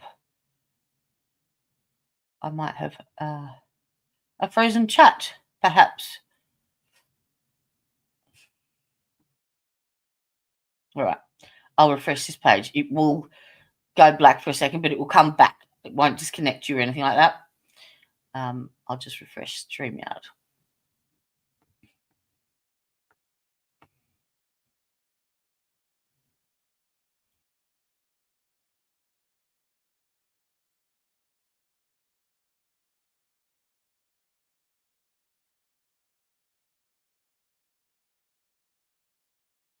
Hello, I'm back. Can you see me? Can you? Ah, there you go.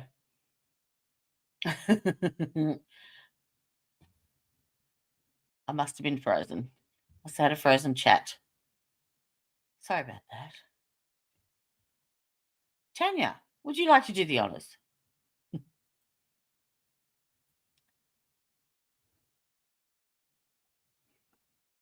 me get that back up on stage.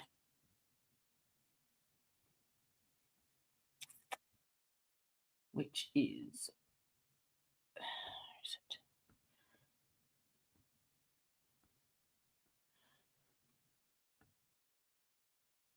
What number?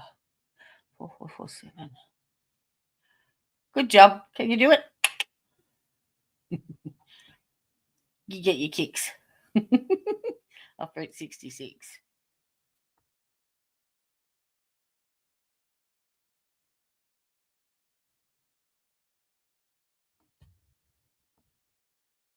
Wow.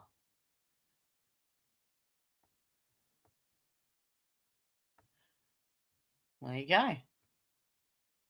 No one was answering me. Everyone's must have just gone because it's lunch break and they've just left their left their screen going. Goodbye.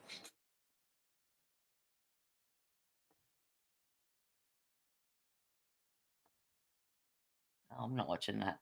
Sorry. I'll put it onto something else. Oh, that was my editing timeline. Actually, I'll do the AI. I'll go into the AI now. Well, it's lunchtime, isn't it?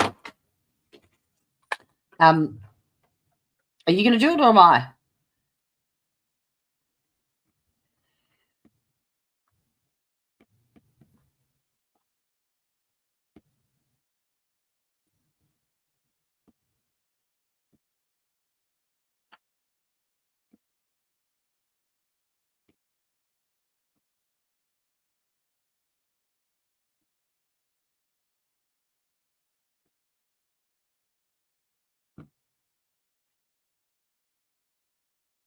You might not be able to see it either.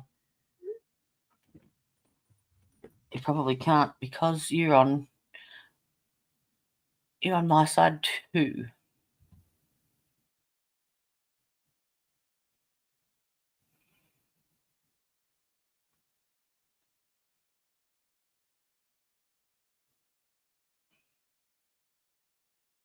I know it's done. It's all right.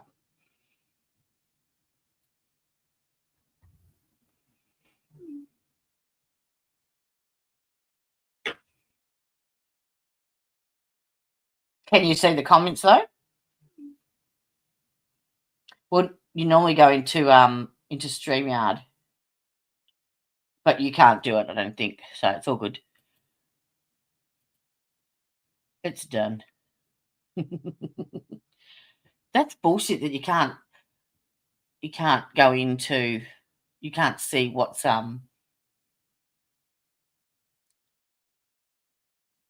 being seen on his channel or the comments. Well, you can probably see the comments, but you can't do anything about it. Which is shit. Now, he said he was going to be in and out today, and that's 2 days running.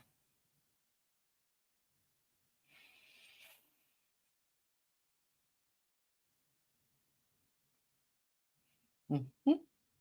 Oh, I went in and updated. I think I updated it properly because for some reason that video keeps freezing on me. It's still, see how it's frozen? Oh, you can't. Stop screen. Present. Share screen. Video editor.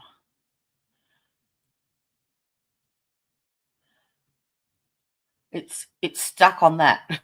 I've done it twice. And that's been going ages. I tried it yesterday and I've tried it again today to get rid of that lunch breaky, the end of the lunch break. But yeah. So if you want to have a quick look, I'm going to have a, oh, hello. You missed all the fun. You missed all the fun. We had to boot someone and no one else could see it but me. And Tanya mute. Oh, I'll take your mute off. Oh, no. Unmute mic. You've got it muted at your end. I can't do it. Yeah, but we were just saying, you can see the comments, but you can't do anything about it because it was in Dan's chat. So, I was jumping in so I could get, oh, sorry. See, okay, I'll take you off. Sorry. I've done it. I did it. But that's how you would do it, yes, Don. Jump in the back there and go into studio behind the scenes, and you can't see Dan's chat either. What if I did this? So scroll up and see if you can see any. Is Simi in my chat or Dan's? Who else is in? Who would have been in Dan's chat?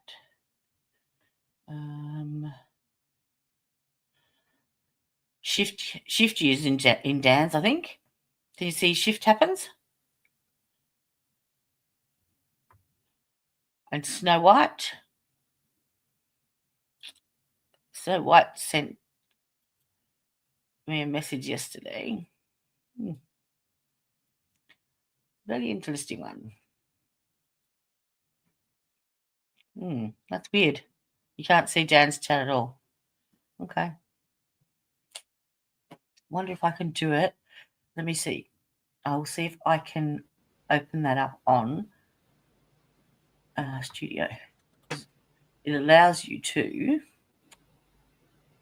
adjust your settings, whether you go slow mode with his chat or no, it's not made for kids. Do any of the following describe your content? No. Oh, hello. Do you know a cool, who was it? Coded Friend 001? Oh, yes, I know that homophobic, racist piece of shit. Oh, I just booted him. Oh, he's ultra right-wing religious, pretty much hates everybody. He's a knob. Yeah, pretty much. His first comment was, who's the fatty? Actually, that sounds pretty tame for him. I'm like, and who might you be referring to? He wouldn't answer me. I'm trying to work out because they couldn't see the messages. Like my mods can't see Yeah, your they messages. can't. So there's no setting in You the can studio. only see the messages in whoever's chat you're in. So Tanya could then go and look into yours, like jump into your stream and see it, even though she's not a mod of yours. She could see it, but she wouldn't be able to do anything about it. Oh, but okay. you can remove their comments. Oh, I did, but they want to wield their wrenches. Well, if they hop into mine, I'll give them wrenches. Wrench them. Yeah. There you go, girls. So they just have to click onto your thumbnail, yeah? Like, Yeah, they'd have to go into the chat there and type something so I can see them. Yep. There you go. Yes, the truth is that my wrench is getting rusty. So participant modes, live commentary, approved users. No, we don't want that. Live reactions. We don't want it slow. Hang on. Edit moderators. Community settings. Maybe we can do something in here. You can't. Sadly, you and I are the only one that can see both chats. And there's no ways around it. Nope. At all. Nope. Oh. And what's the difference between a managing mod and a standard mod? Just levels of permission. If memory serves right, managing mods can actually get rid of standard mods. Yeah. Standard mods can't get rid of managing. I put shift happens. I wrenched. Is it a girl or a boy? Shift, girl. She's okay, yeah? Yeah, shift's cool. Yeah. I gave her a wrench yesterday. Every time she comes in, she's like, hi, everyone, don't forget to press that like. I'm like, yeah, cool. Yeah, shift's a really nice person. Moderation. Hold a broader range of potentially inappropriate comments. No. There has to be a way around it. There has to be. There isn't. Comments on off. What's channel guidelines? Oh. Because the studio just covers your channel. Welcome message. No knob jockeys allowed. No? You just missed the best cross-examination ever. Oh my God. I have been listening. I've been having you in my ear whilst having meetings. It's been rather difficult to keep a straight face at sometimes. Especially when someone decides to just randomly swear. Me? I wouldn't do that. I don't suffer from spontaneous potty mouth syndrome.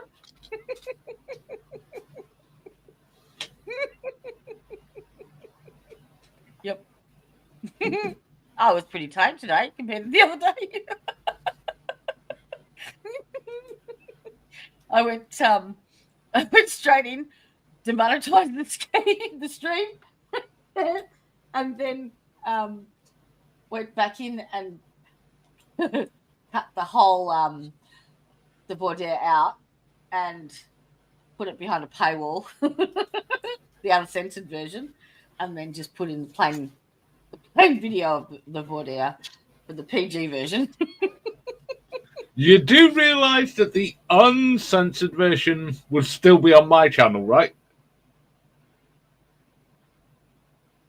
Yeah, but if you haven't got it monetized, then it doesn't matter, does it? No. No. Doesn't matter if it's monetized, you didn't go that far. It's funny as fuck. But yeah, I just thought I'd separate it. Just I hadn't put any warnings up, and what I wasn't saying, I was typing. So yeah, I nearly broke my fingers. I was bashing the keyboards too much. Oh well. Oh, my first rage stream. That was good. Do you have to when you do your settings, you set the stream up, if you've got like default settings, I have to go in every one and tell them what category and whether there's sensitive content and Mine's just set on default. Not for children. No, but when you turn your monetization on, does it ask you a question still? No, you can set it for. I'm trying to remember. Because you have. If you're doing lives, it doesn't ask you. If you're doing videos, it does. I think it's the other way around. Because it asks lives, every you time. just set it. Once you've set it up the stream, you just click. Oh yeah. Yeah, but there's like 10 categories. Is there this in it? Is there that in it? Is there this in it? And then it will tell you what ads, if you're eligible for the ads or not. So there's no default settings that you can put on there. It's basically what I'm saying.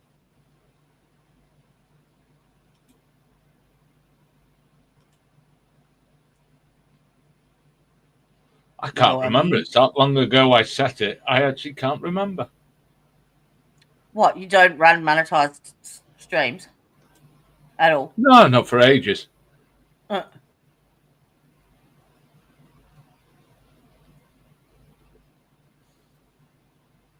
on, let me see if I can get it back up again. I put it. All right, let me go into a video. So for today, if I turn that off, right, save that. So I turn it on and it will come up. Oh God, no, I've already saved it. The settings, bugger. All right, hang on, this one's off. Let me see. All right, so it says, tell us what's in your video. Inappropriate language, and you've got a drop-down box of that. Adult content, and drop down that's that. for videos. Violence, strong content, harmful acts, recreational drugs, enabling dishonest behaviour, hateful and derogatory content, firearms-related content, sensitive events, and controversial issues. Well, I pretty much ticked all those boxes in my rage stream, so I just demonetized it. But I have to tick that every time I do I have to go through all of them and rate every single one I do a stream. No, that's a video. A video, so yeah. Yeah, you don't have to do it for streams. You just turn it on or off. Yeah. But see, when I do a live, like with this, particularly with this trial, I do the full day, and then I break down every witness and record them separate and save them separate as a video. So you can then go and find the testimony of any witness you want in the playlist. You don't have to go through the whole day and fast forward. You can just go straight in and listen to that person's testimony. That makes sense. Yeah. And why have I got limited? Like, what do you do if you get like a limited rating? I don't know what I've done wrong on that. It means you might have got close to the rules. This video may earn limited or no ad revenue due to content identified as not suitable.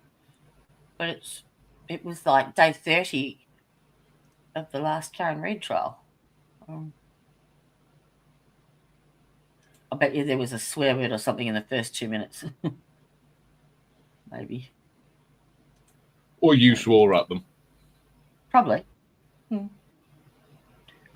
Day 30 was the last day, so it would have been closing statements, I think. Anyway. Oh, good. All right, so what time are we back at lunch? Half an hour? I have no idea. Yeah, they normally go from 1 to 2, so what is it? 2:30 now, is it? 1:30. 1:30 now. So they'll be back at 2. Yeah, he got Jen McCabe a ripper. And it's bothered me like for ages with the timeline. Because I can get rid of this off the stage now, can't I? the timeline in that, like, that 7 minutes pretty much from 12:20 to 12:37 or whatever, or whenever the phone, from 12:20 through to 12:32, 12 minutes. First text at 12:20 is Brian Higgins texting John saying, "You coming here," which means he's already at Fairview, yet he testifies that he didn't get there till 12:31 o'clock, right? Ryan Nagel arrives at 12:23 and he turns into Fairview only seconds after Karen and follows her in. Higgins is parked. He describes it. There's an issue there. According to Waze and the speed stuff, he couldn't have come in just after her. Who, Ryan? Yeah. Because she's still moving at that time. No, he sent a text to his sister at 12:23. Yeah, he might have come in at that time. What I'm saying is he can't have come in just after her because her car is still moving at that point. All the Waze data says it's still moving and not at the household at that time. What time does it have at the household? I think it's later than that. I think the last thing that they're moving is, it's something like 12:28, 12:29. Well, John's phone shuts time ever, 12:32.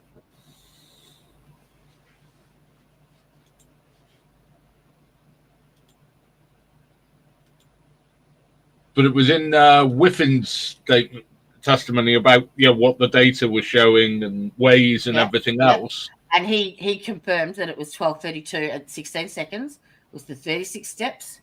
That was the last time, and it was turned off. But early 12:20s, the car was still in motion. They hadn't arrived. That's what I'm saying. There's only between 12:20 and 12:32, there are discrepancies. But one of the discrepancies that you can't deny is Ryan Nagel's text at 12:23 out the front of the house. No, that text definitely happened. But his thing that he's behind Karen, that doesn't add up. That timeline does not. But it lines up with Jen's statement when she saw the car. She saw Jen's car. But it doesn't line up with the phone's data. Well, then he's either got her on lying about what she saw or lying about the time. But she was very clever and kept saying she couldn't remember the exact time. Yeah, so she's gotten out. Evasion. So she's fucking full of shit. She knows damn well she's full of shit. Because they cannot be parked in the exact same. Ryan explained exactly where he parked, and so did he. He was specific.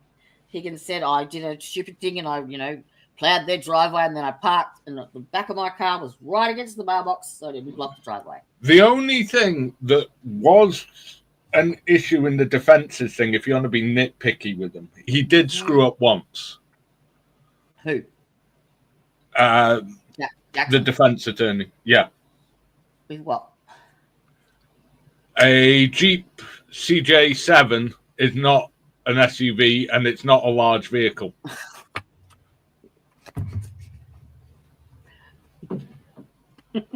It's not. Sorry. No. They're not. It had a big plow on the front. It would have taken up a decent. Oh, Tanya's saying she needs a wrench. She's got it. Both Tanya and Teresa have wrenches over at mine. Excellent. Well, they're the good wrench wenches. They'll sort you out.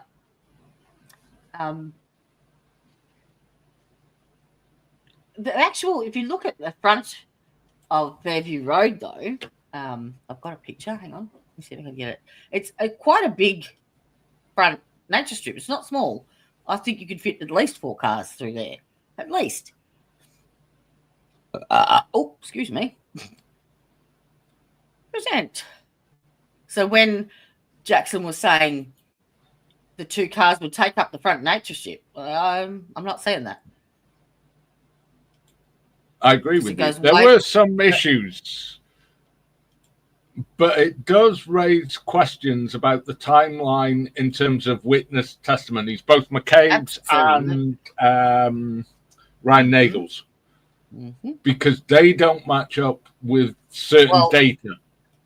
What has Ryan got to what has he got to gain from lying? Huh?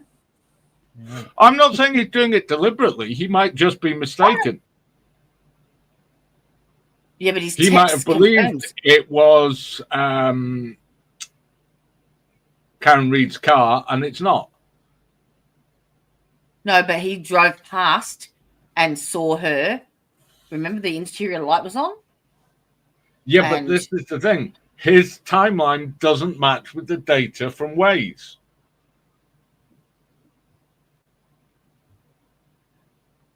He might believe he saw her, but his statements don't match with the data. Well, they match with his data. No. His phone data. His text message has right, but his information doesn't match up with the data from Karen's car. John O'Keefe's phone. Yeah, so it's got to be Jen's. It doesn't match up with the Waze data, which no one is arguing is incorrect. No, because well, how are you going to argue with him? He wrote it. So he could pretty much say anything. Well, no, he didn't write the Waze stuff. Waze says he wasn't there at that time. It's what they say. It's not Cellbrite. That's Waze themselves. I need to go back and have a look at his timeline. But it has to be Jen then.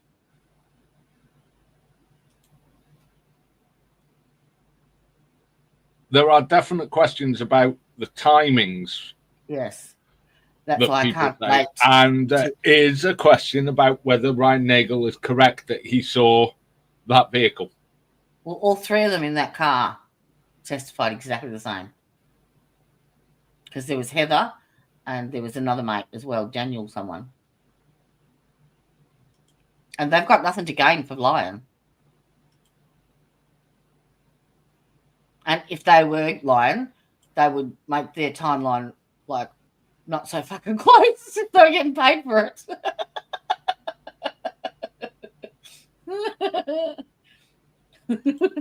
They're getting a couch out of it. And the only reason they found out was because Jen actually texted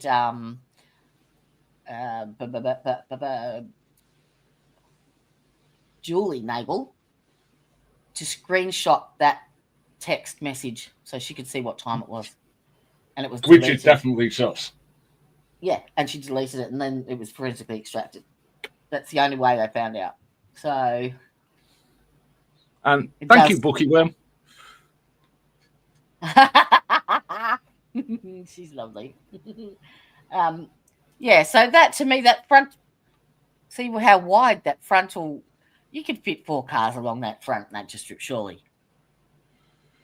That width. Or is it just the picture? I don't know. It's difficult to tell without something to give. You got the carport, right? So there's, if you say those 2 doors of the carport is 1 car length, yeah? I know. Yeah. You've got room to the right-hand side of that. You've still got half a car length there. Now, to me, that looks like that driveway. You could get 6 cars on that vehicle, on that driveway. Yeah, but we're talking about the front nature strip along the length of the house on the road. From the driveway right to the other side of the flagpole. How many cars do you reckon you could fit? 4. Yeah, that's what I said. Whereas Jackson said those 2 SUVs would take up that front lawn. No. No way. If you take those 2 garage doors that you can see and say, okay, that's the length of a vehicle between the 2 doors. You've got 1, There, 2, just to the end of I'd the say- house. 3 there for the house. talking between 3 and 4. Yep. If they said 3 vehicles, I'd believe them. I wouldn't argue with them. I'd say, okay, 3. Well, sorry, yes, okay, 3, because they didn't park in front of the driveway. You're right. So yeah, 3 max. Oh, well, I'd sorry. say more like 4, but 4 people can't park worth shit. But so we'll Yeah. say 3. But that's just because people can't park worth shit. Yeah. So technically, it could take 3 cars, but it's the way both of them described where they had parked in relation to that box, which is what bothered me. Because I went looking for Higgins. I went to dig on his timeline and where he is, and there's nothing. There is nothing from 12:20 until he swipes in at Canton PD. There is nothing. That's it. So, and Jen, apparently they got in some. Did you hear them bring in the FBI interview with Jen? Yes. So you heard them. She said, "I'll give you 10 minutes, and I'll be ready." She made 5 phone calls, but she only told them about 2. Yeah, that's a problem. She rang her husband to tell him to come home. She rang Kerry Roberts. But just to see if they'd been around to see her too. Then I forgot the 3rd person she rang, but the 4th person was the district attorney's office. And then she rang Uncle Bry before she'd let them come back in and talk to her. See, I can understand the husband. I can even understand her ringing Brian Albert. I don't understand why she rang the DA's office. Well, she said it was a victim advocate. Okay. And why ring Kerry? Why ring Kerry? To get your story straight.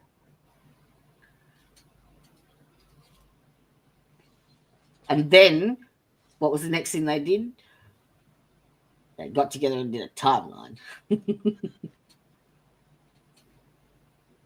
But there is apparently something I read, I need to look into it more, to do with Trooper Guarino, because I think he's the one that took Jen's phone. And there's something in his testimony as well that doesn't make sense or doesn't corroborate the whole story either. But he hasn't testified yet, has he? I don't think he has, no. And I think the next thing they're going to bring in is the that video from the waterfall with the audio. You know, the very end as they're leaving.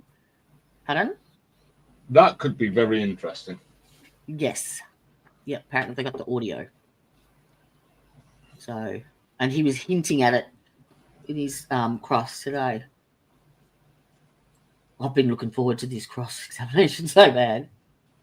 And the second that's finished, that shit's getting uploaded. Actually, I'm going to start getting the first testimony analysed so that it's ready to be compared. All right. Shall we have a 20-minute piece off? And I'll be back. And I shall go make myself a coffee. Oh, yeah. What with 2, please? No. But it was worth a shot. There's only one person I make coffee for. You. No. One other person, I should say, rather. Mm-hmm. Your mum. Oh, good God, no.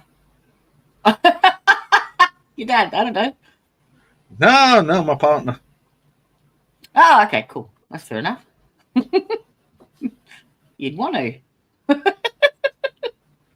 And really good, she doesn't drink much coffee, so this is good. I used to drink a lot, but no, I have maybe one or two. But definitely at 3 o'clock in the morning, I'm having a coffee. All right, I'll take 34 Fairview off. Where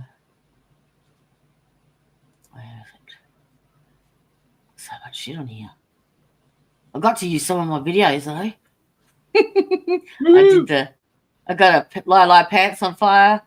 I got in a You Fucking Awesome defense dress. I like this one. Objection, dipshit.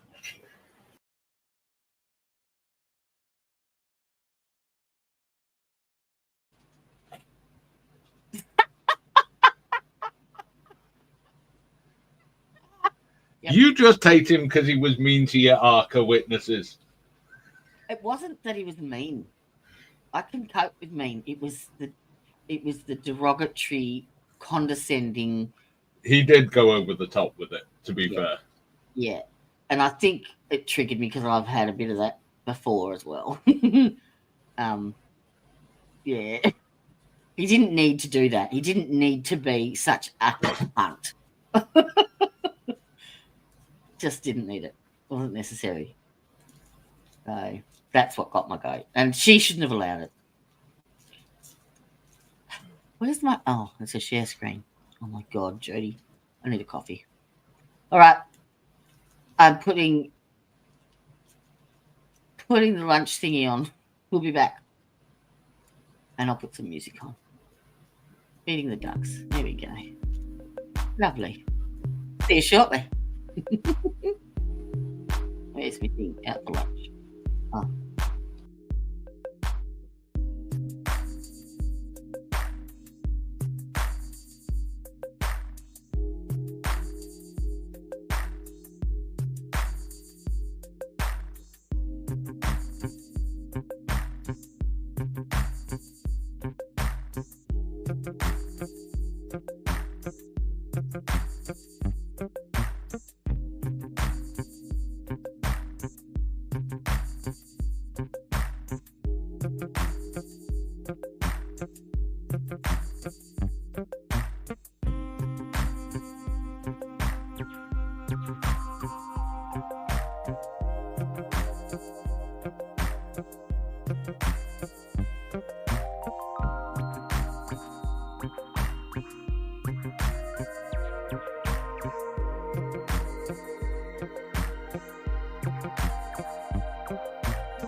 All right, sorry about the delay, jurors. We were told that we blew a fuse, and that's why we couldn't get started on time. So these old courthouses. So, all right, we appreciate your patience. Go ahead, Mr. Jackson. Thank you, Your Honor.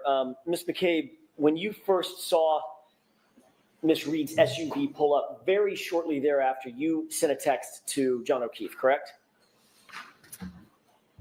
I walked to the door, saw the car, and that's when I sent him a text, yes. Right. So you walked up to the door, saw the SUV outside, and then texted him something at that, basically while you're standing at the door. I believe so, yes. What did you text him? Here? Okay. That was, do you remember the time? I don't know. Would it refresh your recollection if you were to look at a series of text messages contained in a Celebrate report? I think you've seen this before. Sure. May I approach, Your Honor? Yes. Thank you.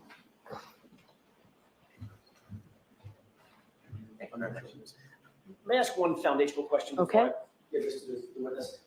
Ms. McCabe, I'm going to ask you about a series of text messages. It's not a memory contest in terms of the timing. I'm going to ask you about probably 5 or so. All of those purport to be contained in here. Do you remember the times of those 5 texts? I don't off the top of my head. Do you think it would refresh your recollection to look at all those in one felled swoop as you look at this document? So I don't have to go back and forth? Are these in evidence? This is not in evidence to my knowledge. Not yet. Would it help you to remember? Yeah. Okay, why don't you bring it to Ms. Thank you. McCabe? Thank you. Thank you. This is just my signature. This one is, yeah, I think that, I just think it's so much. I might turn to that. Ms. McCabe, if you wouldn't mind, take a look at the tabs, not that whole document, it's too dense. Take a look at the tabs and go in reverse chronological order and see if that refreshes your recollection about the time and content of text messages that you sent to Mr. O'Keefe those early that early morning of January 29th. Okay. Yes. May I approach? Yes. Thank you. I'm not going to have to remember the exact times of all 5, am I? I'll help. Okay, thank you. Ms. McCabe, did you see a text on here that was consistent with your memory that you texted here? Yes. And was that at 12:14, I'm sorry, at 12:27 a.m.? I don't know exactly. I'm assuming if it's on that paper. If I may have just a moment, Your Honor.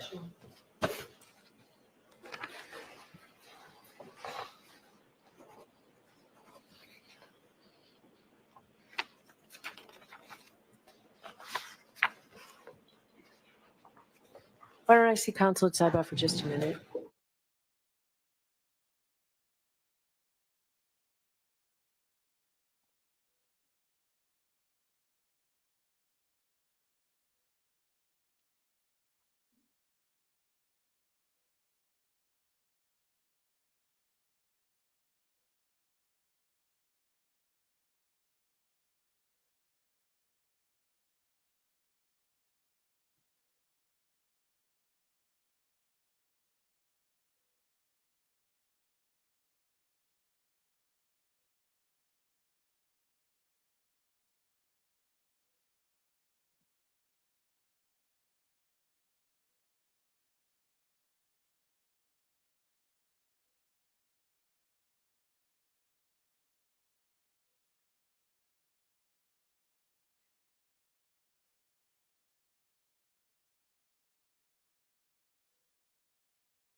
Ms. McCabe, we're going to make it a little easier for you, okay?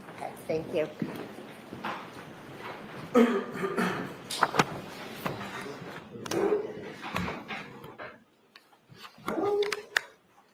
May I? Yes. Your Honor, I would offer the following stipulation at 12:14:27 on January 29th, 2022.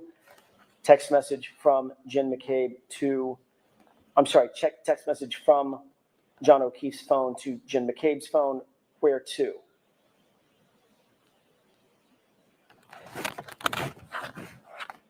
At 12:20, all these are on January 29th, 2022, at 12:27:33, from Jennifer McCabe's phone to John O'Keefe's phone. Here, exclamation point, question mark. Same date, 12:31:47, from Jen McCabe's phone to John O'Keefe's phone. Pull behind me. Same date, 12:40:31, from Jen McCabe's phone to John O'Keefe's phone. Hello.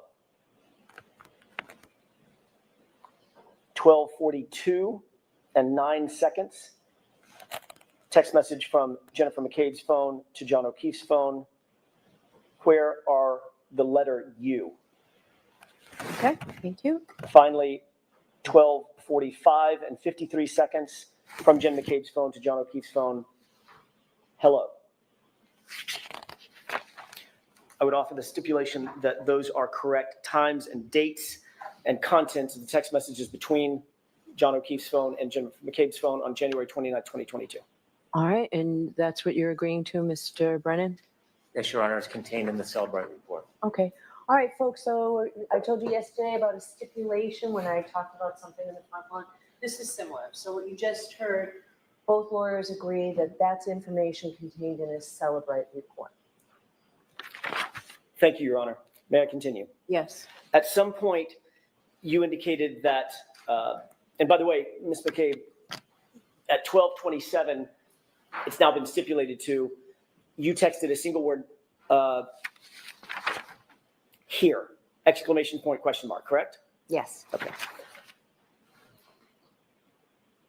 You indicate that you saw the SUV move up after it was in front of the 34 Fairview residence. It moved up some number of feet, correct? The next time I looked, it was at a different location. Right. Now, you did not see the white Jeep move from the place that you originally saw it in front of the mailbox, correct? I never looked out at the white Jeep. But you never saw that move ever? No. As a matter of fact, Mr. Higgins, that Jeep was in the same spot while Mr. Higgins was inside the residence until he left, correct? That's what I would assume, yes. Okay. And you never saw him go out and move his car and come back in or anything like that? I never did, no. After you, it's fair to say that once you noted that the SUV, Ms. Reed's SUV, was in front of the location, you started paying some attention to it. I went to the door a few times to look out, yes. As a matter of fact, in the course of about 19 minutes, you went to the door no fewer than 5 times, correct? I'm not sure if it was 5. You've indicated previously that for every time you went to the door and saw the SUV, you texted something, which are the texts contained in the document that was just stipulated to. Is that right? I did text 5 times. You are correct. Okay. So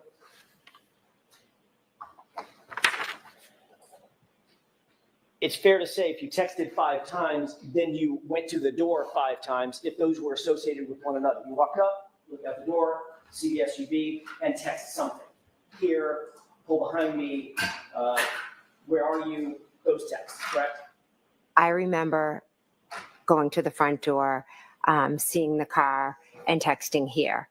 When I went to the door the second time, the car had moved up towards the flagpole, and I texted, pull behind me, because I thought, did they not know where to park? Did they think they were at the wrong house? So my question is this. Every time you went to the door, you texted something. I'm not sure that I did, yes. Do you remember I'm not sure that I did, sorry. Do you remember a year ago testifying that every single time you texted, you indicated that you looked out at the SUV and saw something that prompted you to text something? Am I aware that I said that? Correct, that you testified to that. Could you show that to me, please? Sure. Thank you.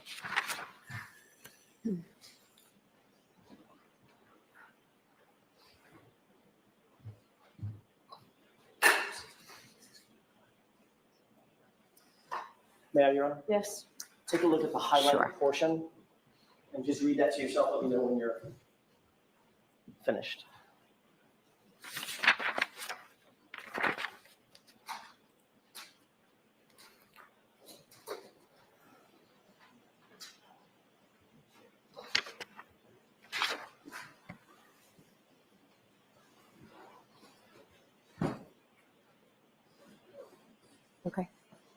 May I? Yes.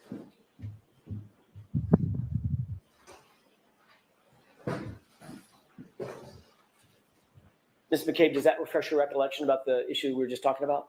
I see what's written down, yes. Okay. Did you testify in answer to the following question? And as a matter of fact, you looked every single time that you texted, you indicated that you looked out at the SUV and saw something that prompted you to text something, correct? Answer, correct. I answered correct to that, Okay. yes. So if you looked out, I'm sorry, if you texted 5 times, that's all I'm getting to, you went to the door about 5 times. I'm not sure. I remember definitely going twice.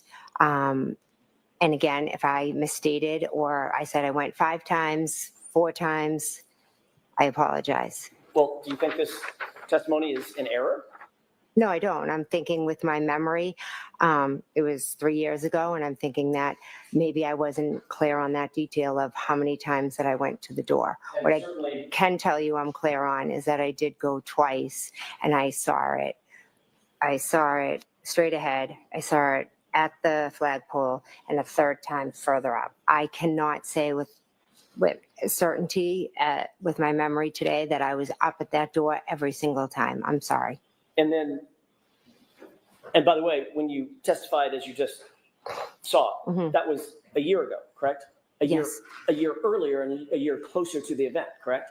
Yes, it So was. your memory would have been a little bit fresher then than it is now, a year later. I don't think I can compare my memory then to now. You can't compare your memory? Do you think your memory gets better with time or fades a little with time? Well, some things, unfortunately, I think about every single day with this case, the trauma of it Sure. and what I experienced and went through. And there are some things that I am certain I will never forget. And I know for sure where the car was, and I know for sure I sent those 2 texts, but I apologize if I misstated. I went up more than I did. I'm just trying to give you what I remember today. Let's talk about those texts and and you looking out the door. You did approach the door and you saw that the vehicle was there the initial time, correct? That's 1. When I texted here, yes. And you texted here, exclamation point, question mark. Is that right? Correct. And you indicated that when you first saw the vehicle, it was straight out ahead of you in front of the front door, and it was stationary. Is that right? Yes.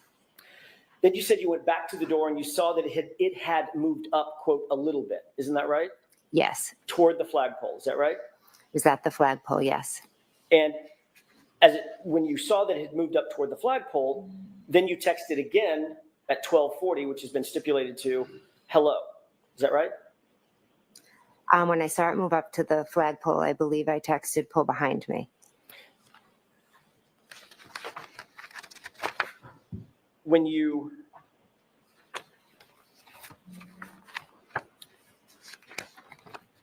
went the second time,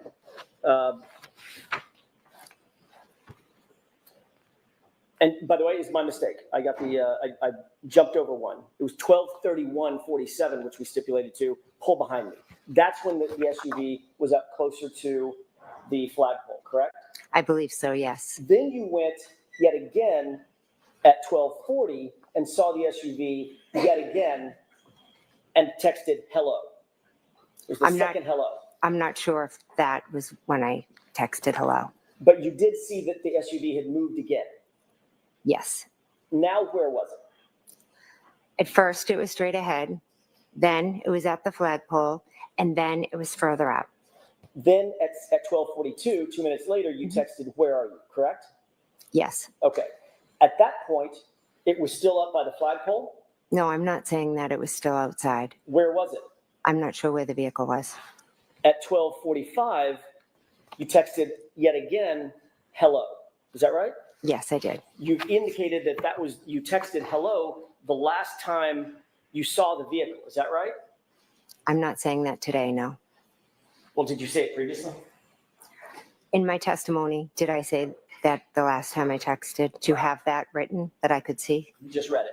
Well, that was your question that you had read to me. I never came out and said that. Ms. McCabe, I asked you if you testified to that a year ago. That's my question. Did you testify to that a year ago, that when you went, every single time you went to the door, you texted something because seeing the vehicle prompted you to text something to John? That's a summary of maybe the, Did you testify to that a year ago? to what, that when I went to the door, yeah, different times when I went to the door, I did text, yes. And then you testified as well that you went to the door a final time and saw that the SUV was gone. It had left, correct?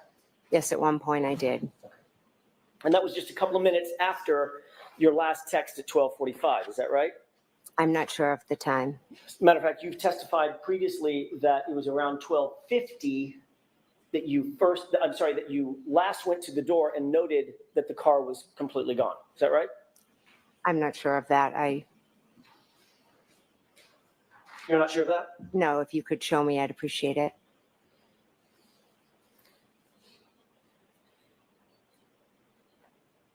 At some point, did you note that the vehicle was gone? Let's get to that.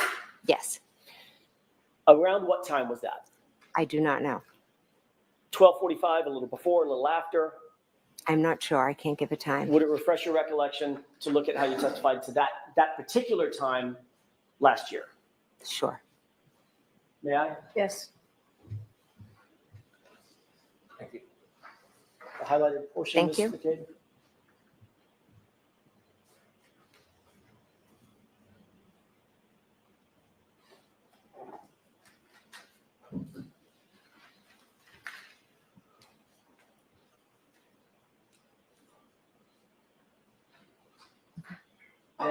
Yes.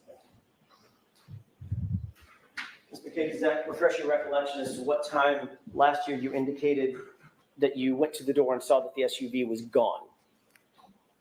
It says on the paper that I was asked if after 12:45 it was gone, and I answered correct. Okay. I never gave a time. All right. And that coincides with the last hello that you texted to John's phone, correct? Again, I don't have that paper in front of me. Is that the Well, that's time? the stipulation. That's what you don't need to worry about Okay. that. That's been stipulated to. Your last hello text was at 12:45. Okay. Okay. Yes. So that coincides, that testimony from last year coincides with your last text message saying hello. You noted that the SUV at that point had gone, had left, correct? Correct. So if I hear your testimony correctly, you saw the SUV in position 1. Yes. There was a text or something, or 2 maybe. Then you saw it in position 2. You went back to the door and noted that SUV had moved and it was now closer to the flagpole, correct? We've just asked 2 questions. It had moved closer to the The flagpole. first question is, you said I saw it and I sent a text or 2. I know I just said 1 here. Okay. Then you saw it a second time Correct. and now it's closer to the flagpole. Yes, correct. And there's texting going on. I'm not getting down to the minute of the text, but there's texting going on. You're sending texts. I'm sending, yes. Okay. Then you went back to the door a third time and saw that it had moved beyond the flagpole, correct? Correct. Then, according to your testimony last year, you went back to the door at least a 4th time to see that it was gone, correct? I believe so, yes. Okay, so at bare minimum, based on your testimony today, you were at the door looking out the window at that portion of either the yard directly in front of you and in front of the house, or toward the flagpole or beyond the flagpole 4 times, correct? From last year's testimony, but what I remember today No, with Ms. McKay, that's not certainty my is question. twice. You need to let her answer the question. Answer your question, please. Go ahead. Okay. What I remember certainty is looking at it out front at the flagpole and beyond. I don't remember how many times I went up to the door. I was back and forth. Right, but according to you, you saw the car in 3 different positions, correct? Correct. So that's at least 3 times to the door, correct? Correct. And you saw the car gone, right? Correct. 3 plus 1 is 4, correct? Correct. So now you're telling us that you went to the door a minimum of 4 times and looked across that yard at the SUV, correct? Correct. Okay.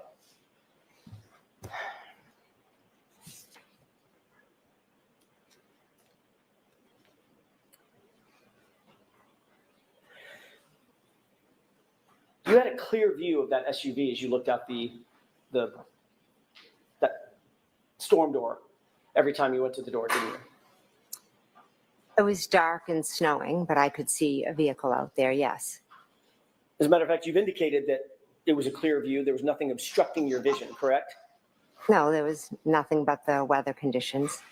And you indicated that, and by the way, the blizzard had basically just started. There was a dusting on the ground. It was snowing, it was accumulating. Right, Yeah. but it was early. Early Correct. in the storm. Oh, yes, absolutely. Right. And when asked about whether or not you had a view, well, let me ask it a different way. In terms of your view of the SUV and the distance from the storm door to the SUV to that curb line, there was nothing obstructing your view. You had a clear view of that, a good view of the SUV, correct? When I looked out the window, I could see the SUV in front of me, yes. At no time during any of this interaction with the door, meaning going back and forth to the storm door, texting, looking outside, seeing the SUV in position 1, seeing the SUV in position 2, seeing the SUV in position 3, at no time did you hear any noise that was unusual, did you? No, I didn't. You didn't hear any screaming? No. You didn't hear any yelling? No. No loud voices? No. The squealing of tires or the scraping of tires on the pavement? No. You didn't hear a collision take place? No. Or a crash? No. Or screams for help? No. Moaning, groaning, as if someone was in distress? No. As you looked at the SUV the first time, you've already indicated that you had a clear view straight out the door, right? It's right in front of the front door as a crow flies, right? It's not at an angle. Right there. Correct. Okay. You also previously indicated that you saw tire tracks in the roadway. Yes. In that very, very light dusting of snow, the accumulation that you talked about, you saw tire tracks of some sort. Yes. So that's down on the ground, beyond the yard, somewhere in the roadway. In the street, correct. You had a good view of those tire tracks as well, correct?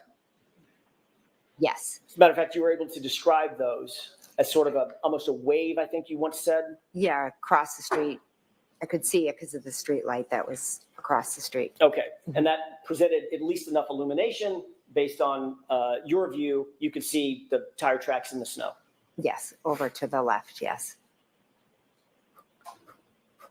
And you've detailed not just the shape of those tire tracks as being sort of like a wave, but where those tire tracks were, correct? No, with this, yeah. Where did you see them? I believe over to the left, if I'm looking out straight. Oh, sorry, straight. So if you're looking outside at the SUV, I'm just going to turn my back to the jurors for a second. For perspective. If you're looking outside the door, when you say straight out, the SUV is straight outside. When you say to the left, you mean to the left of the SUV on the ground. That's where you saw the tire track. Yes. Like somebody might parallel park or something. Kind of a wave, yeah. I can't really explain what it was. I just saw it. You weren't paying special attention. You weren't looking for tire tracks, were you? No, when I glanced out, I saw it. You weren't looking for anything in the roadway at that point. You just glanced out. There was something in your peripheral vision, and you made note of it. Yes.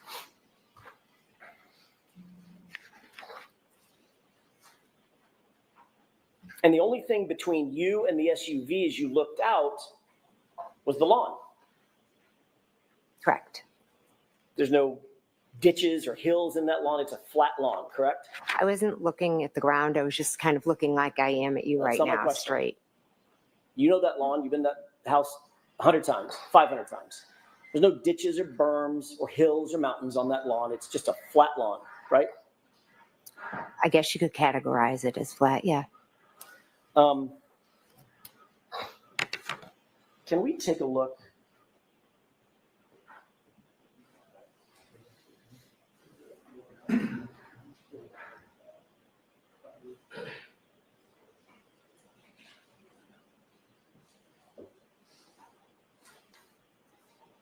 May I approach you? Yes.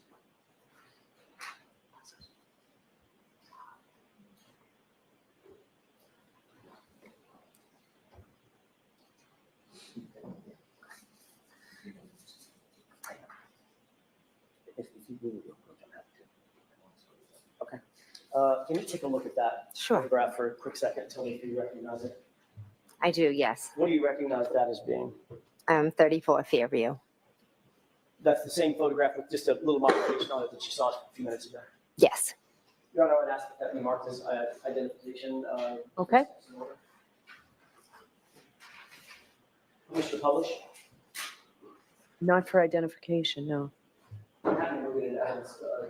Your Honor, if I may, if it's marked for identification, I wouldn't object to showing it. Okay. All right. It's a chalk at this point. Okay. May I publish? Yes. Thank you. May I approach? Yes. Thank you. There you go. Mr. Wall, can you make that? There you go. Thank you. What's depicted in that photograph? 34 Fairview? Do you see the front door that you went in? I do, yes. Can you point it out for the jurors, please? Sure. Right there. Okay, the one with the brick steps leading up to it. Yes, Now, with this perspective, can you point out the side door? sure. That looks like a screen door just to the right of the hedges. Yes, With that perspective, can you point out the garage door? or that one. Sorry. That's just to the right of the window inside that recess of the home? Yes, Okay. And does that fairly and accurately depict the lawn as it was on January 28th, 29th, other than the fact that it's different weather? The right. shape of the lawn? Yes. Okay, thank you. We can take that down, Mr. Wall. So what was that marked as, Madam Court Reporter? Thank you. Your Honor, I would ask to move that in evidence. If we need to take a minute on that, I'm happy to, but that is my request. Is there an issue? No, I won't object. Okay. 46. Thank you, Your Honor.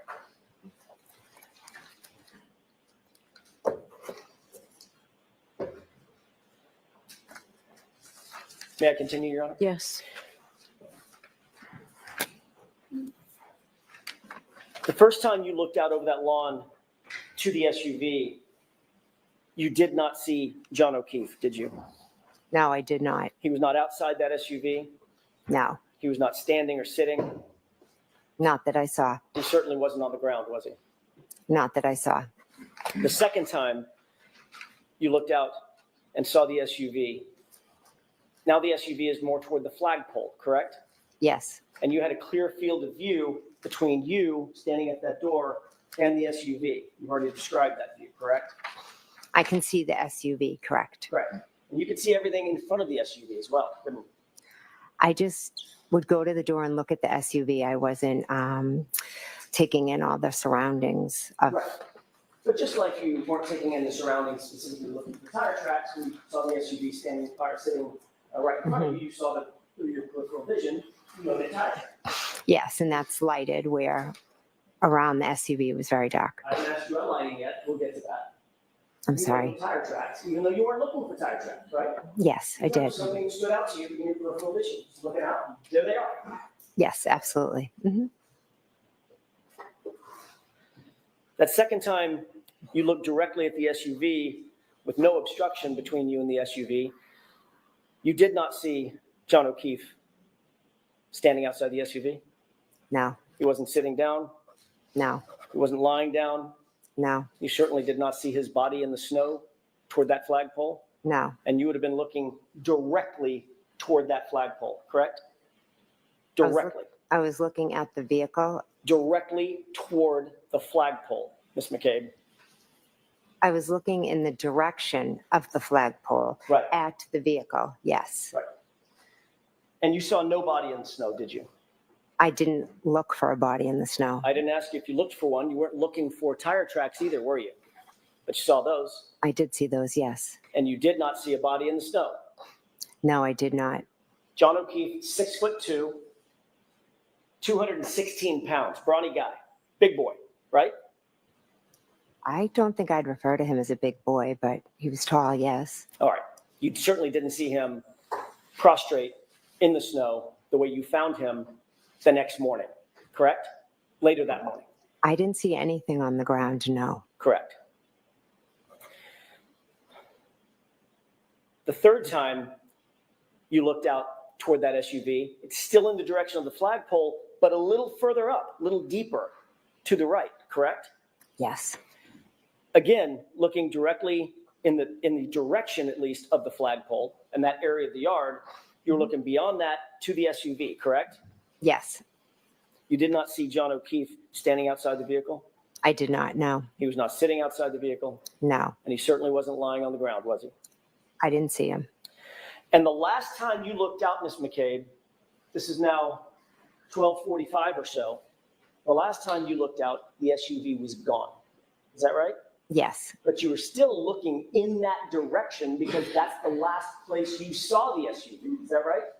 I looked out the window like this. I wasn't searching anywhere, but just glanced out the window, and I didn't see it. I'm just asking you direction, not whether or not you were searching. I know you didn't send out a search party. That's not my question. My question is, were you looking toward the area where you last saw the SUV around 12:45 a.m.? Yes. That would be directly across the lawn, directly past the flagpole, and directly into the street where you last saw the SUV, correct? I glanced out. Yes, correct. And the same way you glanced out at the SUV, to use your words, glanced out and saw the tire tracks, right? Correct. Yes. But you did not see John O'Keefe standing on the lawn. No. You did not see him sitting on the lawn.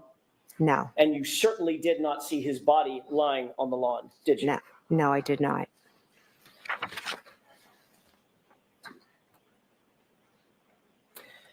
Ultimately, you left the location that night, the gathering at 34 Fairview. Is that right? You didn't spend the night there? No, I went home. About what time was it that you left the location? Approximately, it was after 1:30. Approximately 1:30, 1:45. So this is maybe an hour later, later than what we've just been discussing. Yes. Seeing the SUV. Who did you leave with? I left with my husband, Matt, and Julie Nagel and Sarah Levinson. Who was driving? Sorry, my husband, Matt, was driving. And where was Sarah Levinson and Julie Nagel sitting in that SUV? They were in the back seat. By the way, what kind of SUV were you in that night? A Yukon. Four-door, yeah, extended seating? Yes. When the SUV pulled out of the drive, it was in the driveway? Yes. When the SUV backed out of the driveway, doing a three-point turn, backed out of the driveway, did it go toward Chapman or did it go toward Cedar Crest? It went towards Chapman. So as you backed out of the driveway, you would have been heading toward the flagpole side of the property rather than back toward the driveway side of the property, correct? Correct. You would have driven directly adjacent to the area where John O'Keefe's body was later discovered at 6:04, 6:03 a.m., correct? Yes, correct. You were seated in the passenger seat of the vehicle, not the driver's seat. Correct. You were seated in the front of the vehicle, not the back seat. Correct. You would have been closest to the yard as y'all drove past, correct? Correct.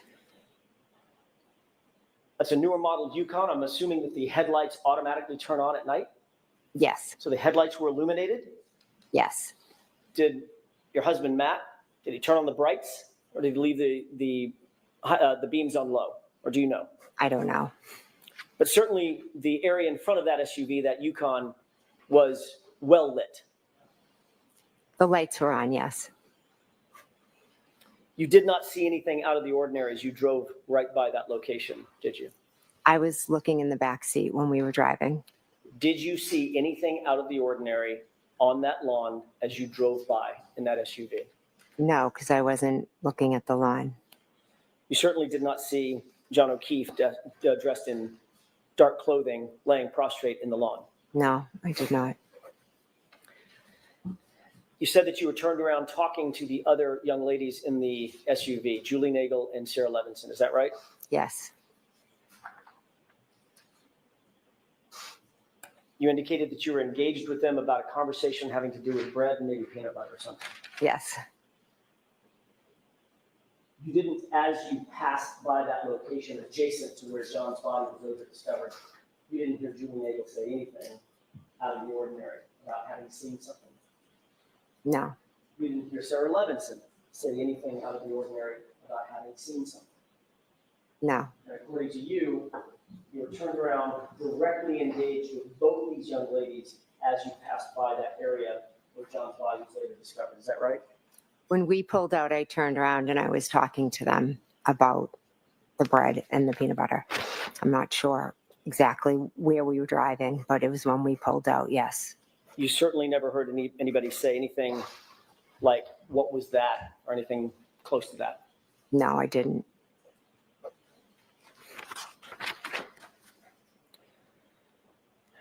I'd like to turn your attention to your arrival back at 34 Fairview just after 6 a.m. the next morning. You indicate that the visibility was relatively poor and that you could not see John O'Keefe on that lawn from your perspective, correct? The visibility was extremely poor, and no, I could not see him. You were in the front seat, passenger side. Yes, I was.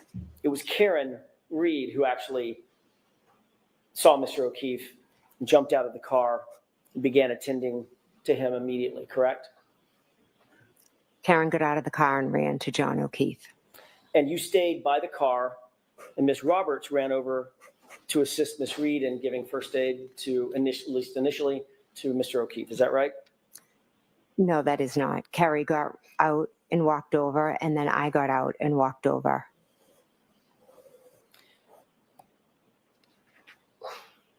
You indicated that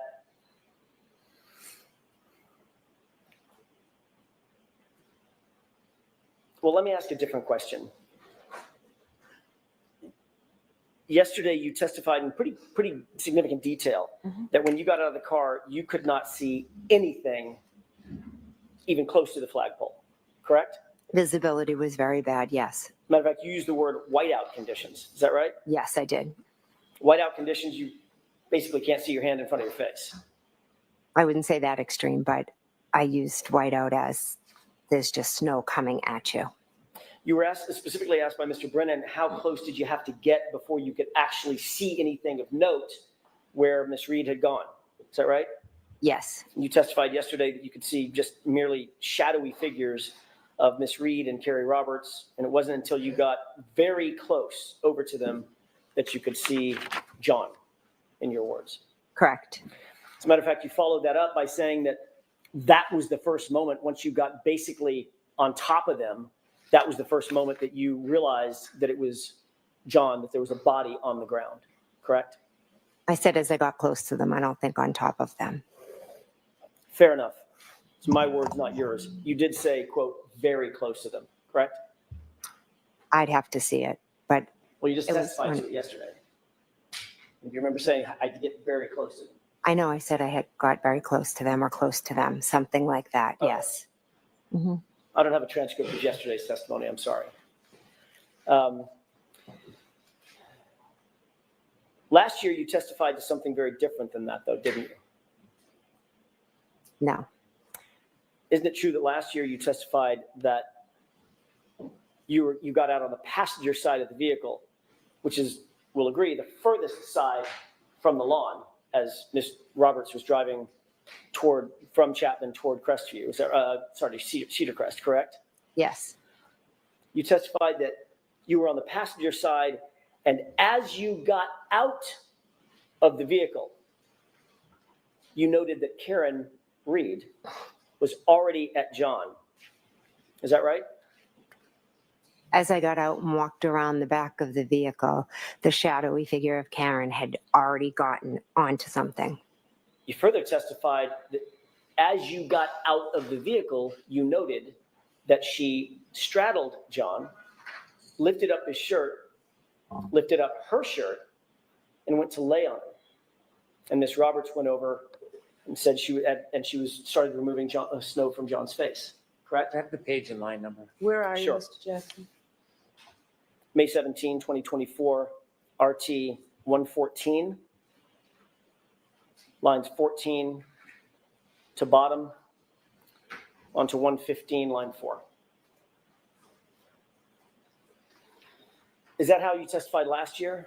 I'm sorry, would you mind just repeating it? Sure. Thank you. You testified in substance that you were on the passenger side of the vehicle, and as you got out, quote, as I got out, end quote, she, Miss Reed, was already at John.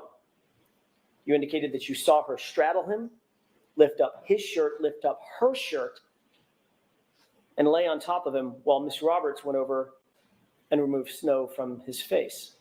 That's how you testified last year, correct? Object. Is that how you testified last year? I'm not sure. I know, Next question. Would it refresh your recollection if you would look at a copy of your testimony from last year? I don't think looking at it would refresh my memory. I know I might have used different words, but the bottom line is I got out of the car, went behind the car, went over, and Karen had done that. Ms. McCabe, I'm asking, do you think it would refresh you, if you don't have a good recollection of how you testified last year on your own, sitting on that witness stand? I'm asking, do you think it would refresh your recollection to see your transcript from last year? I don't need to see my transcript. I know what I know and I know what I remember. So That's not my question. I'm not asking what you remember now. I'm asking how you testified a year ago, ma'am. whether I said it was as we're fighting over silly words, whether I said as I got out of the car, are we there? Words matter. They matter a lot. Okay, so remember, Mr. Jackson, no comments.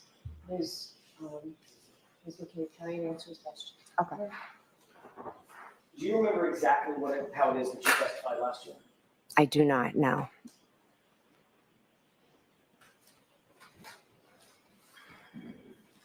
May I approach? Yes.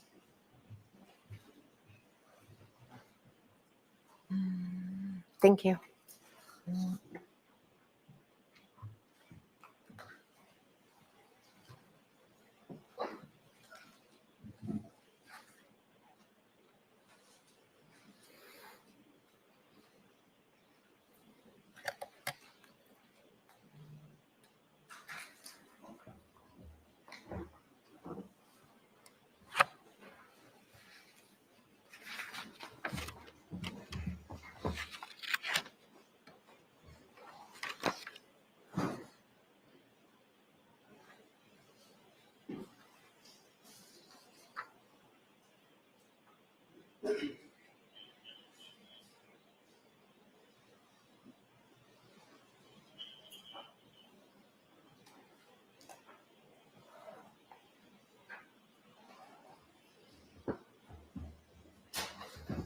May I, Your Honor? Yes. Thank you.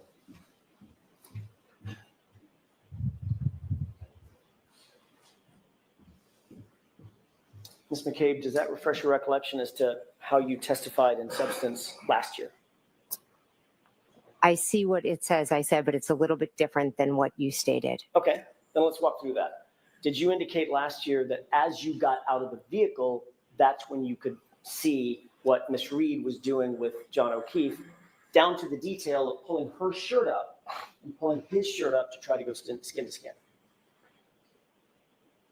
I object. And Why don't I see it side by? Why don't you bring it to Mr. Jackson, please?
All right, now you can go ahead.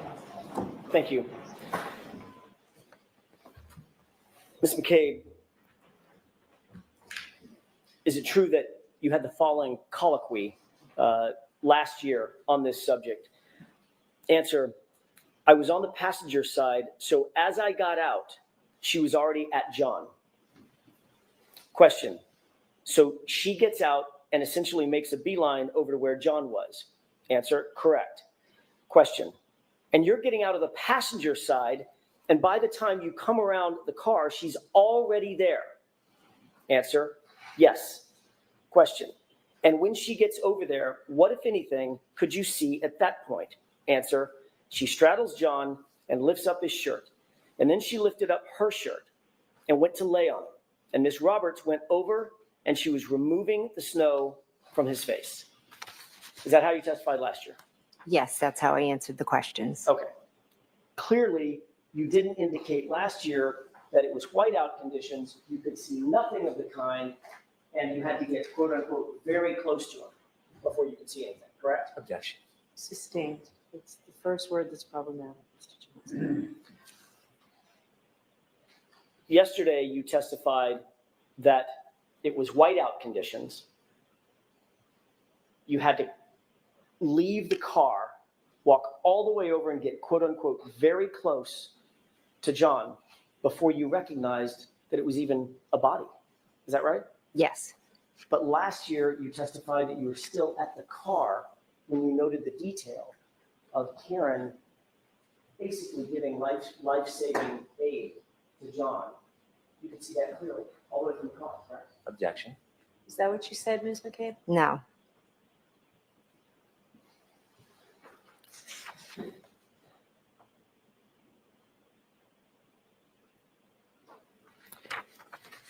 Is there a reason, Ms. McCabe, that you might wish to improve your testimony this year than last year, over last year, with regard to the distance that you could see Ms. Reed engaged with Mr. O'Keefe? No. Are you trying to suggest or improve your testimony to suggest that you had no idea that there was a body there and nobody reasonably could have even seen a body there as you drove up? Objection. Is that what you're trying to say, Ms. Reed? Ms. McCabe. Okay. Can you repeat the question, please? Not sure. I'll give it a shot. I'm sorry. Are you trying to improve your testimony this year over last year to suggest that reasonably nobody could have seen where John was from the car? I'm not trying to improve my testimony, no.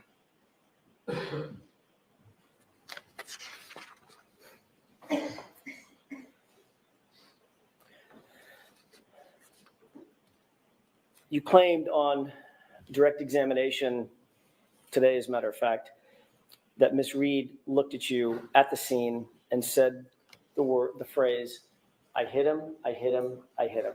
She said it 3 times, very distinctly, according to your testimony, correct? She did, yes. That was so impactful that it had the effect of putting you in some sort of shock and horror. Is that right? I was in shock the whole morning, but that statement definitely was a lot. And that's an incredibly memorable statement for you to have heard and now recount to us in this trial, correct? Correct. Something that you wouldn't easily forget or overlook. Is that right? Something I wouldn't. Something you would not easily Correct. forget or overlook. Is that right? Correct, yes. Matter of fact, some might say it's the centerpiece of your testimony. Objection. Sustained.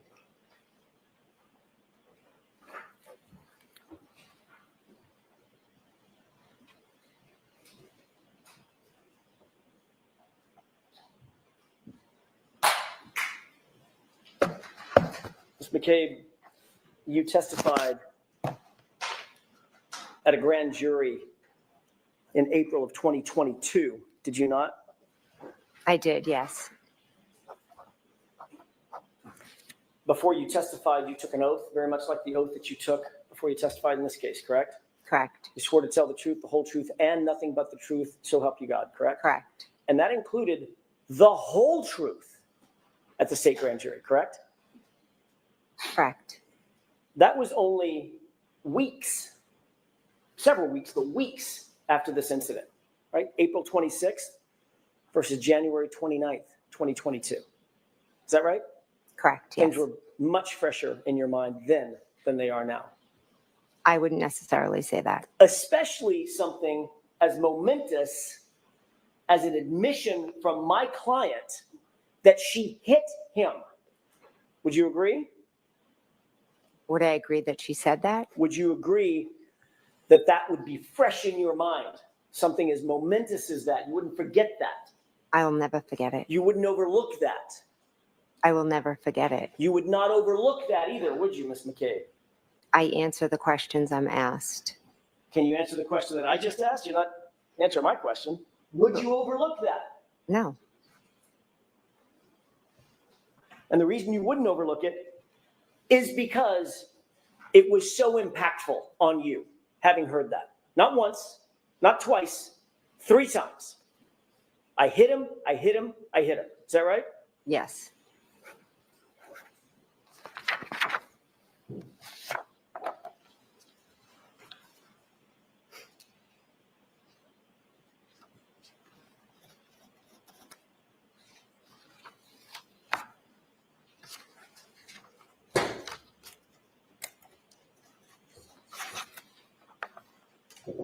May I approach?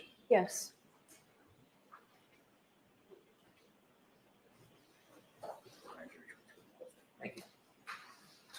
Thank you. Take a look at that document and tell me if you recognize it.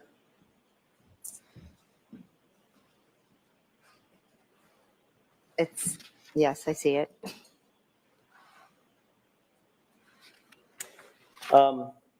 Is that a transcript of your entire testimony at the grand jury in April of 2022?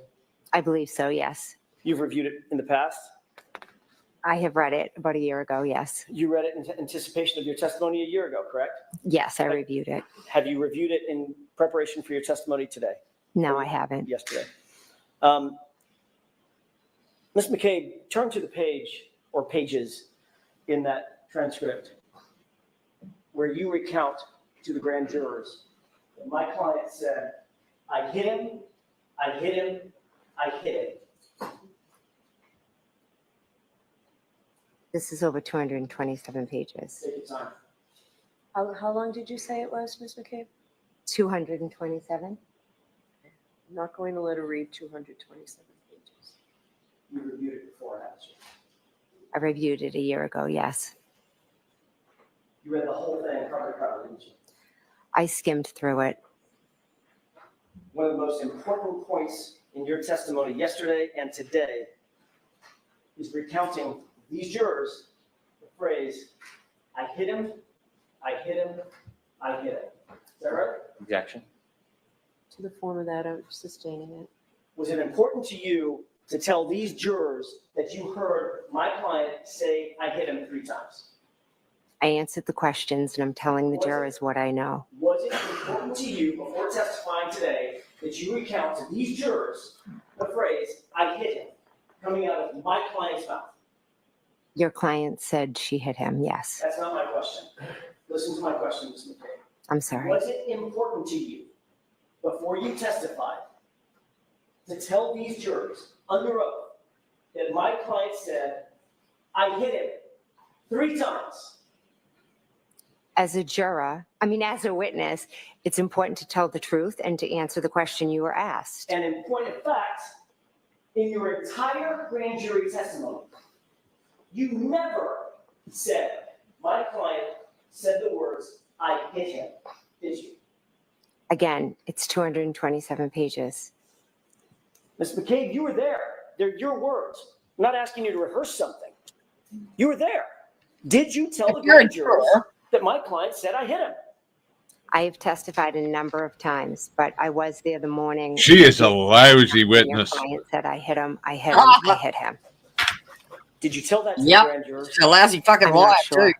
Because you didn't, did you? No, you did not. Again, I'm not sure. Ms. They're McCabe, you both- were asked in your grand jury testimony no fewer than a dozen times, 12 times, She's just been 12 so separate evasive. times. And you You can were asked tell. to repeat The more she words does it, my the more client obvious said. to the jurors. Go before, going to, and at the The only scene. problem is Jackson's getting a little bit close to victimizing her. No. You were all asked Nah, I multiple think I'll times. see past that. What my client's words Got to be were. careful with it. Heard her say, go to and at the scene. The difference is, I was correct. the difference is she's put on this massive act at the start. Like, I'm talking complete makeover, this, you know, Halo soccer mum look, right? And now she's back to Jen McCabe. Oh, yeah. She's So a lousy witness, but my concern is he's going too aggressively. The amount of times the judge is overruling him because he's almost harassing her. Yeah, but you That's can going tell to play her responses. against him with the jury. Well, I reckon He's in if they, danger of making the jury feel sorry for her. just the way she's answering, they know she's lying. They know. They've watched the two. It's complete like yin and yang. Yeah, remember, obvious. we've watched it all. They haven't. You know, but just even you have to watch her first bit, like her mannerism, everything. I did. I'm just saying he's going a little bit aggressive. He needs to just ease off and let her do it to herself, rather than trying to ram it down their throats. She's just not playing the game. But she shot herself in the foot earlier on, like at the start, when on direct, she was answering a question. She's like, "Oh, well, you know, it'd be a guess. Oh no, I can't guess." Just how well she'd been prepped. The whole hairdo, everything, choice of clothing, the way she held herself, everything. Voice. Oh, let's be honest here. If we're being completely honest, there is not a witness or expert for either side appearing in this trial who has not been prepped by their own side. Oh yeah. If we're being completely honest. She's had. Have a look. Come on. Oh, I know. They've softened her face or tried to. Yeah. Full makeover. Full makeover. Right. They can put as much makeup as they like on her. It won't change the fact that she's not a likable person. Mm-hmm. I got the best resting bitch face picture too. Yeah. Which is why Jackson needs to just ease off a little bit. Because she will do caught it. Her out. She's caught herself out a couple of times. But he needs to talk more gently, more. It's not stop what he's doing, it's alter the tone of what he's doing. Be more sweet, be more soft-spoken instead of... You lie in the face, though. Like, is that your testimony? No. Hello?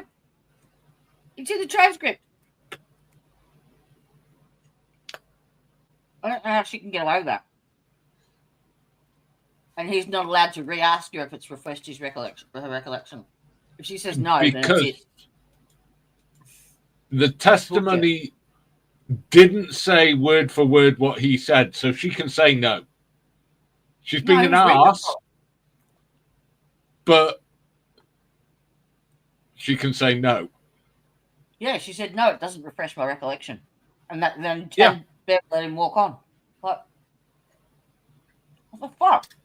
Because she can say that. You're allowed to say it. It's supposed to be evidence. A testimony is evidence. Yeah, but you're allowed to say, no, that doesn't reflect my recollection. Improve my memory from a year ago. I don't recollect that. You're allowed to say that. The jury is supposed to look at it very suspicious. Whether they will or not is another matter. Hopefully. All right. Okay, well. Correct. And you recounted those words truthfully and honestly at that time, correct? Correct. Because you were under the same oath that you're under today. Correct. And things were much fresher in your mind then than they are now 3.5 years later. Would you agree with that? Yeah. I hit him is just as fresh today as it was 3 years ago. Not really. Turn to page 190, if you wouldn't mind. Sure. For court and counsel lines 10 and 11. Yep. She admits she didn't say it.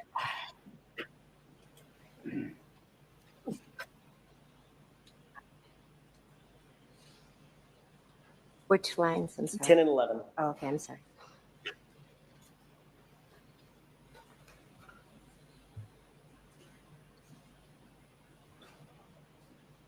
You recounted what Miss Reed said to you over the phone. Are you around for the next hour and a half? Huh? Are you here for the next hour and a half or not? Yeah. Would you mind taking over the feed? And I'll still be here, but I'm going to I'll get off my feet. My legs are throbbing. Yeah, hang on, let me call it up. Law and crime, and we're at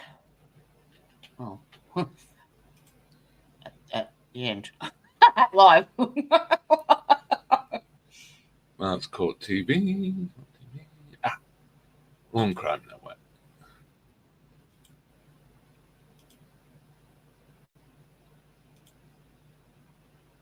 I need some heat on my back. It's fucking freezing here tonight. It is roasting here. Oh, really? Mm-hmm. I've got the heater on 20, but how's that? Just using it. 10 times, 12 times, 12 separate times. You were asked to repeat Thank you. words that my client said both before, going to, and at the scene. I don't reckon I've got more than an hour to go. Correct. Objection. Do you know the answer to that? No. I think they'll finish after her today. You were all asked multiple times What's what, 3:15? what my client's words were, but you heard her say. Yeah, but I mean, even if she finishes in the next 5 minutes, I think they would stop. She'll stop today. I think this will be the last witness of the day. Cool. Or at least the defense will certainly be hoping it's the last witness of the day. Going to and at the scene, correct? I was correct. And you recounted All right, those words. I'm going to make myself Truthfully my way and down to the honestly at bedroom. that time, correct? Be in the back in a second. Because you were under the same oath that you're under today. Correct. And things were much fresher in your mind then than they are now 3.5 years later. Would you agree with that? I hit him is just as fresh today as it was 3 years ago. Turn to page 190, if you wouldn't mind. Sure. For court and counsel lines 10 and 11.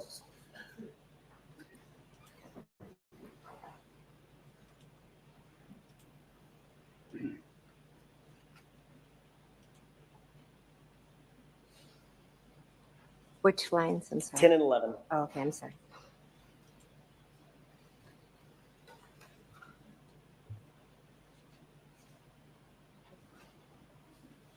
You recounted what Miss Reed said to you over the phone to the grand jurors, correct? Correct. And what she said at 4:53 a.m. was, did I hit him? Could I have hit him? She didn't say it. She asked it, correct? She didn't say that at 4:53. Did you testify that what Miss Reed said to you that morning over the phone was, could I have hit him? Did I hit him? Yes, I did. May I approach? Yes. Yeah. Oh, sure.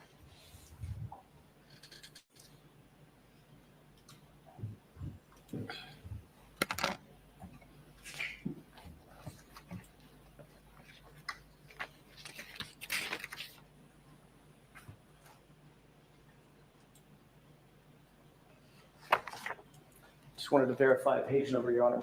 May I approach? Yes. don't you tell Mr. Brennan the page number? I will, with each one.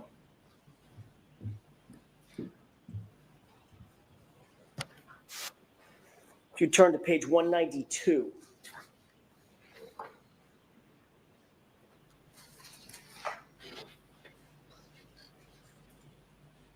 Line 4.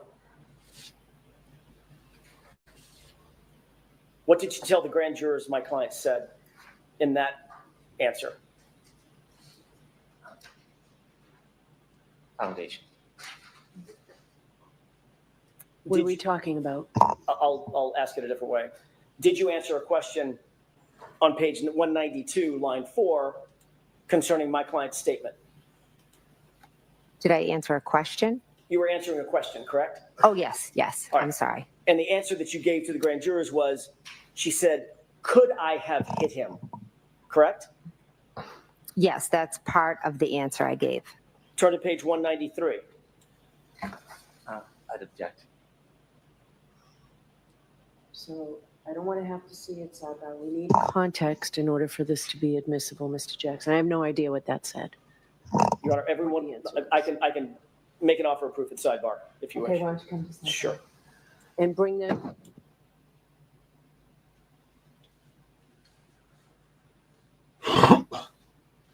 Yeah, that was what I was worried about that he was going to do. He pushed a little bit too far.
Well, I'm slightly behind. I can jump the sidebar.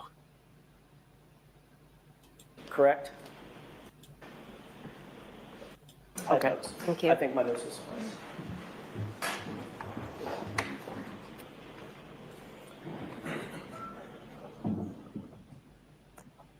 On page 192, line 4, for context, were you talking about a statement that was made in Karen's car on that morning before you got to the scene?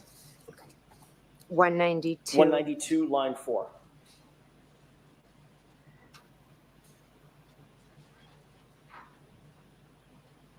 Yes, that was a comment she made in the car. And she said the phrase, you recounted that she said the phrase, could I have hit him? Correct? Yes, that was part of my answer. Take a look at page 193, line 1 through 2.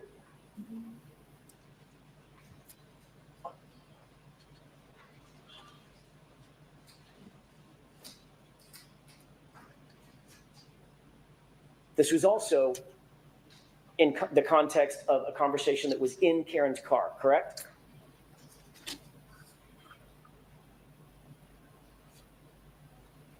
Yes. And the phrase that you attributed to my client was, could I have hit him? The question, correct? Yes.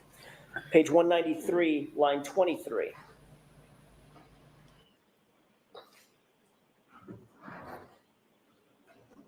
In the context of being in John's driveway at One Meadows, Yes. and you attributed the statement, and she's asking if she could have hit him, correct? Yes, when she showed me her taillight. Page 201, lines 23 and 24.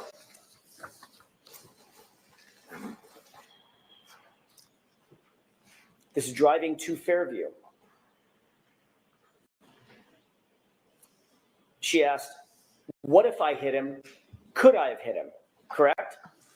Can you tell me the lines? I'm sorry, lines 23 and 24. page 201. Okay, sorry.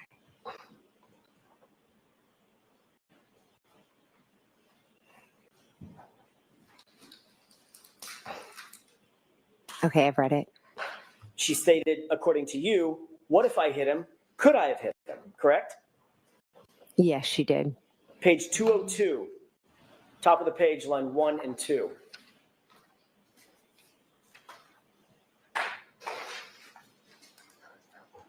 Again, in context, this is driving to Fairview before you arrived at Fairview.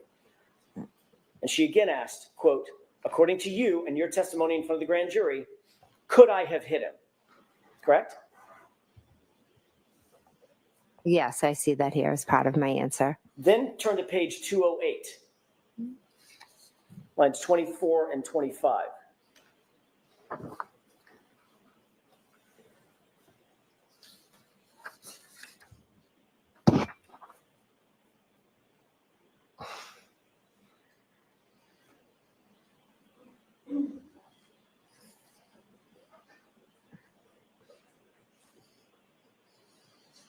I'm sorry, what lines 24 and 25? Lines 24 and 25, let me know when you've I've read them, thank reviewed you. those.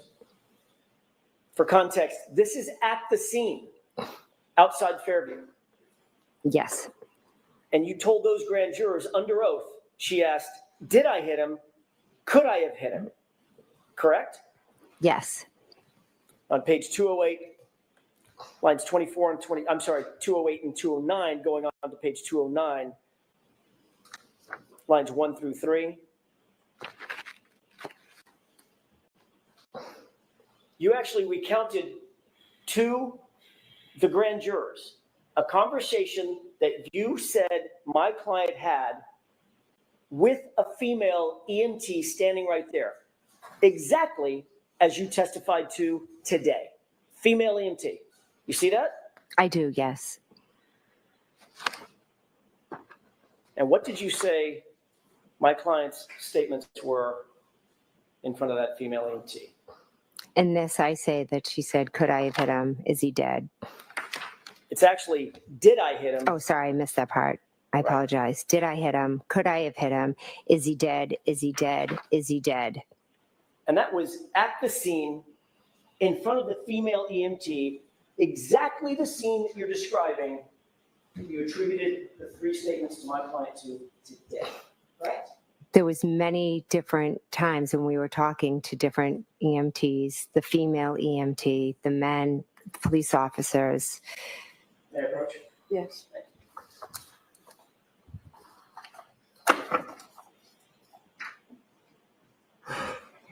Just a moment, Your Honor. Sure.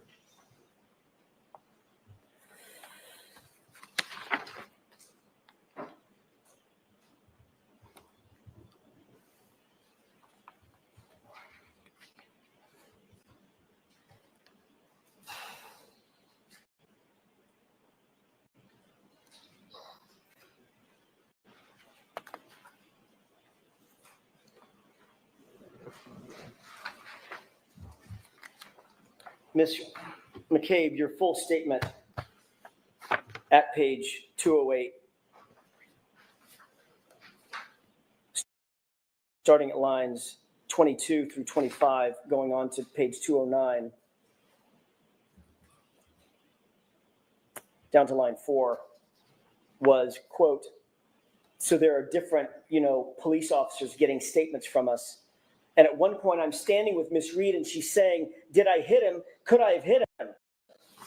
And there was, I believe, an EMT, a female, standing right next to me, listening to her yelling, did I hit him? Could I have hit him? Is he dead? Is he dead? Is he dead? It was pretty much nonstop. That was your testimony in front of the grand jurors, correct? Yes, it was. And that was April 26th, 2022, correct? Correct. Not one time.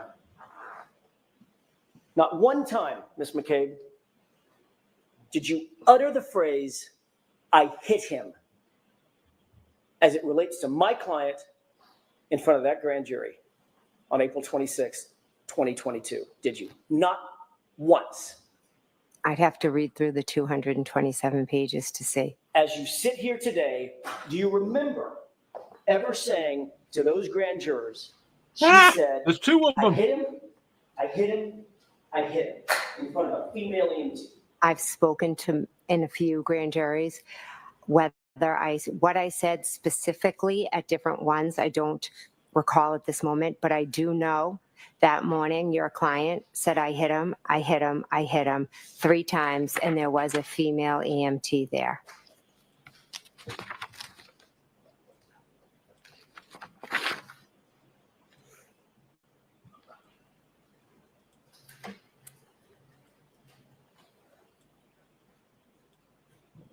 You spoke with Trooper Proctor just the same day, right? January 29th. Yes. Trooper Proctor was taking notes Yes. about your conversation? Yes, he was. You reviewed those notes, as a matter of fact, at some point. I didn't review his notes. I think I've seen a report at one point or another. On that very day, January 29th, 2022, when you were asked to recount what happened at the scene, who was doing what and who said what, you never told Trooper Proctor that my client said, I hit him either, did you? Oh, I told him. Yes, I did. He just leave that out of his report? I'm not responsible for his report. No, you're not. But you have read his report. So again, no comments, Mr. Jackson. You have read his report, right? I have seen it before, yes.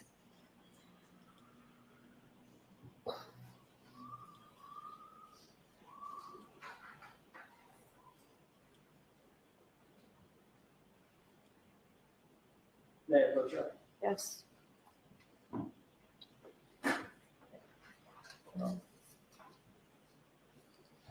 Thank you. You looked at that report for another particular this morning. You still recognize it? Yes, I do.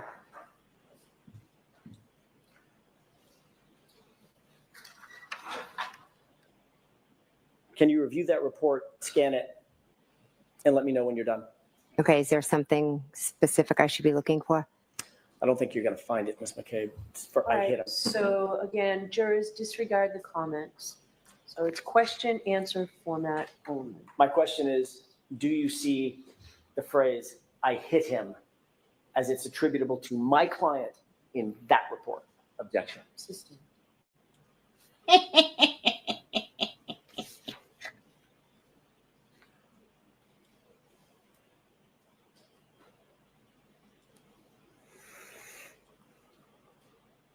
Do you recall? Oh, phew, we're telling back to only Trooper having Proctor one, Jody. that my client said, I hit him, I hit him? I haven't gone yet. I've just been You recall that? shutting down the bits in the background I don't need. Yes, so I can told him. log back in the bedroom. He was taking notes at the time. He was I'll taking be back. notes, correct. Those notes ended up being memorialized in a formal report. I'm assuming he, The report that you're holding, I object. Sustained. does that appear to be a report of the January 29th, 11:35 or so a.m. interview that you did with Trooper Proctor? yes, it does. You said you reviewed that report in the past, Yes, in the past. and you're aware in no place in that report was the phrase, I didn't show up anywhere, correct? Objection. Sustained. Can I approach you? Yes.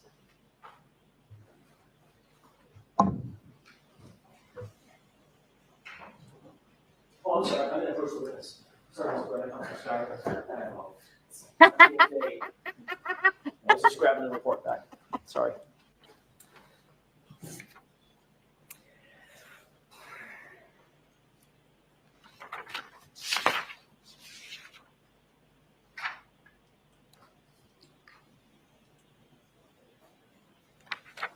May I have just a moment, Your Honor? Sure.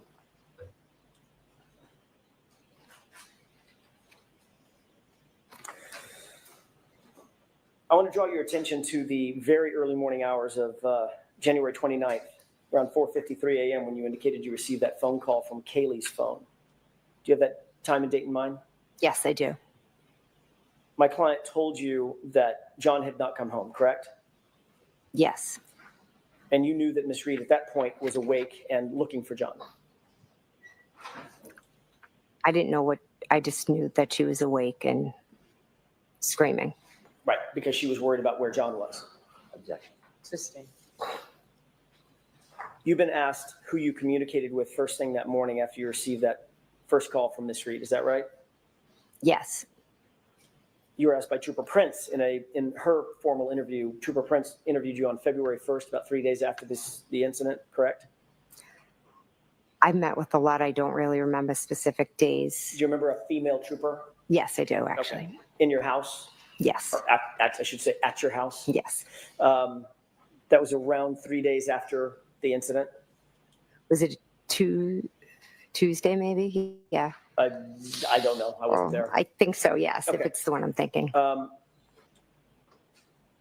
You were also asked at the same grand jury who you communicated with on the morning of January 29th. Okay. Remember that? Not specifically. Would it refresh your recollection if we were to take a look at that, a specific page of that grand jury transcript? Sure.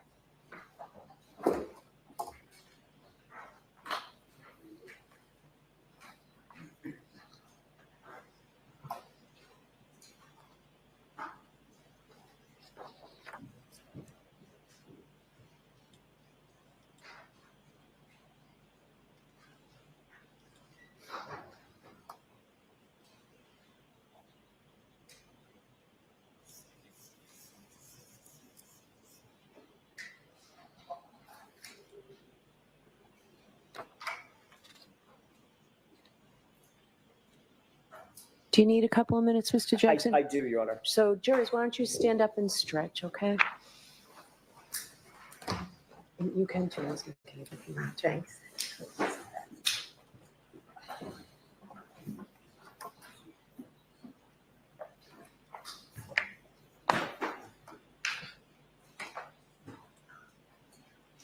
Mr. Jackson, do you want a 5-minute recess?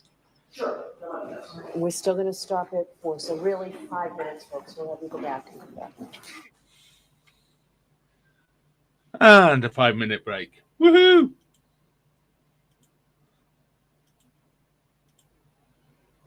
Hey there, Karen Reed trial watchers. You know what?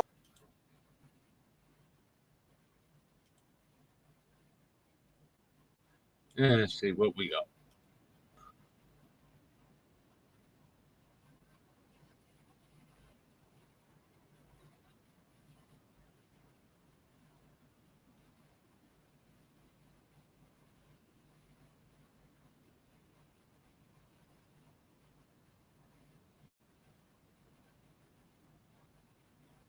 Find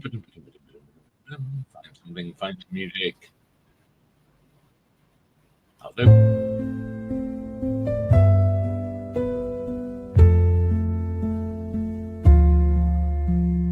Whispers in the wind on a cold, dark street. Fingers pointing where paths compete. They read her name like it's carved in stone, a heavy truth she bears alone. Karen,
shell.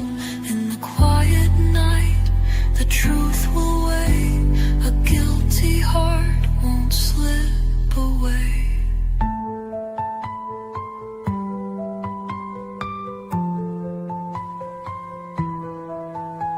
A small town tale now written in flame. No hero rising to clear her name. The stars offer no guiding light. Just Karen walking through the night.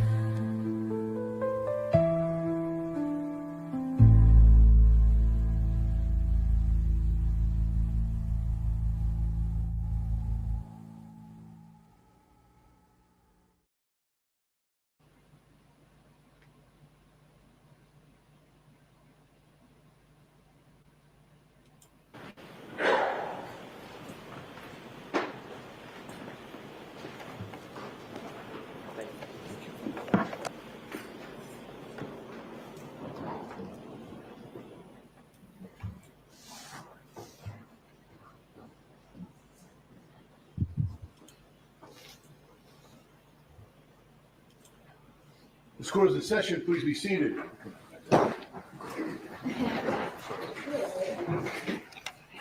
They're back. All right, whenever you're ready, Mr. Jackson. Thank you, Your Honor. Ms. McCabe, I want to draw your attention back to the morning, later in the morning, after you're back at 34 Fairview, after the police have already cleared the scene, and you're back with your friends and family inside the home at 34 Fairview. We've already talked about the fact that the witnesses were not sequestered in any way. They were not separated in any way by the police. Is that right? We were just sitting together with friends Right. and family. So yeah, no. Everybody was free. All the friends and family that were in there were free to talk amongst themselves, which you did do, correct? Yes. All right. Everybody had the opportunity to say their piece and to listen to others say their piece as well. We had conversations. It wasn't really nothing more than that. At some point, you did, I think you mentioned this on direct examination, you did reach out to Mike Lank. Is that right? Yes. Remind us who Mike Lank is in your world, in addition to being a Canton police officer, police sergeant, I think he was at the time. Who is he in your world? He was just a local guy that I, knew, was friendly with. And had gone to high school with? No. Was he ahead of you in high school? We weren't in high school at the same time. Got it. He was about 5 years ahead of you, is that right? Yes. Okay. But you'd known him or known of him from basically childhood or young adulthood. Yeah, I just knew him from around town. At some point, you decided that you were going to call Sergeant Lank back to the scene because there was a piece of information that you wanted to provide him again. Provide him so he needed to come back again. Yes.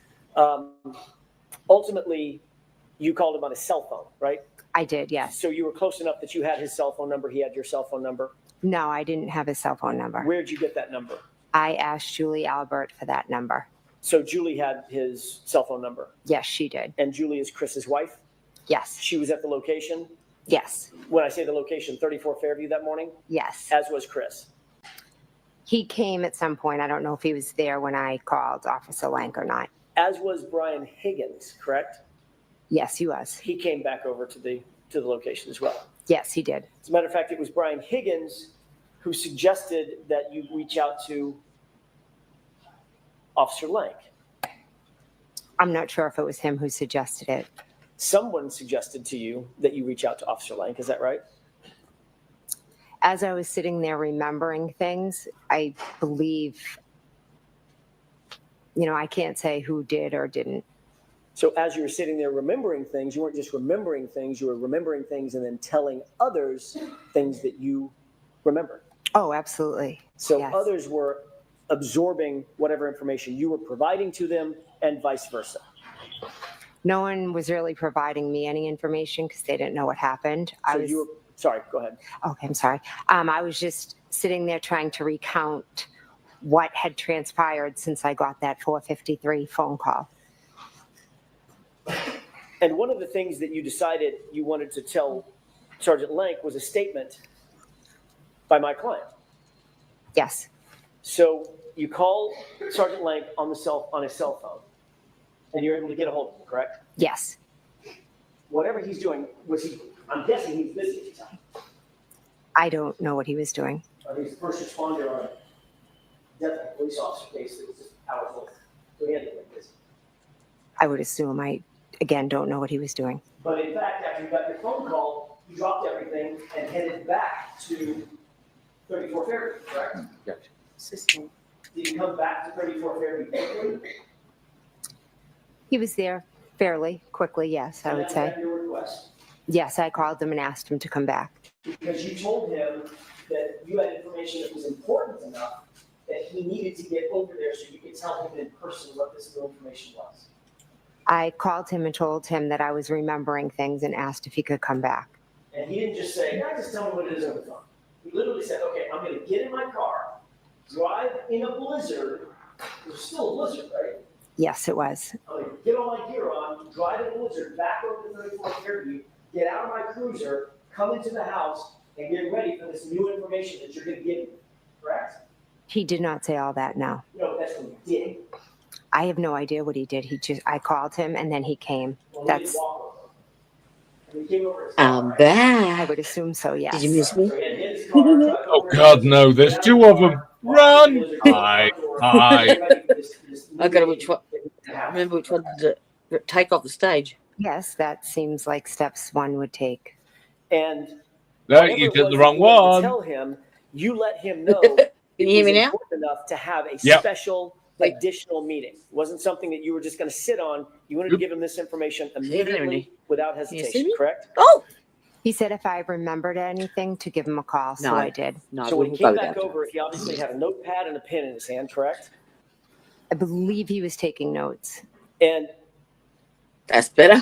you told him, you testified this morning that what you told him was Karen Reed said, "I hit him, I hit him, I hit him," right? Correct. So she admitted it yet, But what he wrote in or his not? report, Which part? That she didn't say that. She hasn't admitted it. She's I going don't around have in his circles report still. in front of me. Yeah, he did. Jackson did push it a bit far, like I thought, but He's asked her this question before, and she did the same thing. yeah, just one minute. Yes.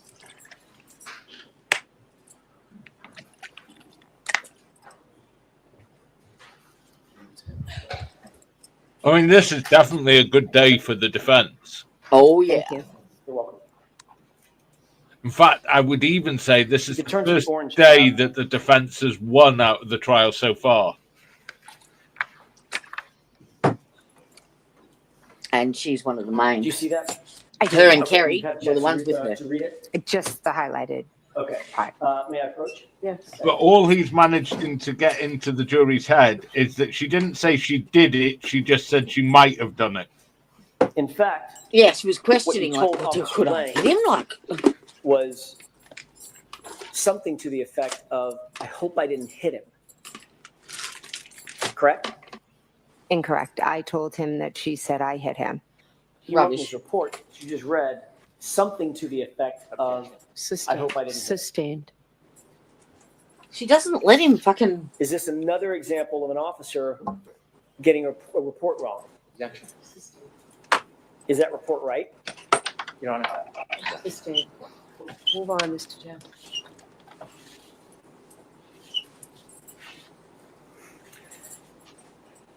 I hope I didn't hit him, or something to the effect of, I hope I didn't hit him. Sounds an awful lot like, did I hit him? Did I hit him? Come on. You really know? I think I didn't feed you. It does sound similar, yeah.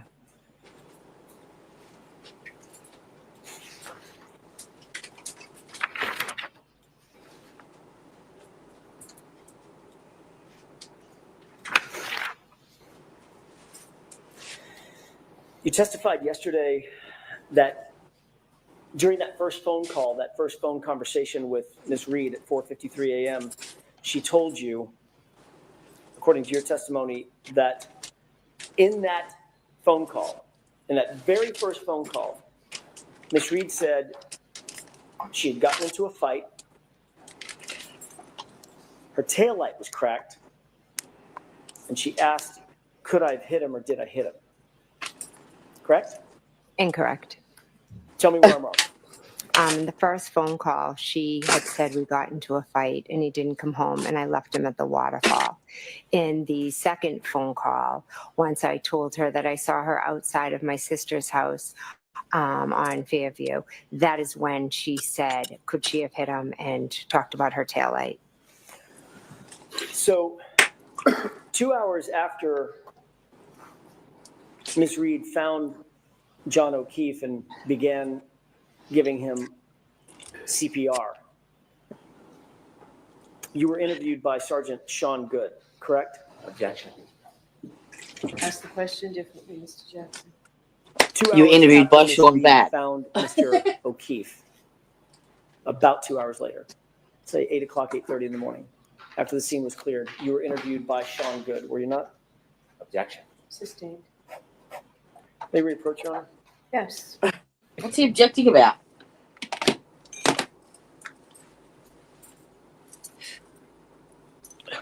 Probably That's the our wording of it. The what?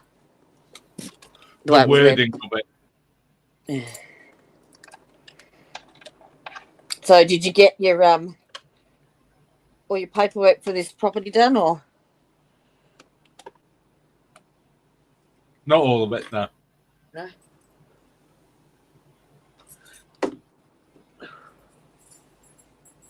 I have 3 cats staring me down. Mum. Food. You're starving, aren't you? Huh? Hardly.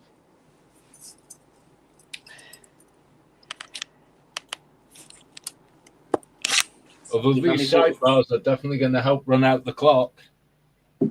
Yeah, but they're also giving the jury time to contemplate why so many, and sit there and think, why are they constantly going back and forth? They're arguing over this. She just clearly won't answer.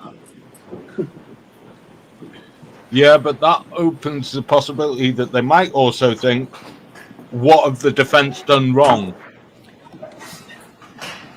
It can go either way. Yes. Yeah.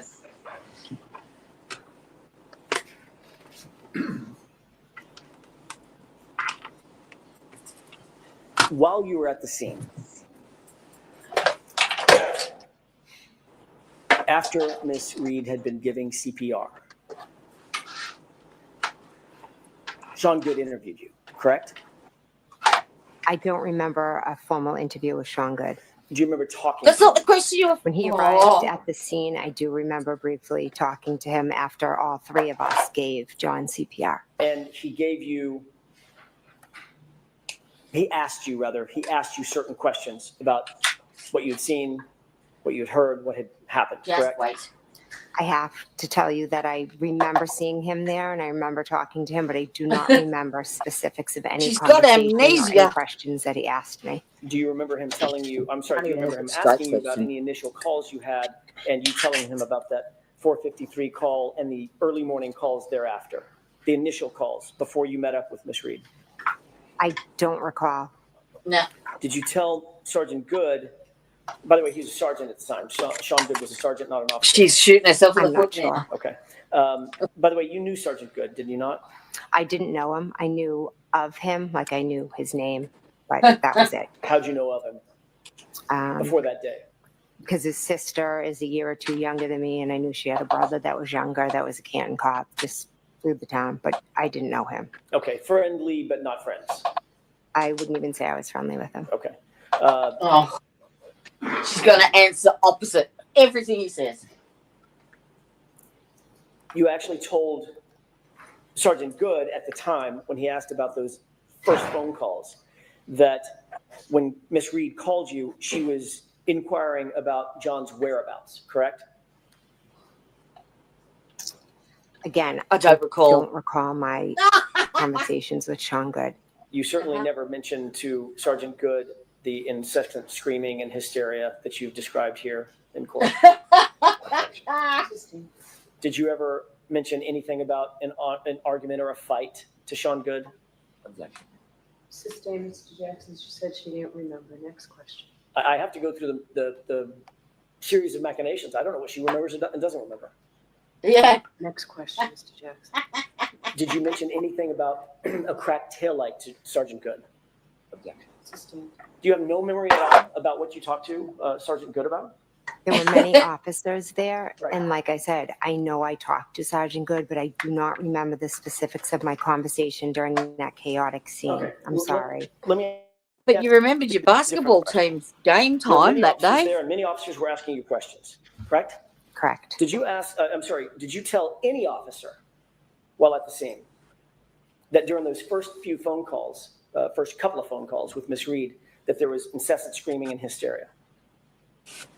Again, there were many officers asking me questions. Most of them were regarding who John was, if he had medical issues or concerns, things like that. Right. It was a chaotic scene. I don't remember any specific questions about phone calls. I Say the exact apologize. same shit. But you did tell at least one officer about the initial phone call that you received indicating that John may be missing, correct? I don't recall. possibly said I got a phone call and that's why I'm here. We all came out to look for him. I apologize for not remembering specifics. Did you tell Keep anyone at the scene anything about an argument or fighting that Miss Reed said occurred on that first couple of phone calls? Again, the conversations were very brief and they were with a lot of different officers. There wasn't yes or no? in-depth conversations. Yes or no? Let her answer the question. Yeah, let her. Because she looks like a dick now. Do you recall telling any officer about a conversation in the initial couple of phone calls that you had with Miss Reed about fighting or being in an argument? Do you recall that? I cannot answer yes or no. Well, you do or you don't. It's only in 3 testimonies. Many But different conversations. I am not sure. So you don't recall? But I'm you not remember sure on specific conversations about that. I apologize. Is there a reason why you're not telling us that you simply don't recall making that statement? Sustained. Do you recall telling any officer about a cracked taillight that came up in one of those first 2 phone calls? At the scene? At the scene. Again, I think all the conversations were about what was happening in the present time. And literally, this was a couple of hours after this incident, correct? When everything was freshest in your mind. These conversations were at the scene when Miss Reed was running around screaming. Were you remember also now? Interviewed by Officer Mullaney. Again, there were many officers there that I spoke to. Ms. McCabe, do you Give her a understand my shovel. question? Did you understand the last question I asked you? If I spoke to an officer, Mullaney, Correct. again, I could have. I am not sure. I don't remember every officer. It was a chaotic scene. I had just found my friend on the ground. So the answer is it's full of shock and horror. I don't remember speaking to him. No, sorry.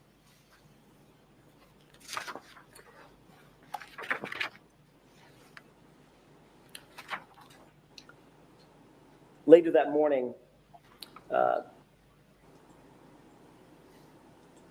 you did have a conversation with Officer Lank that you actually do remember, correct? Yes, correct. What you told Officer Lank, or Sergeant Lank, was that you received a phone call from Kaylee's phone and that Karen Reed was distraught because John never came home, correct? I told him she was, I don't remember the exact words, but I told him something like she was hysterical and screaming and said John never came home. You never mentioned that she said anything about a fight during that initial phone call, correct? Again, I'm not sure what exactly was said during that initial phone call. You never mentioned that she said something about a cracked taillight in that initial phone call or those two phone calls, correct? Are these phone calls with who? Who are these phone calls? Who am I speaking The to at this initial point? phone calls that you had with Miss Reed, Yes. you never mentioned to Officer Lank or Sergeant Lank that Miss Reed mentioned anything about a fight or an argument, correct? I don't remember. You don't. You never mentioned anything about having Miss Reed saying anything about a cracked taillight in one of those two initial phone calls, correct? Again, I don't remember all the things that I told Officer Lank. And you certainly never mentioned that Miss Reed said anything about could I have hit him in either of those initial phone calls, correct? Again, I don't remember my specific conversation with Officer Lank.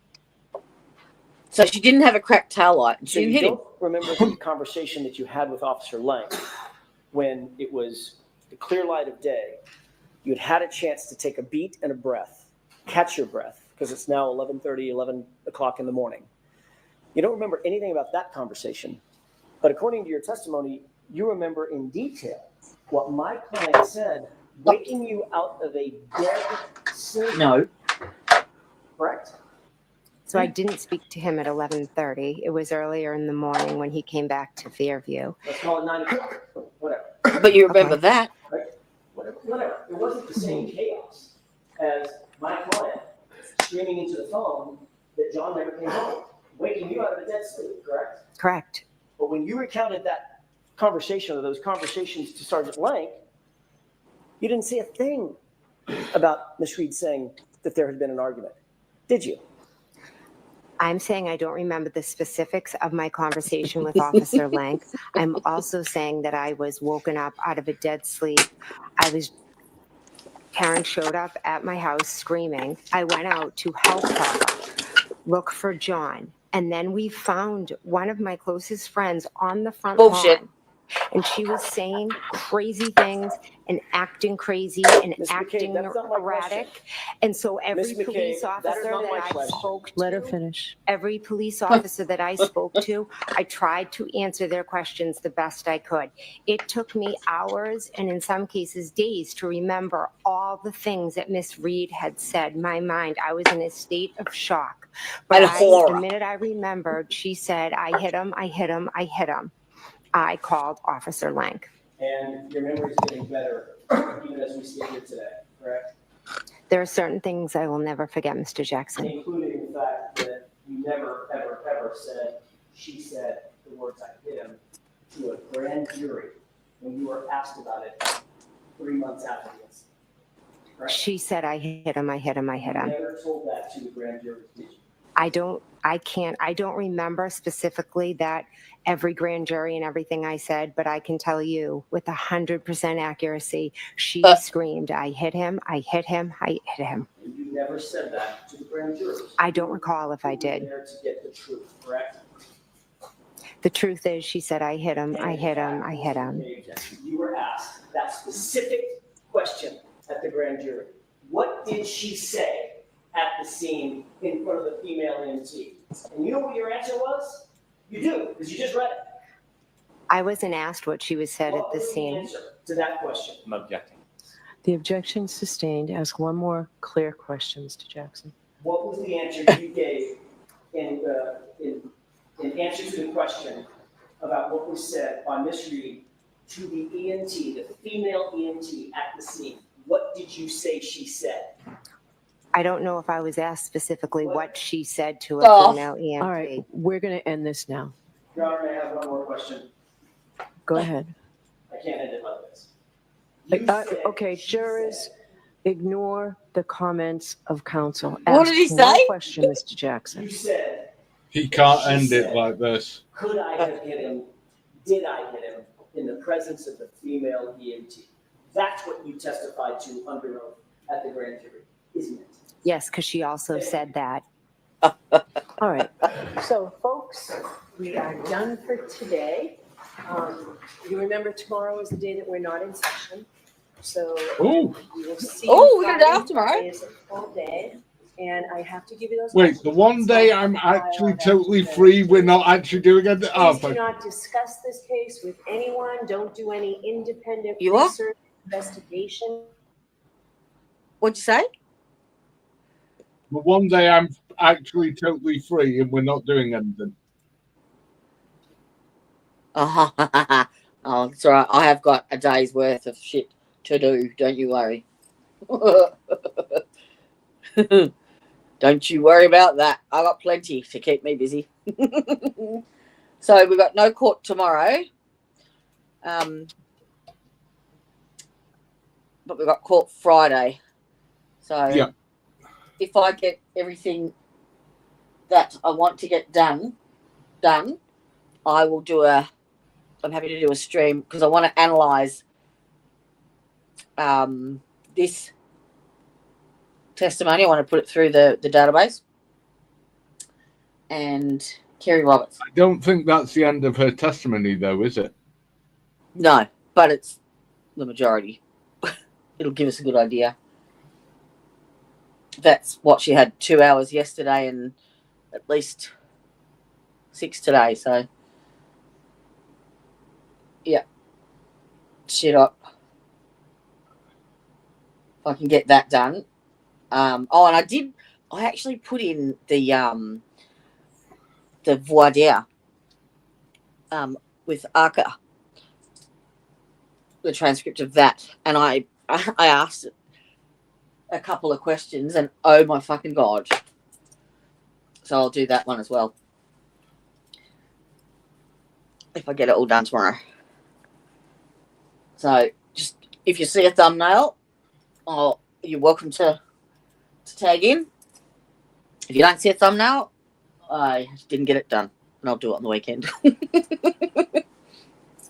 And we'll see you Friday morning. Friday morning. I'll definitely be around tomorrow, so just give us a shout. All right. It'll be same time, no doubt, because that's, 9 o'clock US time, so it'll be the same time tomorrow night if I get everything done. Tomorrow morning. You know what I mean. Thursday morning their time. Yeah. Shit up. Otherwise, it'll be Friday. All right. Thank you, my lovelies. I had a great day today. That was awesome. I like seeing her square. Big time. That was a lot of fun for me. So we shall see you when we're looking at you. And for fuck's sake, America, stay away from Hank Brennan. Love yous. Bye. Bye, Dad. Bye. Bye. It's been 12 months since I quit, and so much has passed us by. Such a scattering with evidence and some blatant flat-out lies.